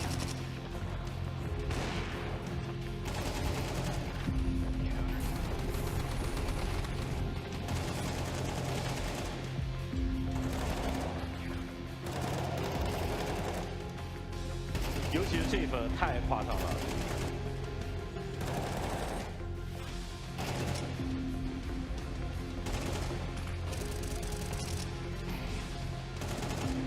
哇，这个也是手撕大局，这打的 Nemesis 没脾气了，然后最后一分更不用多说。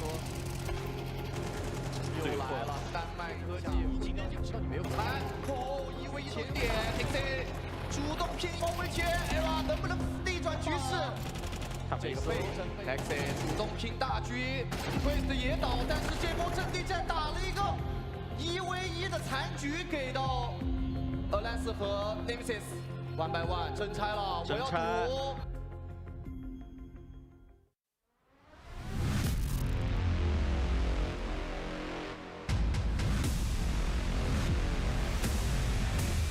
回头先看了他，红口比克接了2，灵活换掉 Max。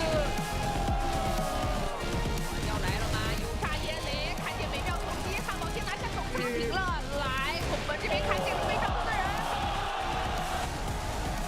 放人上来打一个2个，他们这边连接上来。灵活打一个2楼，但是漏中 Max 全准了。我们要恭喜 Nancy， 他们战胜了天路。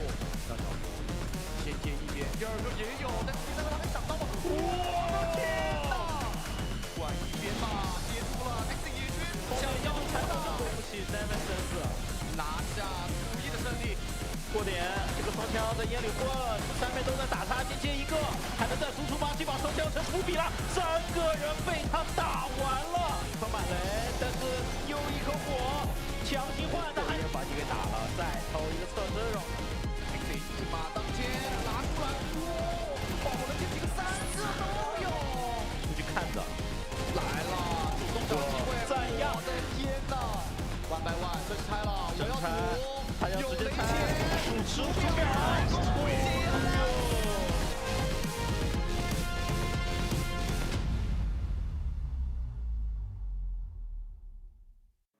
这一把拿下，比分追平。天路是会在最后一个当中被激烈去追平。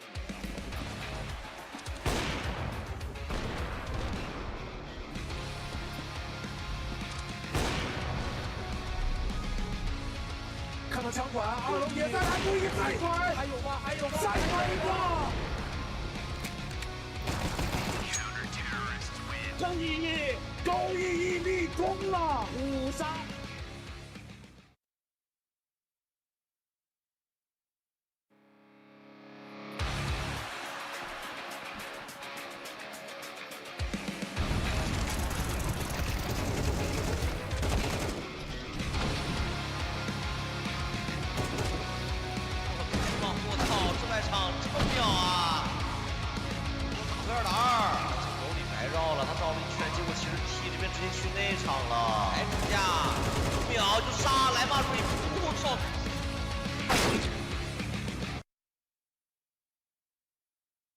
I'm very excited to come back and to play on Tier 1 with this roster, with these guys.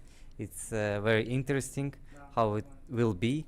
I want to play at this level because I miss it so much. I hope we will make it like to the win, I would say. But the first goal is playoffs, of course, like on every tournament. And after reaching playoffs, it's for me it's like starting a new tournament. And on this new tournament, we just need to win 3 games, and that's my goal, like to show our best game in playoffs. I mean, I have the same goal. I want to play as much as possible. I can say that I played New Republic in China only once in Hong Kong, and it was like some crazy guys, like they were screaming like a lot more than in other countries, you know. And yeah, I enjoyed it. I enjoyed it a lot, especially on game versus Vitality. A reunion with Celtic Callaghan. He said himself he shouldn't be here, and now Cologne major trophy in his cabinet. Bro, we need to find a way to make Faze great again. Yeah, I think we need experienced IGL. But we also need a GigaChat entry fragger, like back in the day.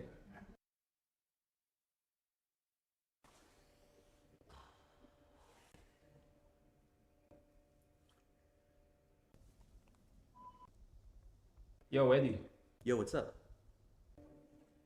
Alright, man. Consider it done.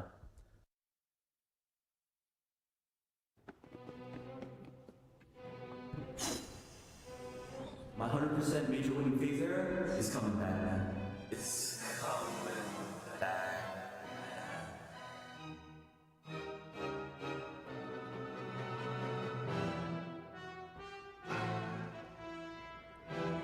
Hey guys. Bro, it's the wrong cousin. David Frozen Shenancy. I always knew you would come from me. What the fuck?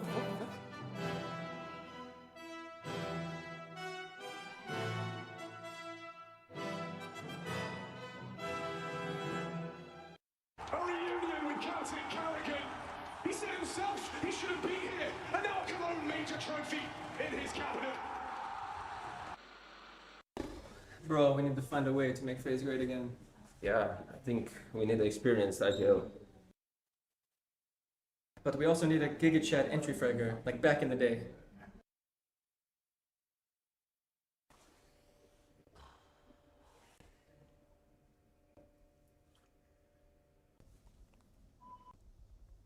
Yo, Eddie.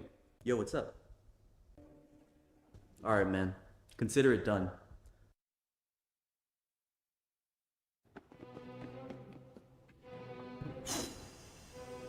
My 100% major winning Faze era is coming back, man. It's coming back.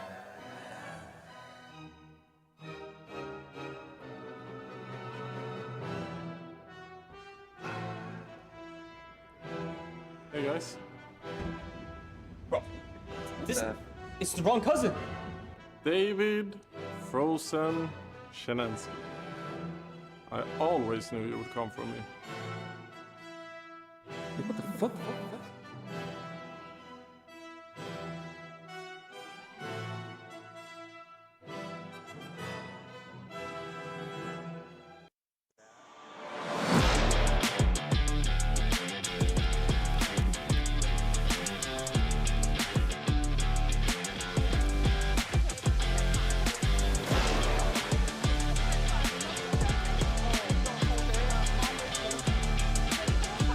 I'll let you just say some first words to them. Anything you want to add?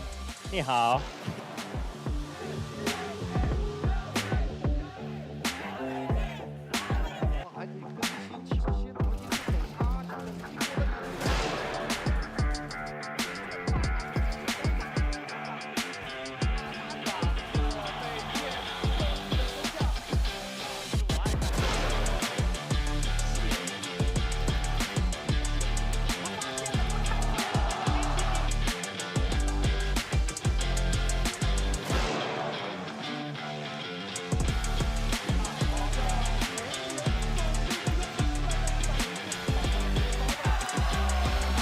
的阵图非常有说服力。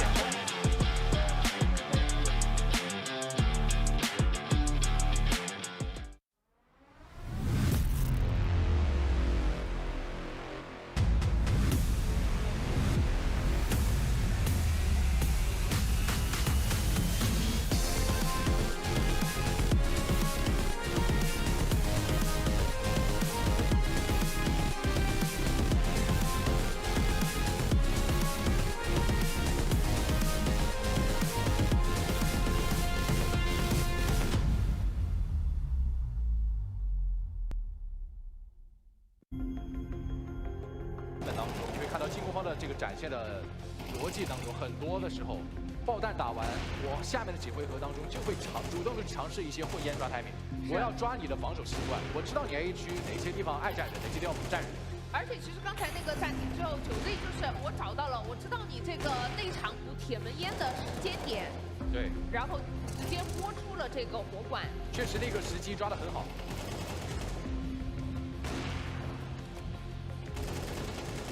胜利。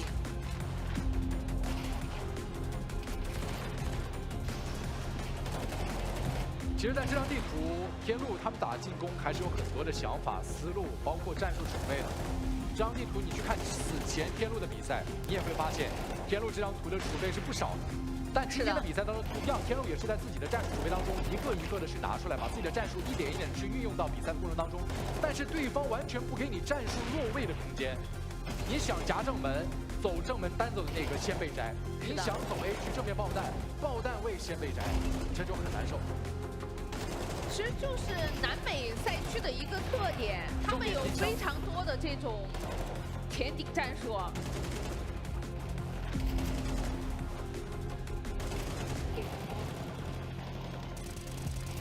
我刚才看到这个哥们儿应该是拿了 BG 中聘啊，一张图片。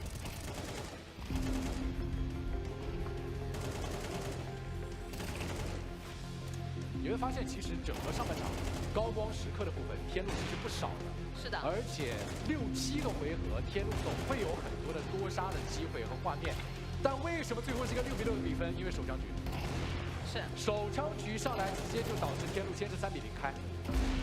就是手枪局的胜率上，天路在下半场真的要设计抓回来一个手枪局，你得把这个手枪局拿下来。我记得有一段时间天路是手枪局胜率奇高，然后赢了之后就被翻盘，然后最近这段时间的手枪局打的又没有那么理想。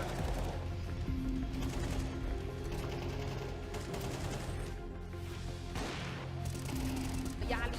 是的。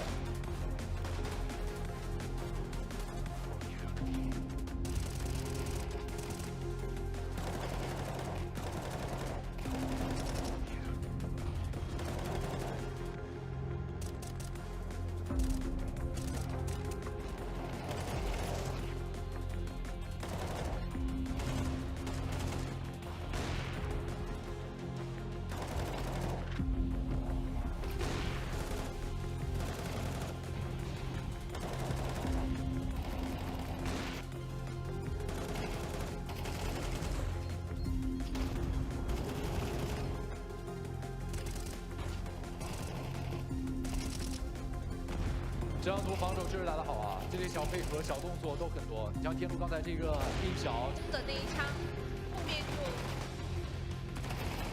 感觉不知道怎么守了。但第二次在给到BO3同样的位置的时候，他是打的了。你看这一回合，这一回合其实守得非常漂亮，非常好。对。但是后面有一分，我觉得可以拎出来好好讲的是 DGT 他在那个旋踢的位置，他没有走上旋踢。但是那一分刚好天路摆了一个32楼，对，信息全部听完，灵皇的位置跳下去想要去接北口，但是 DGT 明牌知道他在哪，就那把的 timing 被抓了之后，天路好像一下子全线崩盘了。其实我觉得就是细节的一个问题，那一分他们2楼顶的没有那么的一个彻底，但是我没有想到他们会选择放脚步回防。要回射，他还在放人，上来打一个2后路，长腿这边连接上来抓。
好的，欢迎回来啊！刚才第一场比赛真的是非常的精彩啊，但是今天的重头戏马上就要开始了。So that first match was insane, but the main event starts now.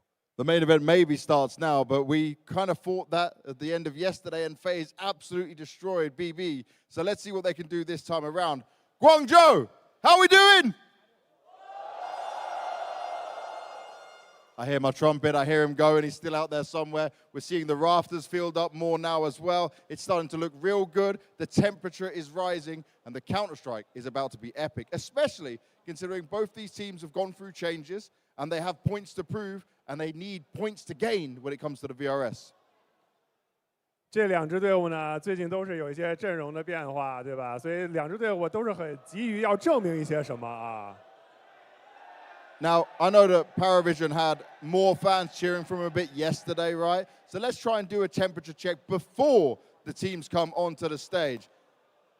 Have we got some Parivision fans in the house?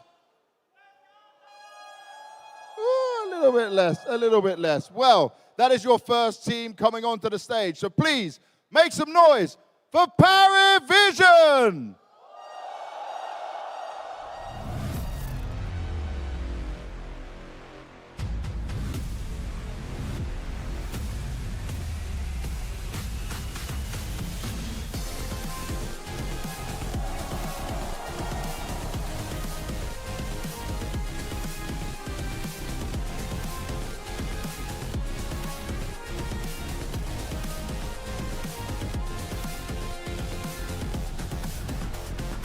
欢迎来自俄罗斯 Parivision。James!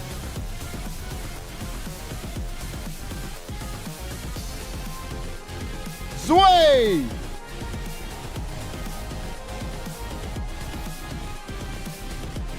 Hobbit! Cielo! And Slaxages.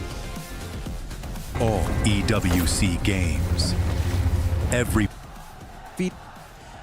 So there's some potential. That lead now. Dastan, TK, thank 12 you minutes, once not again so for scary. joining us 8 here. minutes, very scary. Just talk me so through it's stabilizing. yesterday's Amp game, damage what for you were able Frank. to learn from it. So he's going to have a lot of fun with the chase downs if you're not too careful. Some good stacks as well from P-Time. Not scouted out had full control, by the no side worry. of NGX.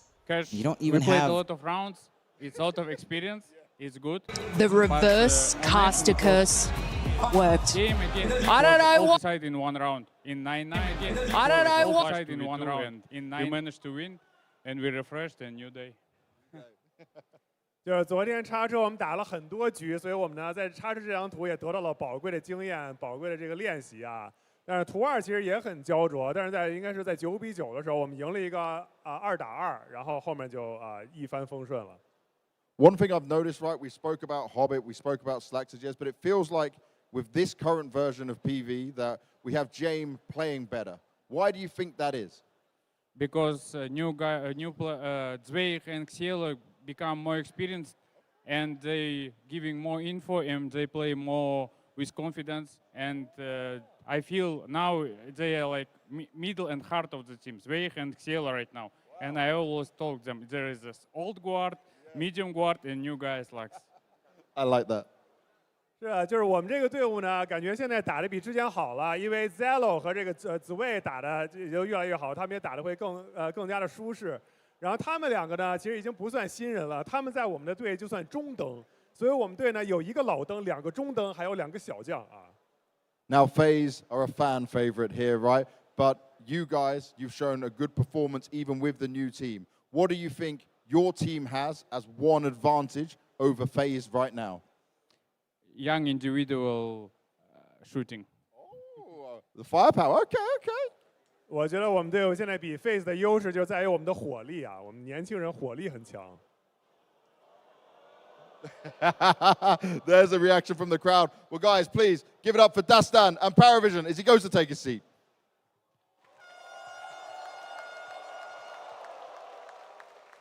And from here, FaZe are waiting to take to the stage again. And yesterday, we saw the best version of this lineup. The confidence was flowing. The individuals were dominant. They could do no wrong. 是啊，昨天我们看到了一个非常恐怖的 FaZe 啊，就他们的这个信心、就自信简直是爆棚的，然后他们的个人能力、个人状态来到一个很恐怖的位置。Guangzhou, it's Faze Clan! Faze Clan!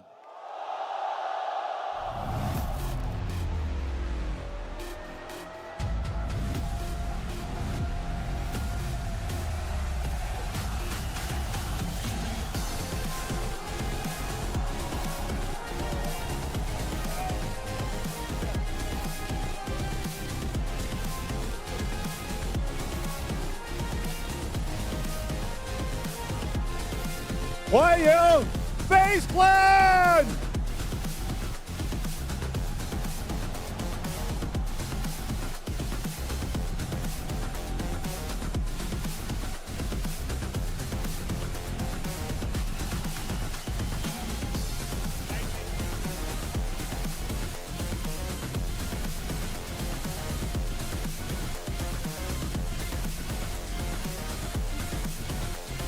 Twist, Frozen, Jacob, Jabon, and Nachu.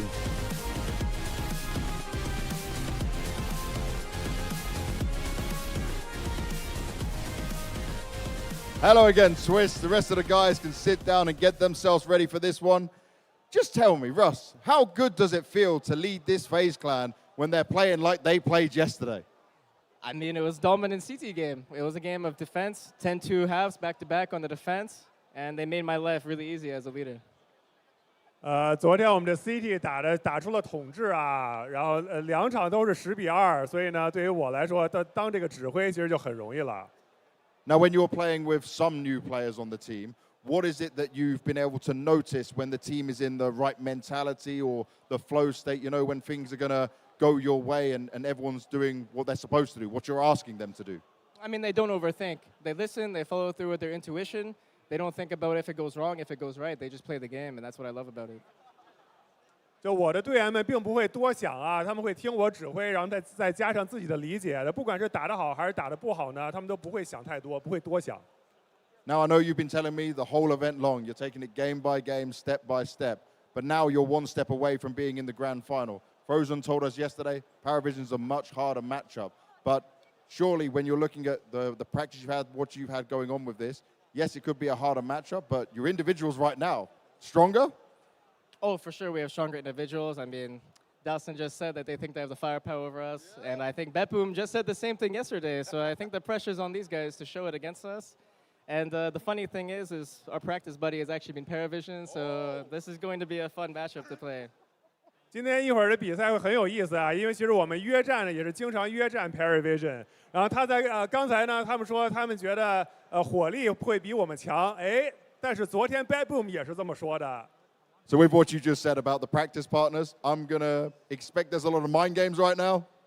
Yeah, maybe. I mean, let's see how much they overthink the situation. And yeah, I think the map pool is pretty expected from both parties, so it should be a great series tonight. 是啊，就因为双方都很熟悉嘛，经常一起打训练赛，那么可能一会儿会有一些心理战啊，也可能没有。哎，总监说不知道啊，不知道。Guangzhou, let's hear it for Twist and FaZe as they go to get in the game.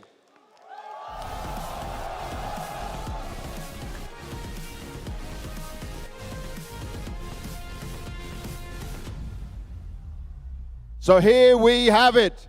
Guangzhou, the stage is set. Parivision on this side, FaZe on this side. Now, I'm pretty sure I know how this is going to go. But who's cheering for FaZe?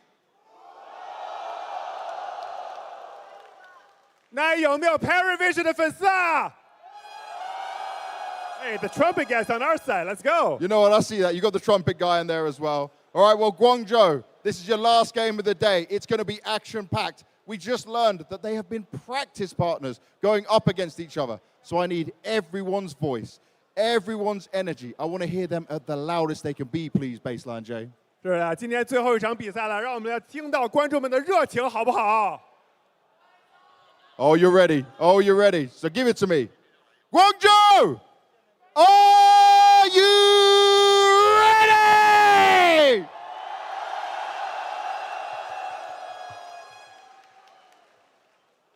Well, there we are. We're more than ready. Let's get into the game. The second semi-final is coming up. We got Parivision up against Faze in this.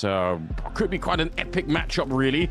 It's $1 million prize pool. We got the VRS implications, and we need one more team in the grand final. Vince, how are you feeling? We've got into kind of normal hours, so I'm really super excited for this one. I think it's going to be one hell of a game. Don't forget to unmute yourself, but apart from that, we're ready to go. Yes, sir, we are so ready. I'm so ready as well, Anders. I've been looking forward to this game the whole day. I think the first, semi-finals did deliver as well, to be fair. We had a couple of very close maps, and I think this is going to be more of the same, man. The fact that they were practice partners is the icing on top as far as I'm concerned. I think the veto as well, Twist's kind of touched on this a little bit. It's going to be pretty straightforward. We know Inferno, Nuke are not going to be played, Anubis probably won't be played. The only question left for me is, do we see Cash? Because both teams have already accepted and played it so far. Faze twice and Parivision once. I would love that. I mean, it's been really exciting catching up with Cash again and kind of seeing how people are learning or maybe failing to learn, especially the T side. So yeah, that's why we want more of it. But I'm glad that it's already been played a couple of times here. We've been swept away by the impressive work that Faze have done so far. They seem to have the momentum, like the vibes are amazing. Obviously, for an organization as legendary as this one in Counter-Strike, you wanted to see them recover from losing their core and losing Carrigan and all that whole history. Seems like they put it behind them pretty quickly. And on the Parivision side, I mean, Snaxages looks like a really cool pickup.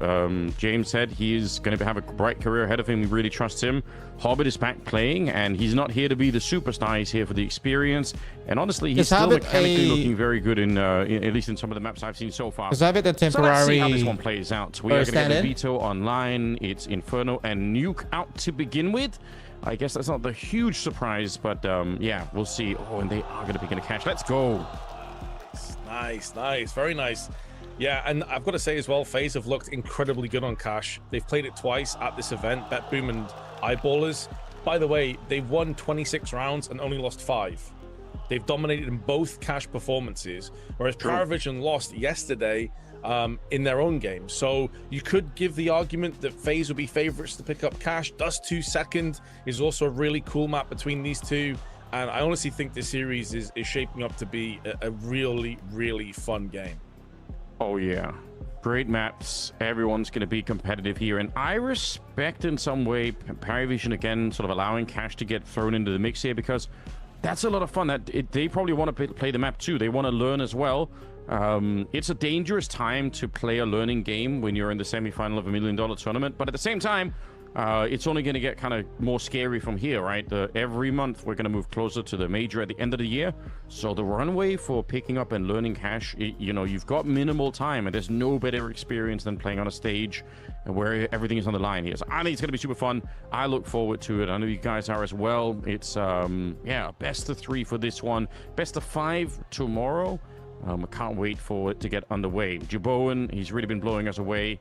This team just looks like it's ready to go. So huge rebuild, which is not always easy to do in Counter-Strike. Very often, it just doesn't work out. And I must be honest, I was skeptical about the Jaboan pickup.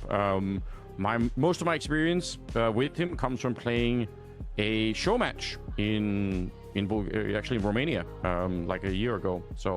And we lost. So I haven't forgiven him yet. You'll hold that against him for forever. It's now Dane on Dane. Some friendly fire. Been talking you up in your grudge against Sweden, but you're not a fan of Danes either. You just can't please Anders, this guy. Just don't like human beings. I picked the wrong job, but that is what it is nonetheless. Shout out to you guys in the chat. It's always been entertaining. We appreciate you guys, keeping us entertained and sticking with us throughout this whole thing. It's been a long tournament so far, and we do have more action still happening. So yeah, it's great. See some returning faces in there as well. Hobbit doing a little bit of talking before we get into this one. It's going to be the pistol round coming up, obviously, on the map of Cash. Yeah, I haven't heard anyone complain about Cash being back. I just think it's everyone's excited, and it's about time. it's a fan favorite map. I think people have been asking for it for a very long time, and it's cool to see that a lot of the pro teams have already decided that they are going to embrace it. You know, it's not going to be one of those sideline maps, kind of like Train was when it came back. It's one of the reasons it also got removed again. Look, Valve move in mysterious ways. Let's be honest when it comes to their map changes. There's Kiyosuke. We had Manasi here yesterday. Curious if he is going to be. Are they just guessed or is right or not? But I think this game as well, like by itself, has a ton of really interesting story points. We saw Slaxy Jez yesterday against Big. I think it was his breakout performance for Parivision. Up until that point, I wasn't completely sold on him, but I thought he was fantastic yesterday and instrumental in them getting that win. And then on the other side, and Twists kind of touched on this in the interview when Banks asked him, you know, how does it feel to play with these guys when they're popping off? And he said they made my job really easy. 2-10, 2 halves on the CT side, and that for me is the big one here, Anders. T sides are going to dictate whether Faze win or lose, and the same can be said for Parivision. I think T rounds are going to be so vitally important for both teams, especially coming through into Cash, because if you also remember, when Parivision played against Big, they got smashed on their T side again. And we were both sat here like, what is James doing? These calls are ridiculous. So I think that's something to really highlight and kind of focus on this series. I think you're absolutely right. We're going to get into it now, so make some noise in the kick chat. We are going to be going into round at number 1. Here we go. Faze on the T side and Parivision on the CT side. Faze versus Parivision. And I like that framing. It's First something that map, we'll definitely Cash. return to a little bit later on about those T sides. We're in the checkered room, and Shui is on the one side, Slaxidias on the other. So this is a bit of a mind game. You're hoping that the dualies can be activated. He's trying to be patient with it here. Great headshot, and his teammates on the other side. Shui is one of those players who's been playing very well on Parivision after the rebuild too, and a flash to set it up. Oh, it's picture perfect Counter-Strike coming out from Parivision. Only Twists left, and even though he is a great mechanical player, this is asking a lot. Don't want to see Parivision face any longer. Just leave him out here. He shouldn't be able to win this in a 1 versus 5. The flank as well. So even if he were able to get one of these kills, there was I think it was Zwei was pushing around the back and would have had him dead to rights. So that is one of those things, you know, like because FaZe have picked Cash, they're going to be starting on that T side, and now we're going to see them get tested. As I mentioned before, they've played it twice in this event, 13-2, 13-3 wins. On both times, they started CT side. So the T side really just hasn't been tested that much, hasn't really been pressured. How did they do it against Parivision? Yeah, I'm glad we get a chance to see that. Like, it's a good point, right? We're hoping for a strong Parivision first half here, just so we can see what FaZe have come up with. So far, Parivision, when they were on the T side, they had some cool wall bangs, but the amount of indecision was mad, and that is a problem that Parivision have kind of struggled with in the past, where they want to play late into the rounds, and that in itself is not necessarily a bad idea, but the problem is when you then, you know, you sort of have 2 plans at once and you're following both of them at 50%. That's not, I think, a good recipe for winning Counter-Strike. And yeah, we'll return to that. Hobbit in a nice position. Kind of hard to flash, maybe hard to peek as well when he's there. No armor, of course, on anyone there. Did not have the bomb plant in the pistol round, so this round probably a little bit less exciting. There is a deagle on Twist, though. Yes, sir, there is. And although we've been shining a lot of the credit on Frozen, who was nothing short of spectacular yesterday, I think it was Ancient, where he got like 21 kills in the first half and was just running rampant. It was Netiu, actually, who was the standout player on Cash yesterday in their matchup against BetBoom. He was dominating.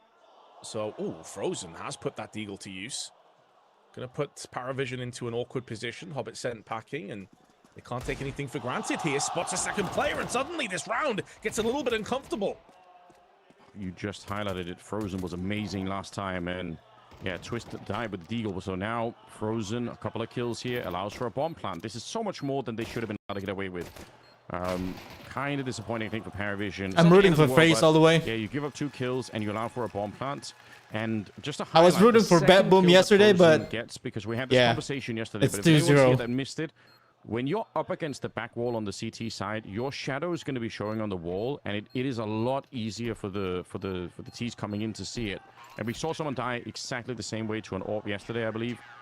So there are like small things like that that might be a little bit tricky. I mean, it's also the angle, obviously, for where the actual light in the map is. But generally speaking, it looks like it's a little bit easier when people are all the way up against the back wall. So might be something to consider.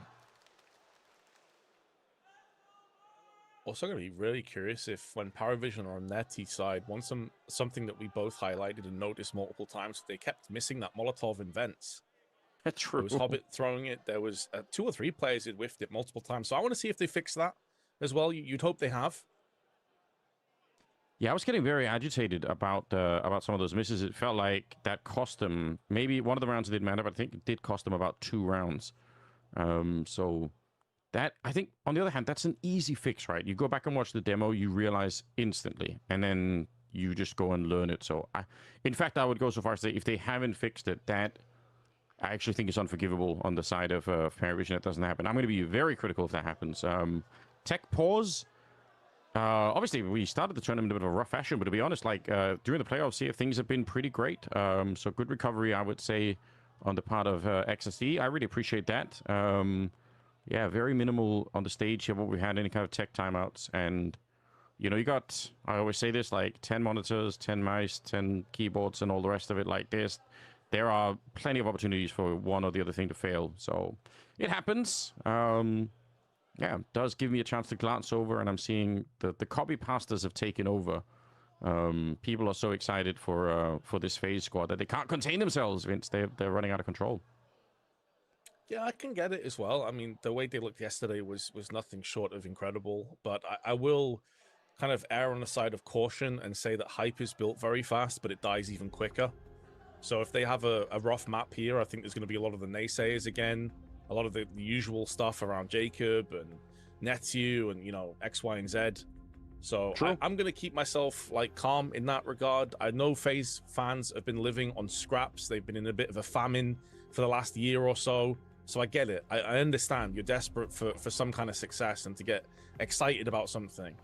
And why the hell not, dude? Like, the way they played yesterday, I can understand why they'd have won over a lot of people. But let's see if they can get some consistency. Let's see if they can make it to the grand finals first. That'd be a hell of an achievement, you know, right off the bat. Definitely appreciate the effort that they put into this one. Eddie down there with them again. What a great guy, by the way. He's genuinely as awesome and nice as he seems whenever you get a chance to see him in any interview or anything. Just an all-around cool guy. So that's what's my favorite ice cream. Probably Rocky Road, like some sort of pecan-based thing. Pecans are underrated, in my opinion, whether in ice cream or anywhere else. I'm going pistachio. Proper pistachio, though, not the cheap garbage stuff. The real stuff. But still nut-based ice cream. That's probably something I shouldn't say on stream, but still, you know, yeah. Let's try and get away from this topic as fast as humanly possible before things get worse somehow. Oh, okay. So I guess if we are going to have these kind of tech timeouts, it's probably better to have them early on when, you know, like we already have like a natural reset in the game. It was going to be the first rifle round. So like it's already like you have a bit of a room to breathe here. Sucks when you have these kind of timeouts and it's like an all-time high, like some team has big momentum or we're close to like finishing off or anything like that. That would be rough. Man, some of the attire that they're wearing here, FaZe coming into it, like the sports kind of wear, I think it looks sick. And also because of Twist, the way that he has his hair now, to me he looks like a sort of 80s villain in like a kickboxing movie. I feel like he's like ready to fight people. I think it's an awesome look. Yeah, like I don't know if that was just me from the Karate Kid or something. Exactly. Yeah. Like it's super sick. I can definitely see where you're coming from. Looks like we are live now. As Zwei puts in a whole bunch of bullets through on the wooden panels. Goes for a bit of decoration. Nades down early on. Netu is really aggressive here, bypassing the smoke, where I thought he's going to go on the right-hand side, but decides better of it. And I know it was a bit of a pet peeve for you as well, that we didn't see enough players pushing Squeaky on either CT or T side, but Twist is up there, up close. And so is Frozen. Double spray, they had no idea. How did they get there so quickly? That is insane. There's a minute and 18 seconds, and they had already walked all the way up the highway. How did Parivision have no eyes or anything on it? That's actually, that makes me think that FaZe have been looking at the demos. I almost feel like I have to go back and do it after the game now, because there's no way you would try that unless you had seen in a demo that Parivision leave the middle open for some portion of the start of it. That's kind of wild. I mean, it's the round done instantly as well. And it's about conditioning the team of Parivision now. They're going to have to be very aware that this is a possibility going forward. It's going to draw out early utility. It's going to draw out players trying to take mid control earlier on. And that could potentially make them weaker on the extremities of B or A. So it's such a great sort of complex round that has multi-layers. It's multifaceted. But if you are Parivision, you're scratching your head and saying, guys, we really had no idea that they were middle and highway before Frozen comes around the corner like a truck and just runs them both over. Ooh, that's something that is going to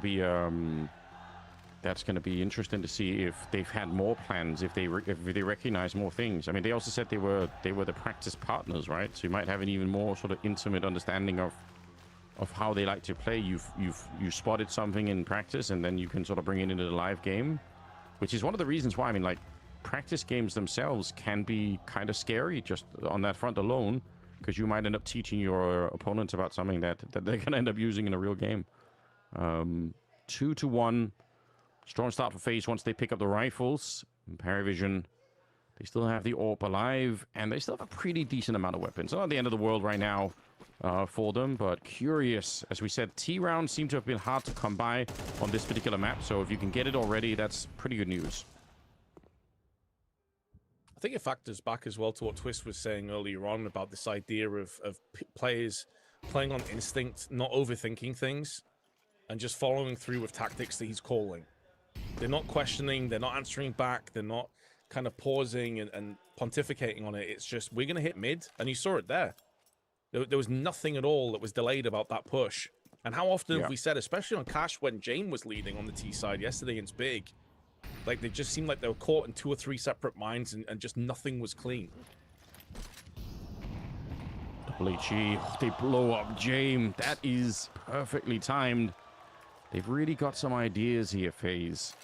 We saw a little bit of a wallbang attempt from Twist as well. Frozen is making sure no one is sneaking through the middle, and Jacob's going to be getting Hobbit. It's in the middle. That, again, keeps the map wide open. It forces another rotation to mid, with Slacksuggest now playing almost in CT spawn. Cello, you need another one, and he will deliver. Great work. Jaboan, though, will still burn him alive. 2 versus 3. And the bomb is being brought closer. Incendiary to slow it down, but there's still plenty of time on the clock. They don't have to worry about that. They're going to flash their way through and try and go for another bomb plant. There is one more smoke on Scray, which could be important for a defuse. And they do have a kit as well, but they may have to get close to the bomb site.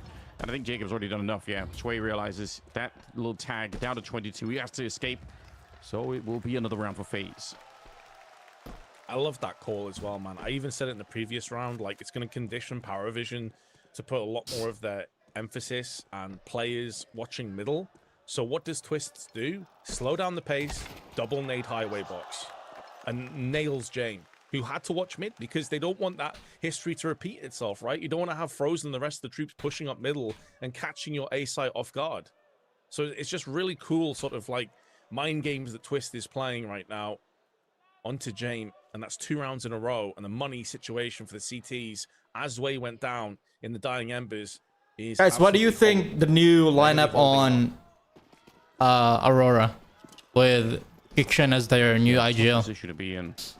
They brought some utility on the CT side, but realistically, probably not going to be much happening. I mean, it's going to be interesting because... I think they'll flash their way through their Kikshan is a good you could do something IGL, like that where you sort of but Kerrigan's way better. James got a smoke and a flashbang in the back of the bomb site. But he's gonna be some sort of elaborate mind game. He will probably elevate the Cello's got the other smoke and the performance as a team, a bit of a long shot, and again, and also individually some discipline by micromanaging Counter-Strike at the beginning.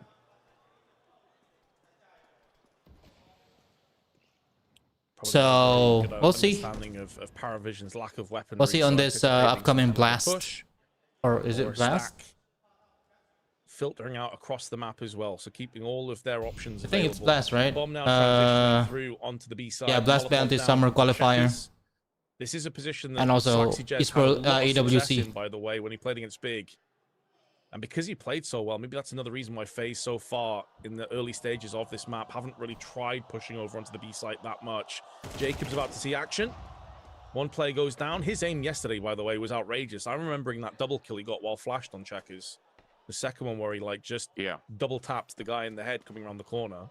gross. You had people calling him a cheater off that basis. Yeah, exactly right. Yeah, we've come full circle from him being nearly kicked because he's not good enough, and then back to this. I've maintained my support for Jacob for a while now. I think even before he joined FaZe, when he was still playing, you know, in Tier 2 sort of Polish Counter-Strike, I said I think this guy's going to be something really interesting. But the way that he joined FaZe was so disappointing. Like, he died. He basically joined a dying team where, like, he had to replace Rain. Imagine how much pressure's on your shoulders. Everyone hates you already because you're replacing, like, one of the legends of the game. And then I think in the second tournament they had, Jacob couldn't make it, so Rain was back playing anyway. Like, it was such a mess. So I have a lot of patience for Jacob trying to recover his game. Again, not to say that he's immune to criticism. I think it's fine to point out, and sometimes he really has been letting the team down. It's totally fair. I just think it's worth considering, like, the mental roller coaster that it must have been coming into this team. Yeah, and like everyone likes a redemption story, right? And we've had a couple recently. I think the one that struck a chord with me the most is Yakindars. He was completely and utterly kind of ravaged from the community for his performances during Liquid, and some of it was acceptable, I suppose you could say. His individual performance wasn't great. He even admitted himself. Some of it was the team was just a complete mess. And now look what he's doing with Furia. So there's no reason why Jacob couldn't. We'll have to wait and see. Jacob, speaking of which, though, he's already out in middle. He's going to be molotoving the sandbags and the HE up and over as well. Could be doing some serious damage, but no, Jello's actually okay. They smoked it down to save him. Tons of damage, though, through the smoke. And Jacob is keeping mid under wraps for the time being. They're going to get Jacob as well here. That is a bit of a rescue mission, you're right. Cello could have been burned, could have been sprayed, could have died 3 or 4 different ways, but ultimately still alive.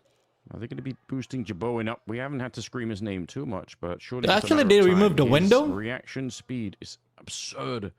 In that wall? It's gathered him a lot of fans in the beginning. There's a small window in that wall. Probably one of the quickest rise to, I would say, sort of personal fandom, partly because of the memes associated with his name, but that's just, you know, an added bonus in my opinion. Cello is low on health, and I think he's using that fact to say, let me try and see if I can push him with 40 seconds, and that is insane timing. Frozen's going to be so mad. Why are the CTs attacking the T side with 40 seconds left? But they're doing it because it is exactly so unexpected that it actually works out. Snipes just down to 3 bullets. I'd love a reload. He'd love a USP, and that's not the weapon for the job here. Hobbit will get nade 2 in return, and Good night. back hiding. Jaboin not able to land a shot in this round. Instead, it's Hobbit with a double kill, and that will be the round for Parivision. Super well played, like very patient here, and especially that timed mid push was pretty cool. I think there's another element as well to that aggression from Zello. I think you're spot on. Like, he's low HP, he wants to go and find information. But additionally, there was only one player with utility on his belt, and that was Jame. No one else had anything other than a flashbang. So you're getting to a point where you're... Jaden, thank you so much for the follow, man. Appreciate it. If we end up conceding a bomb plant... Thank you so much for the follow and kick. By the way, guys, we're live on YouTube, Rumble, Kick, yesterday enough, and them out for it. So it's great to see that they've made a couple of adjustments. And speaking of Twitch, I'll be continuing going live on Twitch. I am a co-streamer for various games in Twitch. Dota. 3 seems to be a good spot to be in, but I think we can still make it after this game, after this series. Let's hope it's gonna be a 2-0. I like to watch the Apex Legends Grand Final on Twitch. So I'm a co-streamer. To great success Twitch, on Twitch, Kick, surprise factor and YouTube. You just might not be expecting it. The best version of this, I think, will always be... I will jump on, or I will hop on first point of contact. The T's might rotate around main broadcast for ALGS or Apex Legends. I saw Big doing this as well. It was Fathom that was utilizing that second AWP over on B to very mixed. Somehow the had a couple of system of Twitch has a bug, but also some big impact. So we'll see if Sway can emulate that. They're playing it's for the, the co-stream button. It's actually grayed out, but it says that it's okay. It's on the Twitch side. A huge plus for Parivision if he can have another really good series. Stay tuned.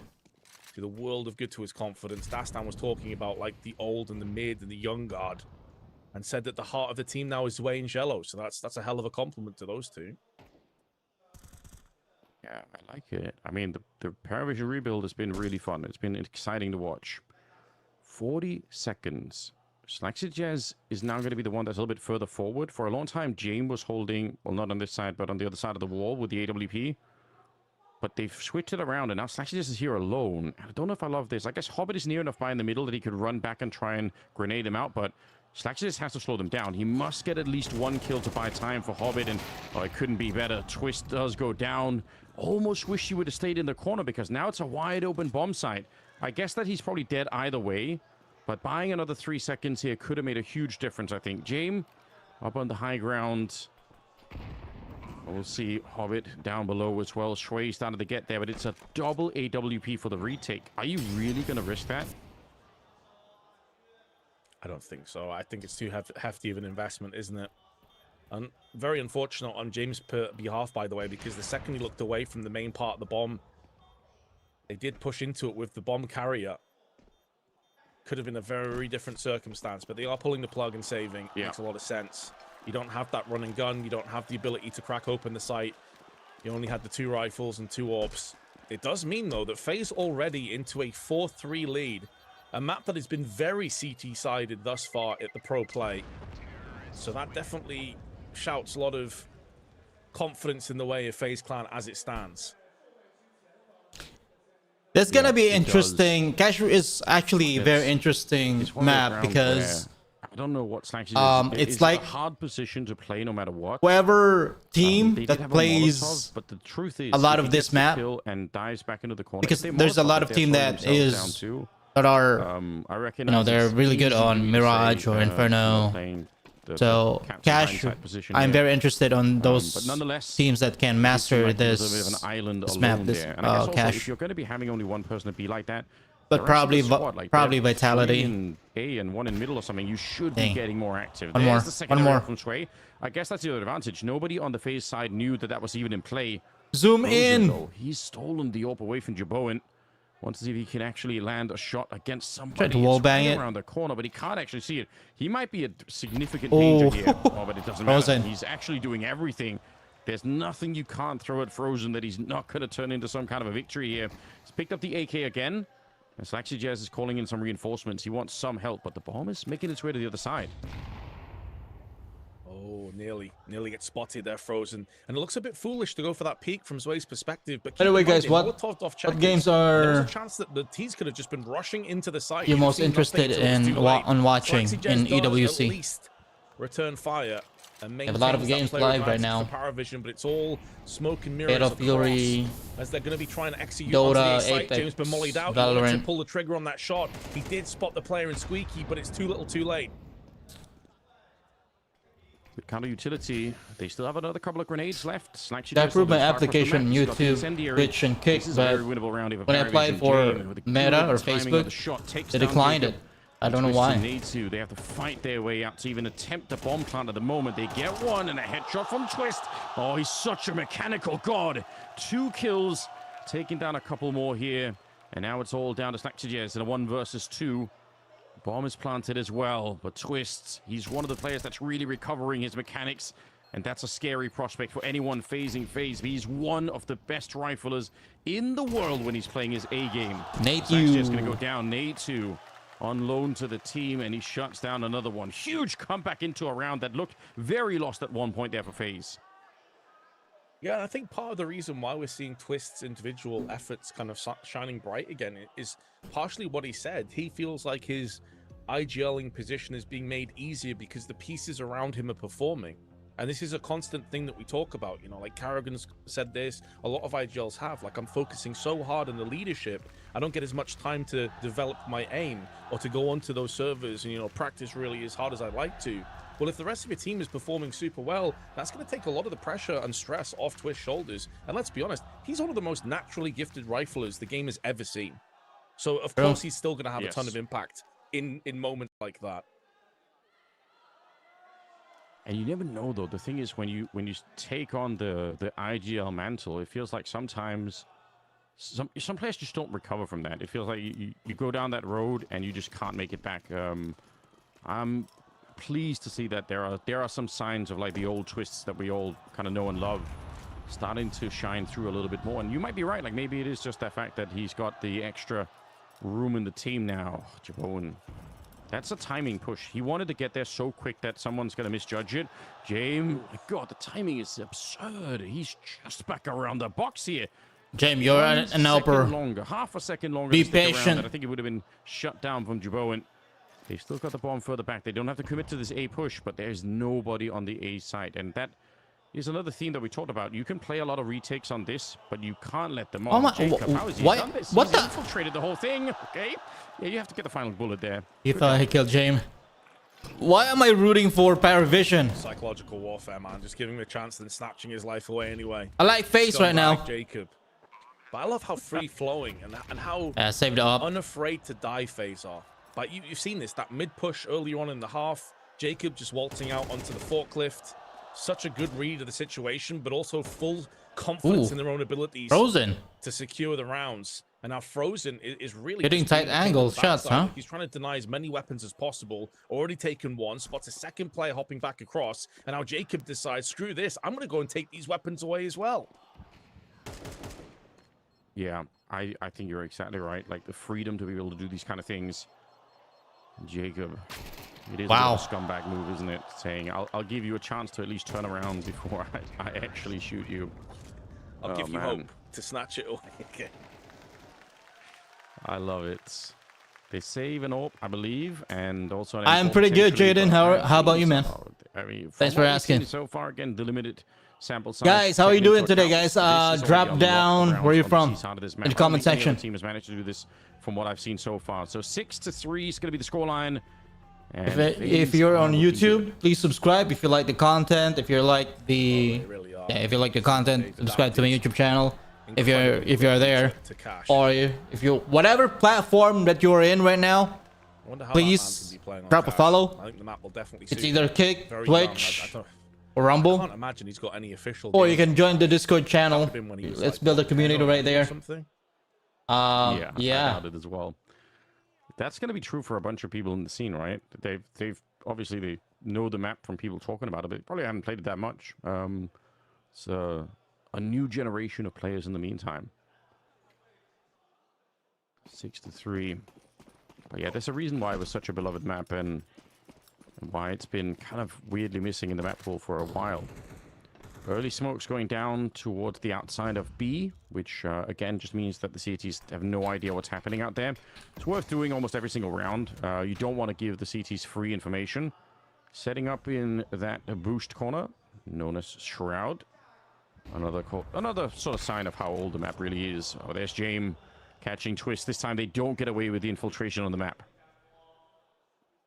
I don't hate it though. It kind of sucks to start the round off a player down, but they've had so much success with it. And it's constantly keeping Parivision on their tiptoes. Jacob, once again successful with those entry fragging duties, and it's Zway that goes down, and he was a linchpin player in their comeback yesterday against Big after losing the first map of Cash. Frozen through the smoke, just nails Hobbit.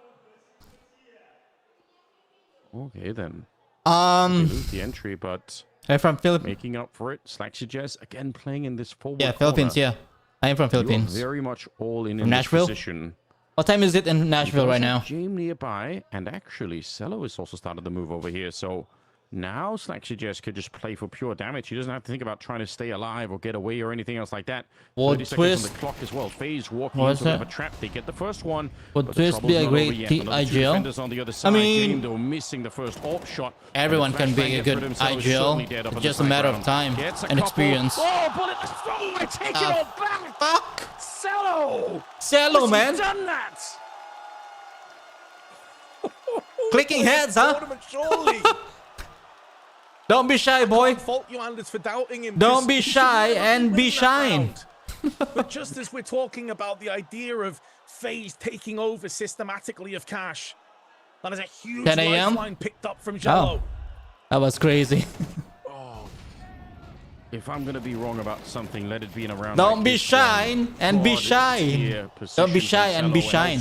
Faze with a pure panic, but to be honest, like they were all there. I don't even know how that happens. Oh, James going to get a kill on the Frozen. Parivision, this has to activate the team. This should make them feel great. Early push onto the A-bomb site here. And Jacob's going to get Slaxy Jess. Get another headshot. Hobbit's now shut down. And Game knows he might be in trouble. They're pushing in. What a read from They ate the nade, man. He realized they could be coming through the smoke. So instead of waiting for them, 2v2. open and shuts them down. Twist. 2v2 now. You're the anchor. You're the IGL. Parivision need the last couple of rounds, and they You're a great rifler. That ridiculous 1v4. It's up to you now. Cello. That should never have happened, but it did anyway. A little bit to the right. Reality bent to his will. And now we've got another couple of rounds left. Jaboan patiently waiting. He has the bomb. Otherwise, Twist will just plant, and Jaboan can hold his position forever. But it's a bit of an awkward mix that they've got going on. There is a player in the pixel angle that he was looking at to his right in that Jello. Enough time has elapsed, though, where Parivision may be a bit nervous about the bomb maybe transitioning across to B. Will they succumb to those doubts, those voices in the back of their head? Or do they fully commit to the site? Well, now they're about to find out that it is going to be the A side. Jabone goes in for the plant, and now it's down to Jello's way. But Twist immediately evaporates Jello. Oh my god. All right. Secondary heroics. Don't screw the pooch. Jabone missing his shot. Needs to switch J-Boy, don't screw the pooch, man. On your back, on your back. On your back. Check it. Only a Glock, though. Doesn't have the Tech 9, but it doesn't matter. Still oh my god. And secures the round for Faze. You get killed by a tech by a Glock. There. You're right. Get the sidearm out instead. I don't know if there was a helmet on that last player, but by the way, he's just alone. You know, he's not That's Jacob coming in permanent beginning here. Member Really cool play from James. or Again, Rooster. Say, like, reading the situation, Look at that. But yeah, look at that. Yeah, Blood I did. Splatter all over the place here. 7-4. We're moving into round number 12. The last of the half here, and they're playing it with 3 from us and 2 MP9s. I think Faze are showing us they are a scary cash team. It's early days, but they've definitely done their homework. I think that's why we're seeing so many of these super aggressive pushes through the smoke. Oh, Slaxy Jez with the MP9. He's gonna get checked. He's fully committing to this, but still takes down Frozen. Okay, that could be interesting. They need all the rounds they can get. Every single one of them to be picked up here. And yeah, you even steal the AK away. Faze have a plan for how to get back into this. Got an A2 lurking over on the other side of the map, but maybe not that long. There is that double stack in the A-bomb site, and I think they stood almost on top of each other. And that would mean that the rotation to B is real far away. So they could have an isolated sort of fight over on this side. I say that as Hobbit is starting to get closer. And again, he has an incendiary. Slaxy just has another incendiary. I'd say on utility alone, Parivision are actually in a great position. Yeah, and that time is dangerously low. Now, the problem, though, is that Zwei is kind of by himself. There is a rotation now coming in from Slaxy Jez, but Zwei's also sat in the exact same position that Slaxy Jez killed Frozen from. So there's every reason they would check this angle again. Nice trade. Slaxy Jez does, though, take some of that pressure off by nailing the headshot. And now Jaboan with 15 seconds. And Yetsu may get one, but it's so unlikely that anything else goes in his favor. Just save it. He's being wrapped around on as well to make matters worse from Jello. Oh! Now needs to move in, and there is Hobbit with Never the mind. Never mind. I thought he was gonna flick it. For a somewhat Never mind. serviceable first half. Yeah, at least they get up to 5 there, but I mean, it could have been so much worse. If Cello doesn't get that absurd spray down, then they probably, they're going to be stuck at 4 instead. It's, well, we'll see. They did have a really tough time of it last go around on the T side, but presumably they've gone back to check the demos. Do you think McGregor will win tomorrow's fight versus Max Holloway? Plays as well, but yeah, I think so. Really cool to see. I mean, he's been a while for how many years? And, how many years is that? Lots of cool 5 years? moments, I would say, from Parivision 2. Or maybe?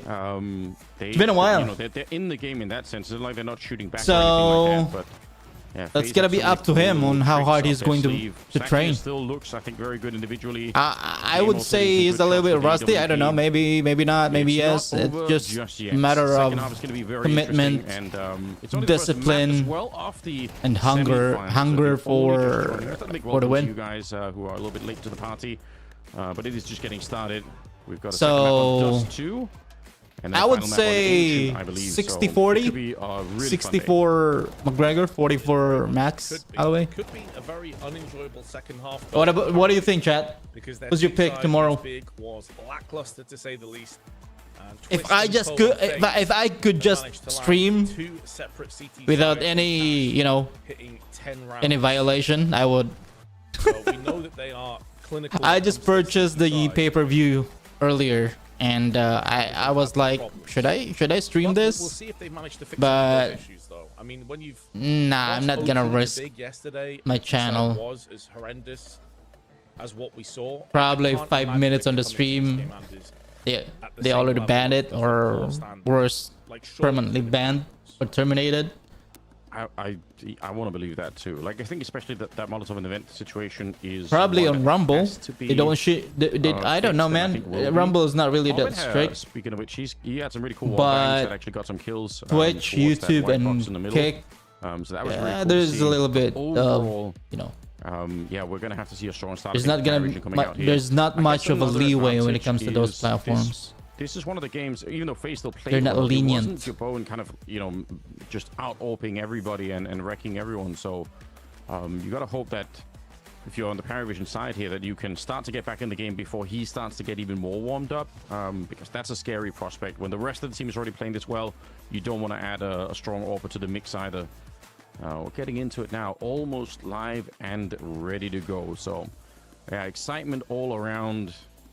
I know Faze have a lot of fan support in China, and I'm sure they're feeling that love from the crowd as well. So we set up for it here. It's going to be now Faze on the CT side and Parivision on the T side of this opening map. Yeah, and it's probably one of the weakest first halves that we've seen from Jabot since he's been donning the Faze jersey. And that's not to say he played bad by any stretch of the imagination. He's just been so unbelievably good. So the fact they do still have that lead, and Jacob has been teeing off his 12 kills, coming into the second half with well over 100 ADR, 4 multi-kill rounds as well, is just very impressive. But I do get your point. There are more threats and more dangers that Faze may be able to unleash momentarily. Parivision making moves over onto A, though. Where's that Molotov going to go? If they Molotov out the nature in the corner, it could be huge. But otherwise, that is a very dangerous position to be facing the dualies. Nice smoke wall being built, but I think it's all about this corner here. Molotov goes deep behind him, and now he's got a great spot to play in. And A2 gets one, Jabot and another one, and now Frozen even being added to the mix here. So far, the defense is holding. They can back off. They don't have to fight to the death here. Twist's going to stick around in front of the smoke. I don't know if I love that. He's not even close to a bomb plant here, and now suddenly it's a 2v2. Frozen missing some shots, only for a while though. He can only go so many bullets without hitting a headshot, and there we are, taking down Slaxy as well. Oh, Frozen is such an enjoyable player to watch. The confidence is ridiculous. It's kind of wild as well, isn't it? Where it's like, when you're watching Frozen in any round where aim is one of the primary sort of factors, you're more surprised at the bullets he misses than the bullets he hits. Yeah, because like you see him miss 3 bullets in a row, you're like, hold on a second, what's going on? The gun must be malfunctioning. And then suddenly just 2 insta headshots. Like, there we go, there he is. It's a great recovery. Slight bit of criticism, I think, for Twist playing in front of the smoke, but in the end of the day, they win the round, so I can't dive too deep into it. But it is just a moment where, I would say if you're playing in the future, like a Vitality or a Falcons or something like that, these are the kind of moments that can really punish you, where you give them an opportunity to bring it back in a 2v2. A2 up here, gotta be careful the gun model isn't actually blocking you down there. Don't want to see him die like that. Oh, down to 3 bullets. Okay, he's got Twists with him. Jabot has gone down early. Slaxy once again connecting, and actually he'll get an A2. What's he doing with this? Deagle. Hobbit is a Glock instead, but he will get Twist, and certainly it's a 2v2. Should still be a very winnable round here for Faze, but why are you losing 3 players and giving up the bomb plant is not necessary. I think, unfortunately, a lot of that comes down to Nietzsche up on the Heaven side. Like, he's made a bit of a meal out of that one. I get that he's getting shoulder peaked, and he's kind of being harassed, death by 1,000 paper cut type of mentality. But you at least need to get on the same page, because Twist was down on Forklift and didn't go in for the peak, but Nato actually kind of needed a little bit of help there. You can't just leave him dangling against 5 players, because eventually he will get whittled down by those Glocks. And a couple of beautiful shots by Twists, by the way. Like, one of the reasons they were able to get Frozen activated at the end and not being like a 2v4 where you're really scared about every single angle is because Twists landed 2 beautiful shots with the MP9, especially that second one. Had like 2 bullets left in the magazine and just flicks to the head of the second player, pushing him on forklift. Really important kill. Big moment coming up right here. First real rifle round that is coming in. 9-5. And FaZe, I mean, we're criticizing a bit for some of these things. They are winning these early rounds. It's just that it's also costing them a fair bit on the rifle side. So they're not going to have a lot in the bank if they end up losing this one. But the pressure is on Parivision to build something. And this is where we can sort of draw from the early experience. They were playing very slowly. And that didn't seem to work out. They weren't taking almost any mid-control ever. And if they were, it was only getting to the vent. Like, they weren't ever pushing towards CT spawn or towards that highway position. This time they are boosted up, so let's see if they can figure out a way to put some pressure on here. Smoke towards one side. They actually smoke off the top of highway as well, and they do throw Molotov. I think this one goes straight into the vent, so that problem's been solved. I'm pretty sure that burned out. Oh no, they might have counter-boosted instead. Either that or they didn't burn out Frozen at all. I'm not sure anymore. We got the first pick onto Jacob. And that is going to try and spring Frozen into a little bit of action. He's not sure as to whether the T's going to be taking mid-control off the back of that entry or rummaging their way back over onto the sunroom and then trying to hit B. Obviously, we can hear from Zay's perspective, he's putting a whole bunch of bullets down, so there's nothing stealthy about that. But what they're questioning now is that a fake? Or is this the real deal? And it's very much the latter rather than the former, as Jabon's about to find out firsthand. Frozen now needs to go in huge and get multiple frags, but they've already bypassed him. They've already pushed the site. I think he's doing a fine job at kind of, going out in the middle. He's expecting that Hobbit would have been lurking, because that was his spin and roll for a while there. But it's not the case. Funny moment when Shui got shot in the back of the head by a teammate, but it doesn't matter. They get 2 kills, they enter the bomb site, and FaZe know their money is low because of that earlier round. So they're going to be giving up on this one. I don't hate the idea here, FaZe. Again, they're quite far ahead. So I think keeping the rifles alive is probably a good idea. Now, I do want to recall your attention, Vince, if you were earlier in the broadcast. Somebody was accusing you of scamming somebody for €5. I still don't know how that scam worked. And also of trying to kiss people at LAN. But I was just accusing the LAN of somebody said they heard a fart, and it must have been me. Did you want to say I have a mute button? So I deny the accusations. If you want to hear that kind of thing, you've got to pay. You've got to subscribe somehow. Don't give that away for free. So, yeah. Otherwise, stay cool in the chat. You guys are still doing phenomenal work. I just love this idea that you're midway through a cast, you decide, you know what, screw it. I'm going to completely impose my will. I'm going to be dominant and just fart down the microphone. It is a Giga Chad moment, if you mean. A full Chad moment, yeah. Yeah, there's no coming back from that. So, yeah, I mean, you have to own it if you do it. Anyway, we're back in the Counter-Strike. We are running Rogue over here. We are officially sort of the secondary stream to the Chinese one. So we're unsupervised, and, you can feel that maybe. It's round number 16. 3 rifles are saved. They get a scout on Jaboan. That's interesting. Oh, we went for this counter boost as well. They got caught by it against JDC, against Big. The Parivision have again succumbed to this, and it's a hit and run. And now they're going to be double stacking mid. Oh, I love this re-aggression. It's very interesting, isn't it? Cello goes down. Frozen. You're right. They did do this earlier. Now they're... Okay, that's it. That's it. All right. Don't peek. He did get spotted, so I think recommitting to the boost there is not going to be worth it. It might not be worth it anyway, because they are in a 5-on-3. So realistically, again, if you're FaZe, this is where you want to calm everybody down, like get the troops under crossfire control. If you just keep trading out from here, nice there's no problem. God, nice one, Frozen. He can't even step onto his screen here. They're just dead immediately. He's up to 16 kills. His tournament run so far has been so impressive. Good Come on, flashbang, but Jabon White pick now. The scout, just to really cement the victory here is James. Never mind. He's got the bomb. It's a funny world where he J-Boy can killed him. Jabon and get the bomb plant, but I think they're already started to relocate towards the bomb site. I really do think that these kind of momentarily aggressive, or almost like automated instinctual plays that we're seeing from FaZe can really make them a difficult team to play against on any map. I know Cash is still kind of growing pains for a lot of teams. It's still very new and very fresh, but the way in which, like, when you got players like Twist, when you got players like Frozen, being able to just unleash them and kind of let them do their own thing if they're feeling like going for an aggressive play, it's such a positive embarrassment of riches kind of mentality to be in. And when you look at some of the other teams that we witnessed at this event be very, very passive, very deep on their cash especially, but on their CT sides, and it's almost been constricting themselves. At no point can you feel like you can try and turn the tides if the other team has a good read of you. And I guess what brings Faze that kind of next level from what we've seen on these cash performances on their CT sides. True. It's been such a delight. You're right, they do have a very deep kind of roster in that sense right now, where it feels like at any moment anybody could sort of step it up and really contribute. Frozen hanging around in the middle. They have 2 AKs stolen, so they're not going to have the AWP on Jibowen, but I mean, the scouts might still be an upgrade on the AK there, so not too sad about that. What's the plan for Parivision? What are we doing here? Waiting at the moment for anyone to push, but again, the Faze, they're pretty far back on the map here.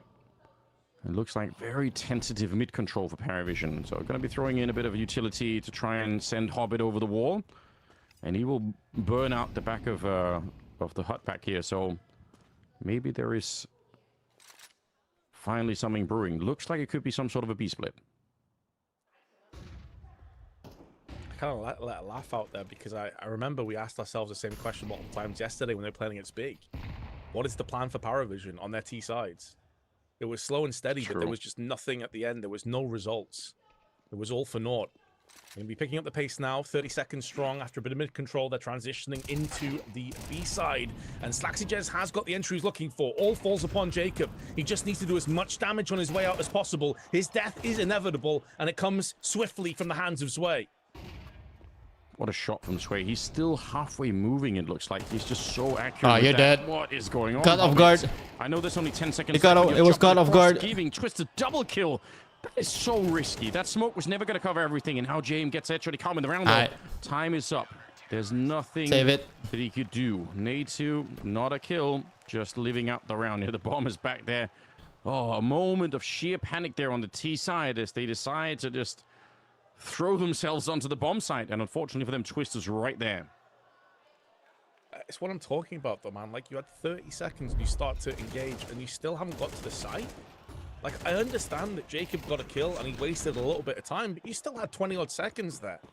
Yeah. There's no excuse for this if you're Parivision. There's none at all, and it's one of the reasons I said on the T side for FaZe, it was so nice to see them just have this idea of, right, we're hitting B, let's go. Let's go get it. Yeah, the speed in some of the rounds for FaZe, you're right. It's really enjoyable. It's a good, interesting counter grenade there from Sunroom. Or towards Sunroom, I guess. I'm sure we'll be seeing a lot more utility being built in the coming months as people figure out how to get all these tricks in. A lot of people have been kind of looking for stuff already, but once the pros get activated, very curious to see what someone like Rops is going to be able to find. He's really a nerd for this kind of a thing. We'll have to wait for that. Jacob in a position way deep in the Sunroom is Frozen. I wonder if that catches you off guard, because I feel like no one's really been playing this position so far. So if they don't Molotov him out, maybe he could help out Jacob and no one's going to be looking at him. They're picking up the pace, but again, I mean, you're looking at the overall utility. They have no smokes left. No Molotovs, you've got a HE and that's it. Okay, they do have a smoke now for Slaxyjez. Look at the push on the A side as well. Yeah. Are they going to be going in? It looked like they wanted to take a look into main, but all they're doing right now is boosting up on the Shroud. I thought maybe they'd take a look around the corner, because there's only 25 seconds. This is kind of mad. Parivision, you need to do something right now, otherwise you're simply going to run out of time. Again, they did in the last round. They find Frozen. That's a strong start, and Slaxyjez, my god, what an entry. Wow. Jay Bowen just no scope.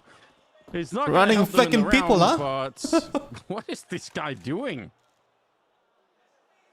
Just save your Has to be one of the most outrageously aggressive AWPers I've seen in a long time, and I love every second of watching him play. Hasn't had the most amount of impact in the map, But even then, like, look, Parivision, you got the bomb plant. You're going to win the round. Fair enough. Congratulations. Both players on the site didn't get a single kill. That's not something you can rely on. And again, they took so long to get onto the site in the first place. Like, you are rolling the dice at that stage, and you are hoping and praying that Jacob doesn't get a kill or two, or the player of Frozen doesn't get a kill or two. And how often is it that Frozen misses out on those 1v1 trades? Not very often. Yeah, it's a rarity indeed. But it's a very, very strong couple of kills there. But you're right, it's probably not a great template for actually winning more and more rounds. But I guess as long as it works here, then we're all going to be happy with it. Jabo, and again, it's just a flashy kill. But tell me that you grew up watching Simple without telling me you grew up watching Simple. You know, that's the sort of stuff that I would expect out of Prime Simple. Just no care in the world. That no scope fails. Right? Yeah, exactly. Yeah, true. Yeah. Those two no scopes, the classic. Did you could see Simple play this map as well. The Simple graffiti on this map, did they remove it? Now they signed Mazzinho, I think they did. I think they remove it, right? Interesting team. Oh, the big kill though from Nietsu, not far off, giving Jello a haircut too. But he will withstand and stand his ground into main. And trade to the M4 as well. Huge. Those smokes. Very huge. Yeah, they actually remove it. Of a bunch of maps on the CT side. They removed the Simple's graffiti on this map. This time it is at least. Why would they do that? There, but they do get the kill in return. So why would they remove those graffiti? On the clock, the bomb leaned heavily towards Goldsera the map. They didn't remove Goldsera's graffiti in Mirage. He's been playing very well, Jacob. Right, he's got 14 kills, but he's had a couple of rounds here where he's been out-dueled in the bomb site. Maybe because Simple hasn't been active in a while? Yeah, catch again without him getting a chance to reply. All the pressure now on Jacob. Fire everywhere around him. It would have been kind of cool if he could have got even one kill, but it's unlikely. They know that he's back there at that moment, and ultimately, it'll be the last two players on the Faze side to save. So I'm just going to save. I could already say this is a much improved T side from what we saw last time. So that's really nice, and it speaks to the thing that the question that we had at the start of the game, right? Did they learn from some of those losses on Cash? And turns out they kind of have. They kind of have. I can't believe I'm about to say this, but Frozen is having a real rough CT side. And I know Jacob is going to get a lot of flack because it's just the classic memes, right? But you can't blame him for that last round. Frozen dies just practically for no reason, and then Jacob is just stuck alone against 4 players pushing him. With Molotovs, flashes, smokes, everything. So I don't know if there's a bit of lapse of communication there over on the B side of the map, but yeah, something needs to change because I think Parivision now have their sights on. They realize this is a real vulnerability and an exploiting way of to win rounds. This is XSE Pro League 126 quarterfinals. Couple times now we've seen him get caught. Guangzhou. Nothing in return. Held in Guangzhou, China. Could be a feature of the idea that it's this quarterfinals. Faze Clan versus Parivision. Whoever wins this series will go into face. Maybe he doesn't know exactly. 90 team for tomorrow's grand final. And maybe they can tinker around with that a little bit. They still have the lead because they've had such a great. What's the prize pool? So far. But that first place is 200,000, then second place is 80,000, then third is 30,000. Ready for that? That's the whole reason you're doing it. But so team share, very active. First place 60,000, and also 60,000 for the third. I do like the idea of Faze doing that. Second and third. Parivision well prepared. So overall, it's 260,000 for the first place, 140,000 for the second, and 90,000 for the third. Now moving into the very stacked site though of A. So maybe there are some banana peels yet they can slip over. Bomb though is dropped towards T, and considering that Zwei is already making a move over onto the B side, maybe they're going to try and clear this one out. They've sent 2 players through, and a third as well in the form of Hobbits coming up on the highway, but he's already been picked off. A free kill with the USP, but Frozen misses out. Netsu will finish off. 3-play-3, and now Parivision realize, hold on a second, let's get the hell out of here. He just closed the door. Smart to open the door because he must keep at least one player here. Clever young fella. To the B bomb site. I just close this door so that I can wiggling the handle there is pass you by to make Nate stick around. They have picked up rifles though, so Already, this is a more complicated round. Footsteps towards Checkered, and Twist is going to be walking in. The timing is absolutely perfect. Shui goes down, and now they know that there's a player on the other side. They know that Jay must be somewhere outside of the bomb site. And you can see Twist already looking for him. Faking the bomb once. Grand final tomorrow, it's best of 5. BO5. Now you're alone on the site. We're going to need to see a lot of sick Parivision clutch on this one. It's not going to happen. Jacob with the stolen AWP. He will take it down Slaxy Jazz. And that puts Faze at 12 rounds. 1 away from winning this opening map. Oh, that is a heartbreaking round to lose for Parivision just when you're on the fast track to a comeback. Yeah, I've gone over... Who's my team? Faze Clan. You don't throw mollies into those close angles. There's Kyusuke you don't really do your due diligence of Team Falcons. To probe and poke through on the other side of the map, and you get punished in the worst way possible. They just won the Cologne Major. You've got to have question marks. Last month? If you're Dastan, I mean, you are absolutely devastated at that last round. You can't really excuse it. Yeah, you don't even have Nota to shout at anymore. So what's the... Where do you let that frustration go? Maybe you keep him on the bench just for that. Oh, Rio, thank you so much for the follow on Twitch, man. Appreciate it. Thank you so much. Just got a picture of him on his phone, just stares at him. Exactly. Oh, they should bring it. By the way, guys, if you're on, I'm live on YouTube, Twitch, Kick, and Rumble. So if you're on YouTube, Frozen and James, play the content, subscribe. If you are Kick, Rumble, and Twitch, if you like the content, follow. He's not really fully at home in it yet. Another failed incendiary in the middle, or it will help from Hobbit. A lot building a community and growing the channel. Too much of a theme for me. I don't know why Parivision haven't learned this. I'm sure it's not that difficult. They pick up the bomb back in T-spawn though. Somebody left it there all along. And with the man advantage in 50 seconds. And also click the notification button. What they come up with. So you'll be notified whenever I go live on such platforms. Again, it's pretty slow. They are picking up the pace though over on B. Jacob there alone again with the M4. And no utility to repel them. It's why he's playing passive and deeper. A Twist is going to take some of that pressure and apply it directly now. Oh, the okay, 3v3. Jacob, he needed at least one, you have to feel. That probably will be a save call. I don't think they will going to save. They're going to go through this. Like right when that peak happened, it made it no matter what. Awkward. Good little flick for James. And I don't disagree. I mean, a save call probably would have been a better. You got to think about the lead that they have. No. And as has been said many times, the way that you lose this kind of a lead is if you run out of money. So that's the one. Yeah, they're probably gonna save. Consider is just don't end up in a position where you just have no cash for the last couple of rounds. AWP, yeah, they're checking to make sure that no one is trying to steal that. Nobody could have snuck through, but that's not going to be the case. No one's near enough by. Parivision up to 9. They are still alive. Slaxy top fragging on his side of the map with 18, or in the server, in fact. You mentioned it yesterday, and I think James said it in the post-game interview yesterday. Don't celebrate yet because comeback is real. Yes, it is. It's hard to disagree. It is real. Yeah, I think the word James comeback is real. Superstar, and we were both kind of blown away. Just a reminder. James, who's typically very kind of NRG versus Big. NRG's up himself, like, 12-0, and what did Big do? After that performance against Big, they did the unthinkable.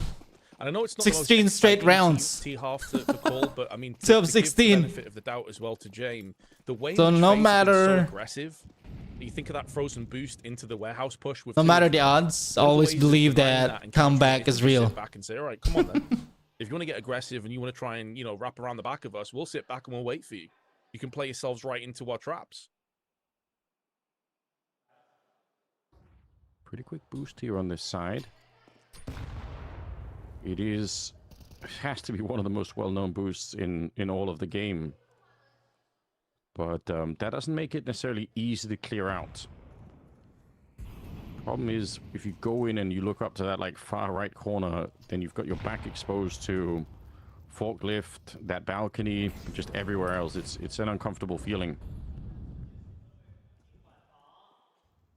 Still got the bomb dropped further back. Shui is really far forward. This seems like a strong position to be in, assuming that they can set him up nicely. But yeah, he might be able to catch either rotations or just maybe pop flashed in somewhere. I do like this. Again, it's been afforded to him because Frozen's been caught so many times in these awkward like checkers pushes. They're now playing way more deep and passive together. Both Jacob and Frozen are on the back boxes. So that's opening up a lot of real estate the Parivision can push into. And with 30 seconds, they're starting to find their way over on B. They still have nades at their disposal as well. That utility to get the cross. So he's now going to move in. This next kill is so important. It's a team flash, by the way. Not what you want to see. Now running through the fire. What on earth is happening? Parivision, what? They're doing this. Jacob coming in. There's only 10 seconds left now. Cello and Hoppit trying to recover what looked like a lost round. They ran through their own nice fire, one. and they flashed themselves getting into it. It's Faze to pick up the map on Cash.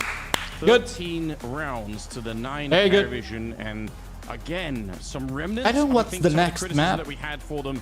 Last time we saw them was let me a lot see. of confusion on the T side for Parivision. Oh, that's two. He was definitely better, but there's still a lot. And then the decider is Ancient. Yes, I agree with you. I think there's still a lot of growing pains there for Parivision. There have been improvements, so you can focus on some of the positives. I also have to say, I don't think FaZe played their best CT side there at all. I think there were a lot of things also that were going a little bit wrong. Frozen and Jacob in particular, I think it can be a really strong duo over on B, but it definitely had issues. And I suppose another bit of positivity is that Slaxy Jez, again, had a pretty solid map. So the identical thing happened yesterday for Parivision. Map 1 was Cash, they lost, they then bounced back and won the 2 subsequent maps. They can still potentially do it. 13-9, next map. It's not too late. Cash is always going to be a question mark at the beginning here, but yeah, we got a little bit of a jabowing action towards the end with Parivision's pick. Smoke. I mean, it's yeah, Parivision's pick. Dust 2. What a game. We promised it was going to be entertaining, and it certainly has been. And I bet that will continue for a while longer here. Second map is going to be Dust 2, and it was picked by Parivision, so do not despair if you're a Parivision fan. There's still a chance for a recovery, especially when Slaxy Jez is playing this well. So I look forward to it. I bet you guys are as well. Take something to drink and get a snack or two, and we'll be back with the second map after the break.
Mr. Banks is in his signing session right now, so it's just me this time around. But we're gonna give out some mouth pass as usual.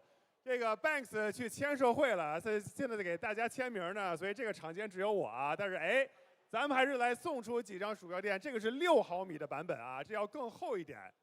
来。啊，你这个画的不错，这是你自己画的吗 ？Did you draw this yourself?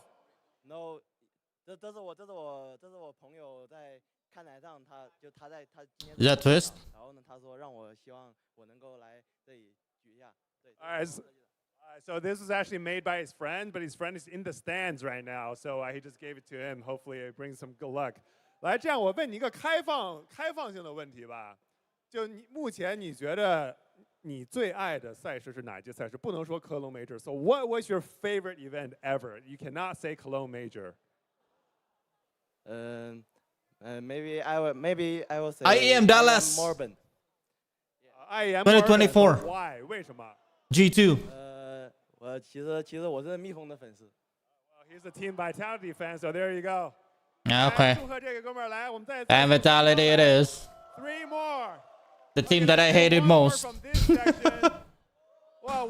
team that I hate most. 来 shout out to 大聪明，来，哦，这是什么 ？Alright, let's get a zoom in on this. 这是什么东西 Fuck you, 屁股 Apex. 还是没屁股啊 Fuck you, 这是 Apex. 屁股还是没屁股啊？没有。啊，真的吗？怎么感觉总监有点发腮啊？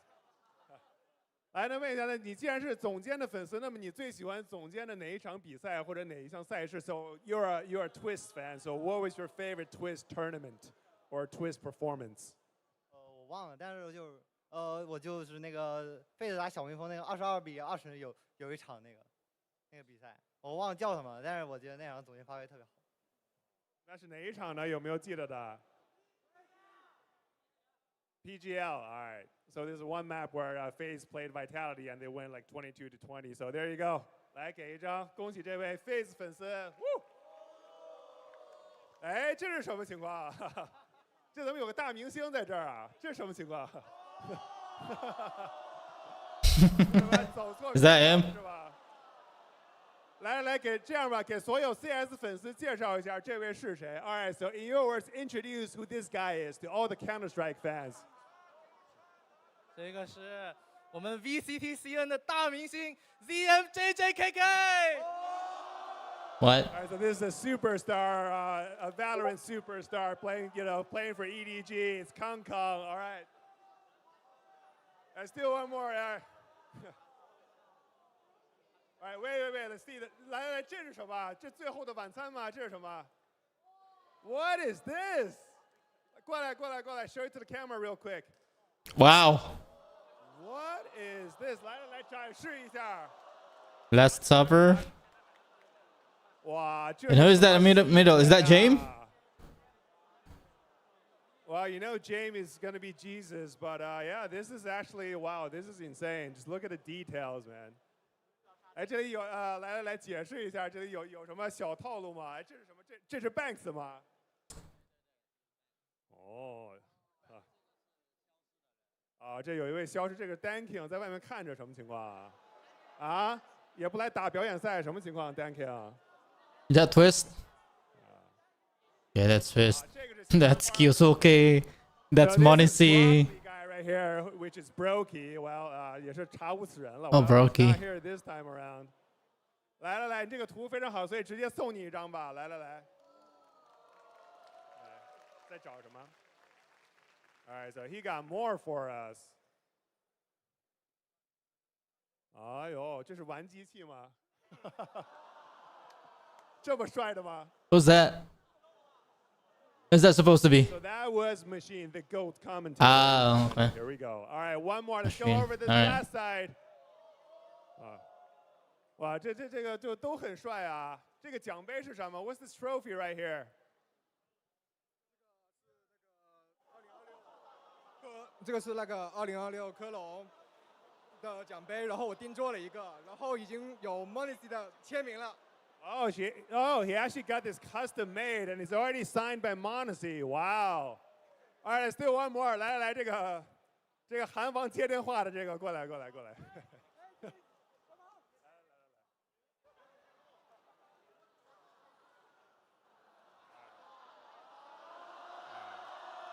Come on, Kerrigan, pick up the phone, man.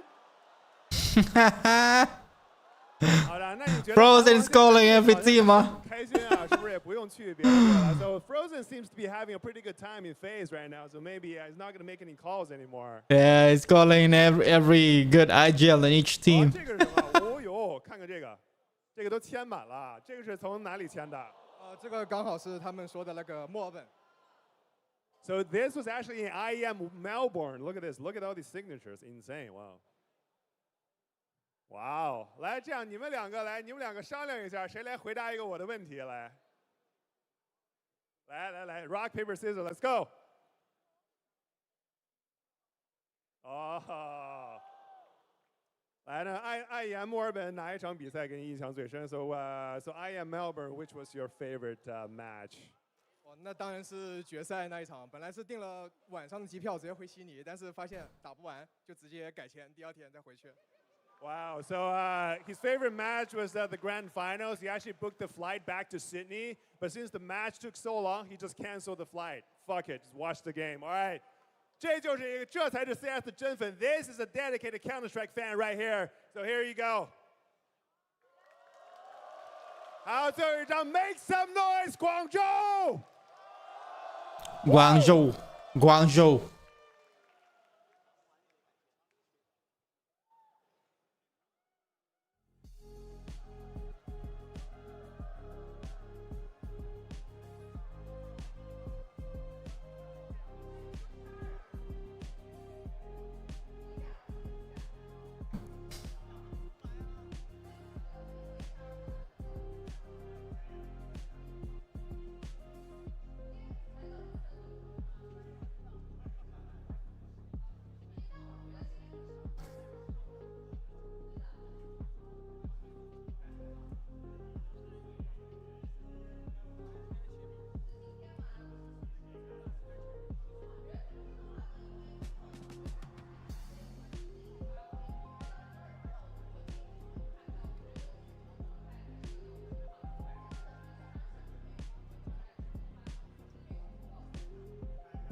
Welcome, ladies and gentlemen. We are ready to go. It is the second map in the second semi-finals of the day. We've got Parivision up against Faze here at the XSE Pro League. And my name is Anders. With me is Vince. And you said, Vince, there's a chance here for a third map if Parivision can pull it together on Dust 2. You believe that they can? Have you seen enough from them? Is there enough firepower in the squad to take down Faze? Yeah, I think there is. I also think Parivision are a very comfortable team on Dust 2. It's actually the highest win percentage, albeit 62%, but they have got wins against 9Z, they got wins against G2, Liquid, narrow loss against Aurora as well back at Astana. So I think Dust 2 is a good map for them. Additionally, on top of that, Anders, interesting little factoid here, this is the first time Faze is going to be playing Dust 2 with Jabot in an official game. So there are actually a lot of things that we don't know about how they're going to be occupying this map with their new star AWPer. What an exciting prospect. Jabot unleashed on Dust 2. I mean, we saw a glimpse of what he could do really on that cash map, but it was nothing like what we've seen earlier in the tournament. So I think this is going to be a lot of fun. Just to give you the context of what we're doing here, the winner of this match is going to be headed off into the grand finals against 9C, who did defeat Alliance earlier in the day. It was a tough game, that one. Yeah, they're waiting for them there. Vince and I will be covering it tomorrow, starting at the same time as today, so around 10 o'clock Central European time. And it's going to be a best of 5 as well. So a lot on the line. I think either way, it's going to be a really, really fun match. 9C look very strong, and they've been ramping up into the tournament. They play better and better all the time. But FaZe are coming in right now with a lot of momentum, and if they can take down Parivision here, then FaZe might be the favorites coming into it in spite of the new team and everything else. They just look so strong. But I want to see Parivision make a comeback. I think Cello's been playing much better in this new version of Parivision. Snatcher just seems like a great pickup. I really enjoy this team, and I've been saying it for a while, and I'll keep saying it in the future. I think James is one of the smartest Counter-Strike minds out there, both when it comes to the overall sort of team, but also in terms of individual sort of clutching ability and all the rest of it. So it's never really boring to watch Parivision. Some mistakes on the T sides, we've talked about this. Be fun to see how they played on Dust 2, if they look more well drilled, if we're seeing fewer of these kind of mistakes. Because they did run out of time a couple of times there on Cash, where they didn't have enough time to really make the rounds work. Yeah, that is true. And again, I think it's growing pains. I said the same thing yesterday when they played against Big, when we went to Mirages, the second map. And I said it's going to be a much better looking from them. Like on the T side especially, it's a map they're way more comfortable on. They have way more practice on it as well. And I expect the same for Dust 2, straight up. I will say though, even though Jabone hasn't played an official yet with FaZe on Dust 2, it's probably his best map statistically. Played 11 maps over the last 3 months, averages a 1.3 rating. Very, very high. Yes, it's a lower caliber of opposition, but when you look into the stats a little bit more on his HLTV ratings and all that good stuff, he has a 96 out of 100 when it comes to Dust 2, and he averages 0.5 kills per round with the AWP, which might not sound like much. Okay. That is in the top like 98 percentile of pro level AWPing. He is incredibly high. He very often is getting kills with the AWP. Well, I'm excited to hear that. That's going to be a dream for FaZe if they can have him unleashed and sort of be one of those really powerful AWPers on the map. It's a popular map, Dust 2 after all. A lot of high-level teams end up playing it, so you have to find a way to be good at it here. Headsets have come off for Frozens. That's a bit of an issue.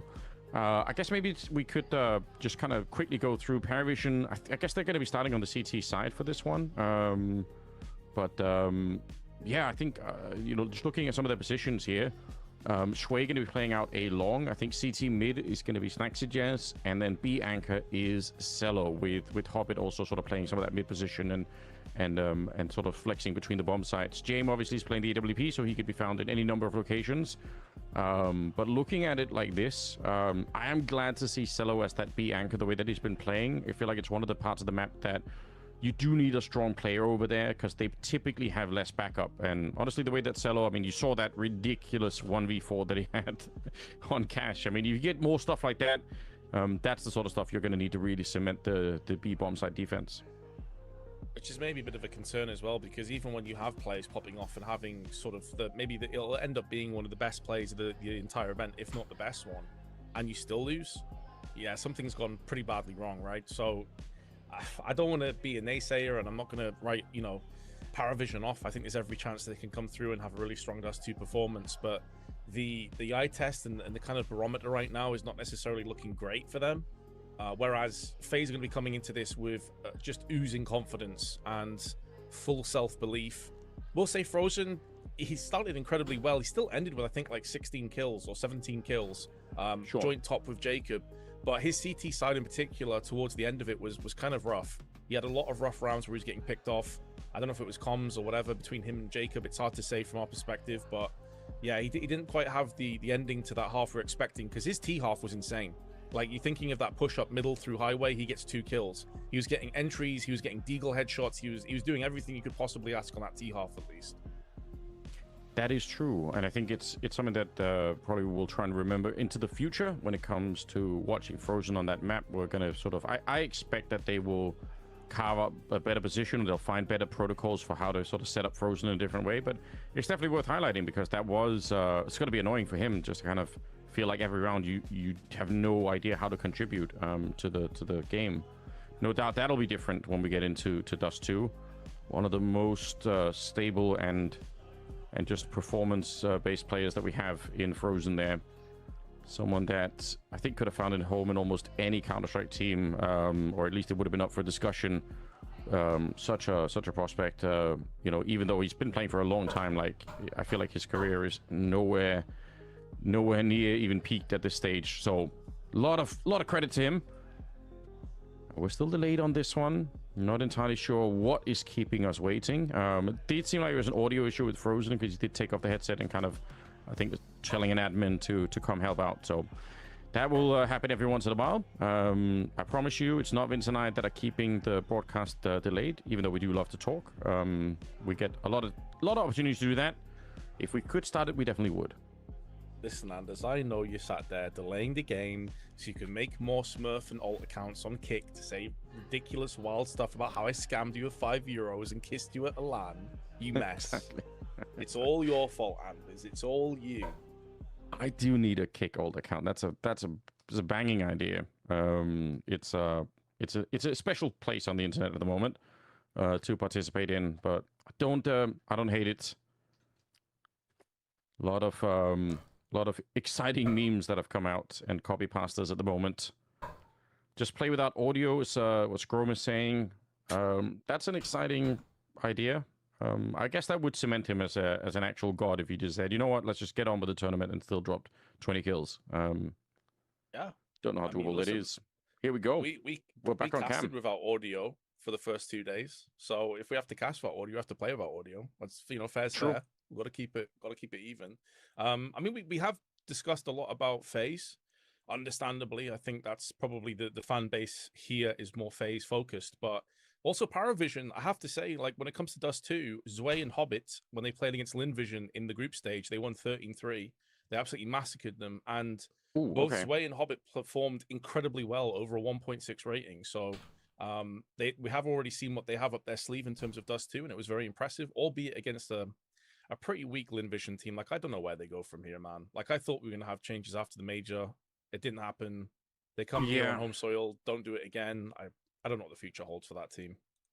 I think the thing that really annoys me about the Linvision situation is just that they did play better last year, and then they kind of went away from doing it. But it's already started. That's we 2. won't have to talk about it any longer. There we go, guys. We are going to head into the game. So once again, big welcome Round 1 here. Second map of the semifinals, and straight into a B rush. Need to all hands on deck right now. They are trying to wrap around though. Frozen is already coming up from lower dark. The bomb is going to be planted this time. As a really tough retake that they're looking for. Twist trying to be in a bit early. Jacob goes down. I feel like they're trickling onto the bomb site one at a time, and maybe that's because Hobbit is keeping the other half of the push from actually entering. So a massively confusing round, unfortunately, here for the side of FaZe. I don't think they were ever in a position to actually mount a real retake here, but yeah, a lot of speed, and I guess coming out of a tech timeout as well for Parivision, that is a cheeky way to play it. Really good hold, though, from Parivision overall, and just what the doctor ordered, just what they were looking to achieve to come straight into this one. It's also going to deny and delay the AWP from getting into Jabon's hands just a little bit longer. Be curious if he does force in a scout into the next round. He does have Julies that I think he's going to save. We did hop away from the player cams, but I don't think any of the T's were close enough to deny him of his life. So at least they'll have something to play with. But yeah, I agree. It was a bit of a chaotic one. It was a bit of an oddball round. CT side start for FaZe, and already on the back foot. And they don't force. Interesting. Second round. I guess if you want to be early to the AWPs, then going for too much early on here, FaZe could be a bit of an issue. Single flashbang on Twists. He is in the middle, so just in case. I do like that. $200 investment. Just make it. Almost never a reason not to at least give it a shot here. Mac 10 on Cello, which means he can be the first man in, the scout to check out what's going on. We've got a close Molotov. Does it actually burn the entire corner? I think there is a way to throw that so that there's like a pixel to stand in there on the CT side. But regardless, nobody's there. Probably doesn't matter. They're going to be moving towards the catwalk position. So very, very carefully at Parivision. But Hobbit has now been thrown over the Mac 10 instead. And he is going to be looking at the A-bomb site and find that it is empty. So yeah, good work. Good fundamentals for Parivision. Yeah, we know they're not a team that's ever going to be rushed into anything. They're going to play the game at their own pace. Sometimes that is a huge detriment. Sometimes not so much. Jello, double spray, triple spray actually, and that is the round pretty much over. Julie's going to see no action. Zwei puts him down at range. And a quick fire 2-0 to kick off Dust 2. Now, as a result of that last save, I'm not sure. It's going to be very close if Jabone can actually afford, because I think he bought armor in this round. If he's going to be able to afford the... no, he isn't. I was wondering if he was right on the brink of a glass cannon AWP, but he picked up armor, so he's not able to. I feel like you got a player like this, you'd love to see them with the AWP early on. But, I mean, they win the round, they can still get there. But sometimes there are teams like this where you have, you know, a really good AWPer, but you end up making a bunch of economic decisions that stop you from actually getting the AWP. And I feel like that's always a bit disappointing when you see that. Early push out long for Faze, because they wanted to make sure that if there was going to be a spawn for long there for Parivision, they would have been ready for it. Not the case. And Parivision, not a team that typically rush all that much, which is also why it was fun that they did it in the pistol round. They're setting up an upper dark. Natu, if he throws down this smoke, I'm so curious if Parivision will try to bust through it. I feel like the way that he's playing it here, if it's just about the pixel, I really don't like this. I think there's a chance that you just never stand a chance here. Look at them pushing through. They actually make it just a straight contact play. So it's a smart play from Parivision. It almost directly counters what Nature was trying to do, and he will go down to James. He couldn't have known that. It wasn't necessarily his fault, but yeah, Parivision, I think they pulled out the ultimate counter to that kind of play. I'm actually a bit surprised that Netu was able to get the one kill, because that flashbang did a lot more harm than good from the T side. I think if it didn't connect in the first play, Netu may have gone down as he was transitioning after throwing the smoke in. Either way, though, looks like Parivision will be getting a 3-0 start. Faze simply don't have the funds to throw any of these guns, and with no kit, there's not really much of a hope of a retake.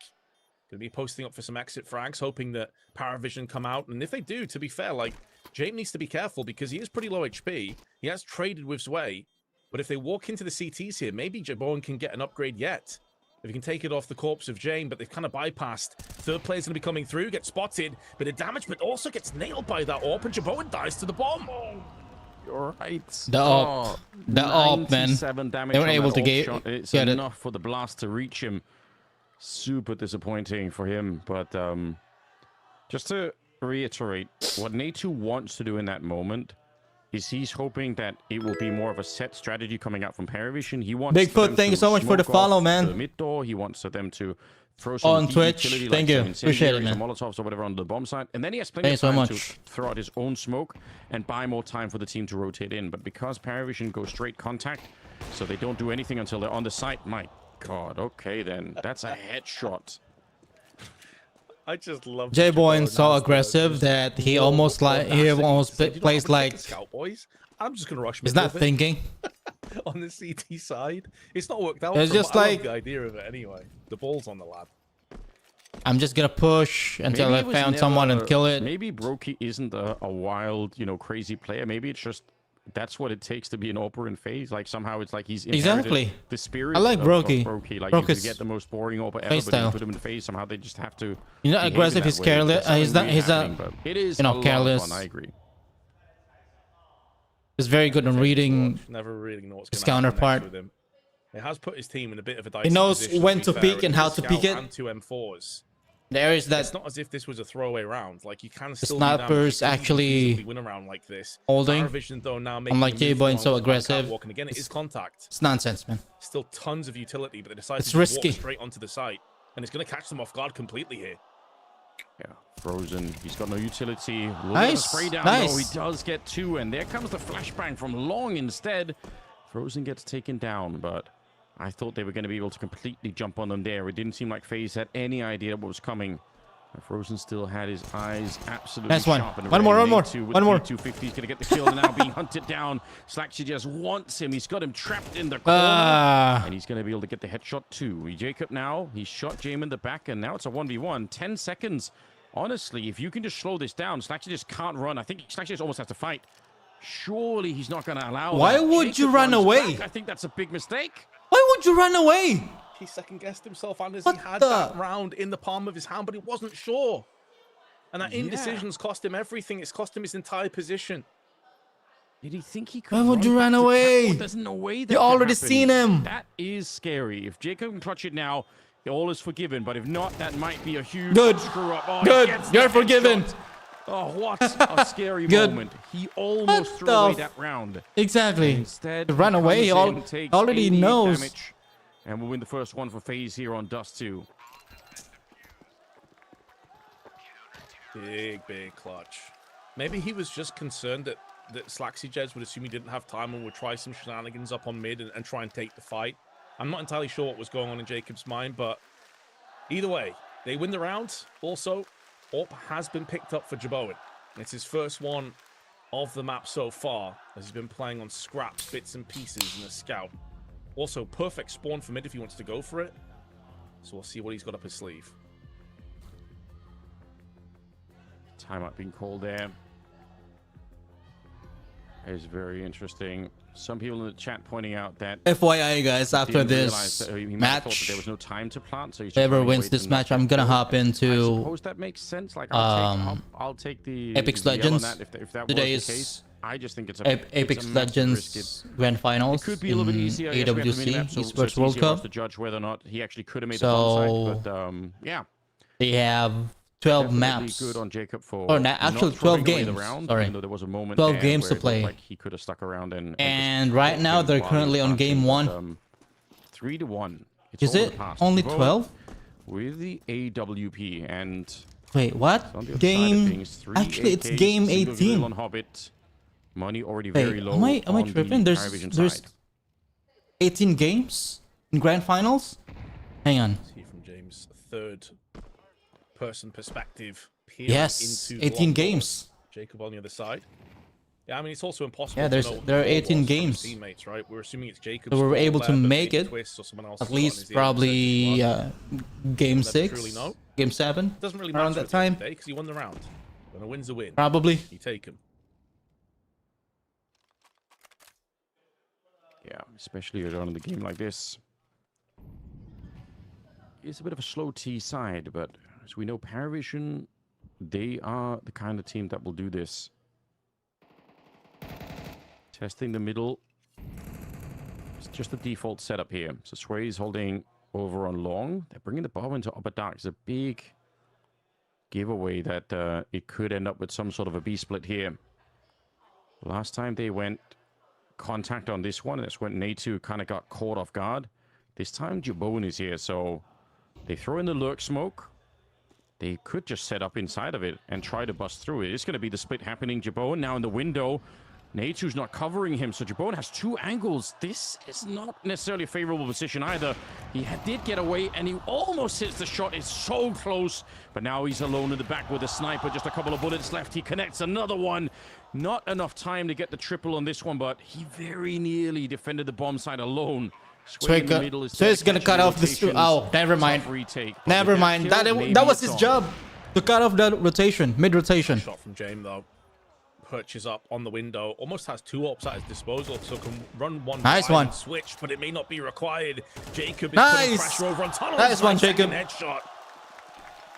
What a redeeming quality do you have right now? Jaboan picking up 2 kills basically keeps that round alive. Imagine he dies without getting any impact. This round is over. There's no way that FaZe would go in for the retake at that point. I think that's absolutely true. And it was such an awkward kind of a setup there, where again, it's a big assumption to make, but Natu is he's fully expecting that he's going to have time to set up the grenades without Jaboan getting shot at the back. And I mean, there's no guarantee that that's going to happen. So great recovery for Jaboan individually. That B setup is looking a bit questionable for me at the moment when it comes to the defense. Parivision, at least they get a little bit of damage done.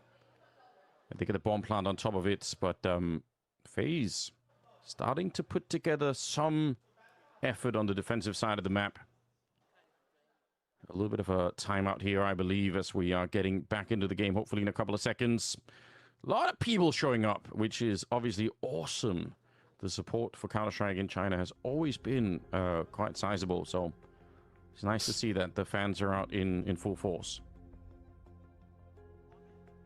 Yeah, I was a bit worried after the first game. It didn't look like it was anywhere near full capacity, but I think It's Falcons in Apex. I mean, I'm saying that, but what do you mean? We saw yesterday Qualified for finals? No. After beating Big, there was a lot of people in the crowd that had like they were qualified Parivision 2 days ago. jerseys on and flags and all that kind they of were stuff. qualified So 2 days ago. That seemed to actually like move That's quite it. a bit. He wasn't expecting.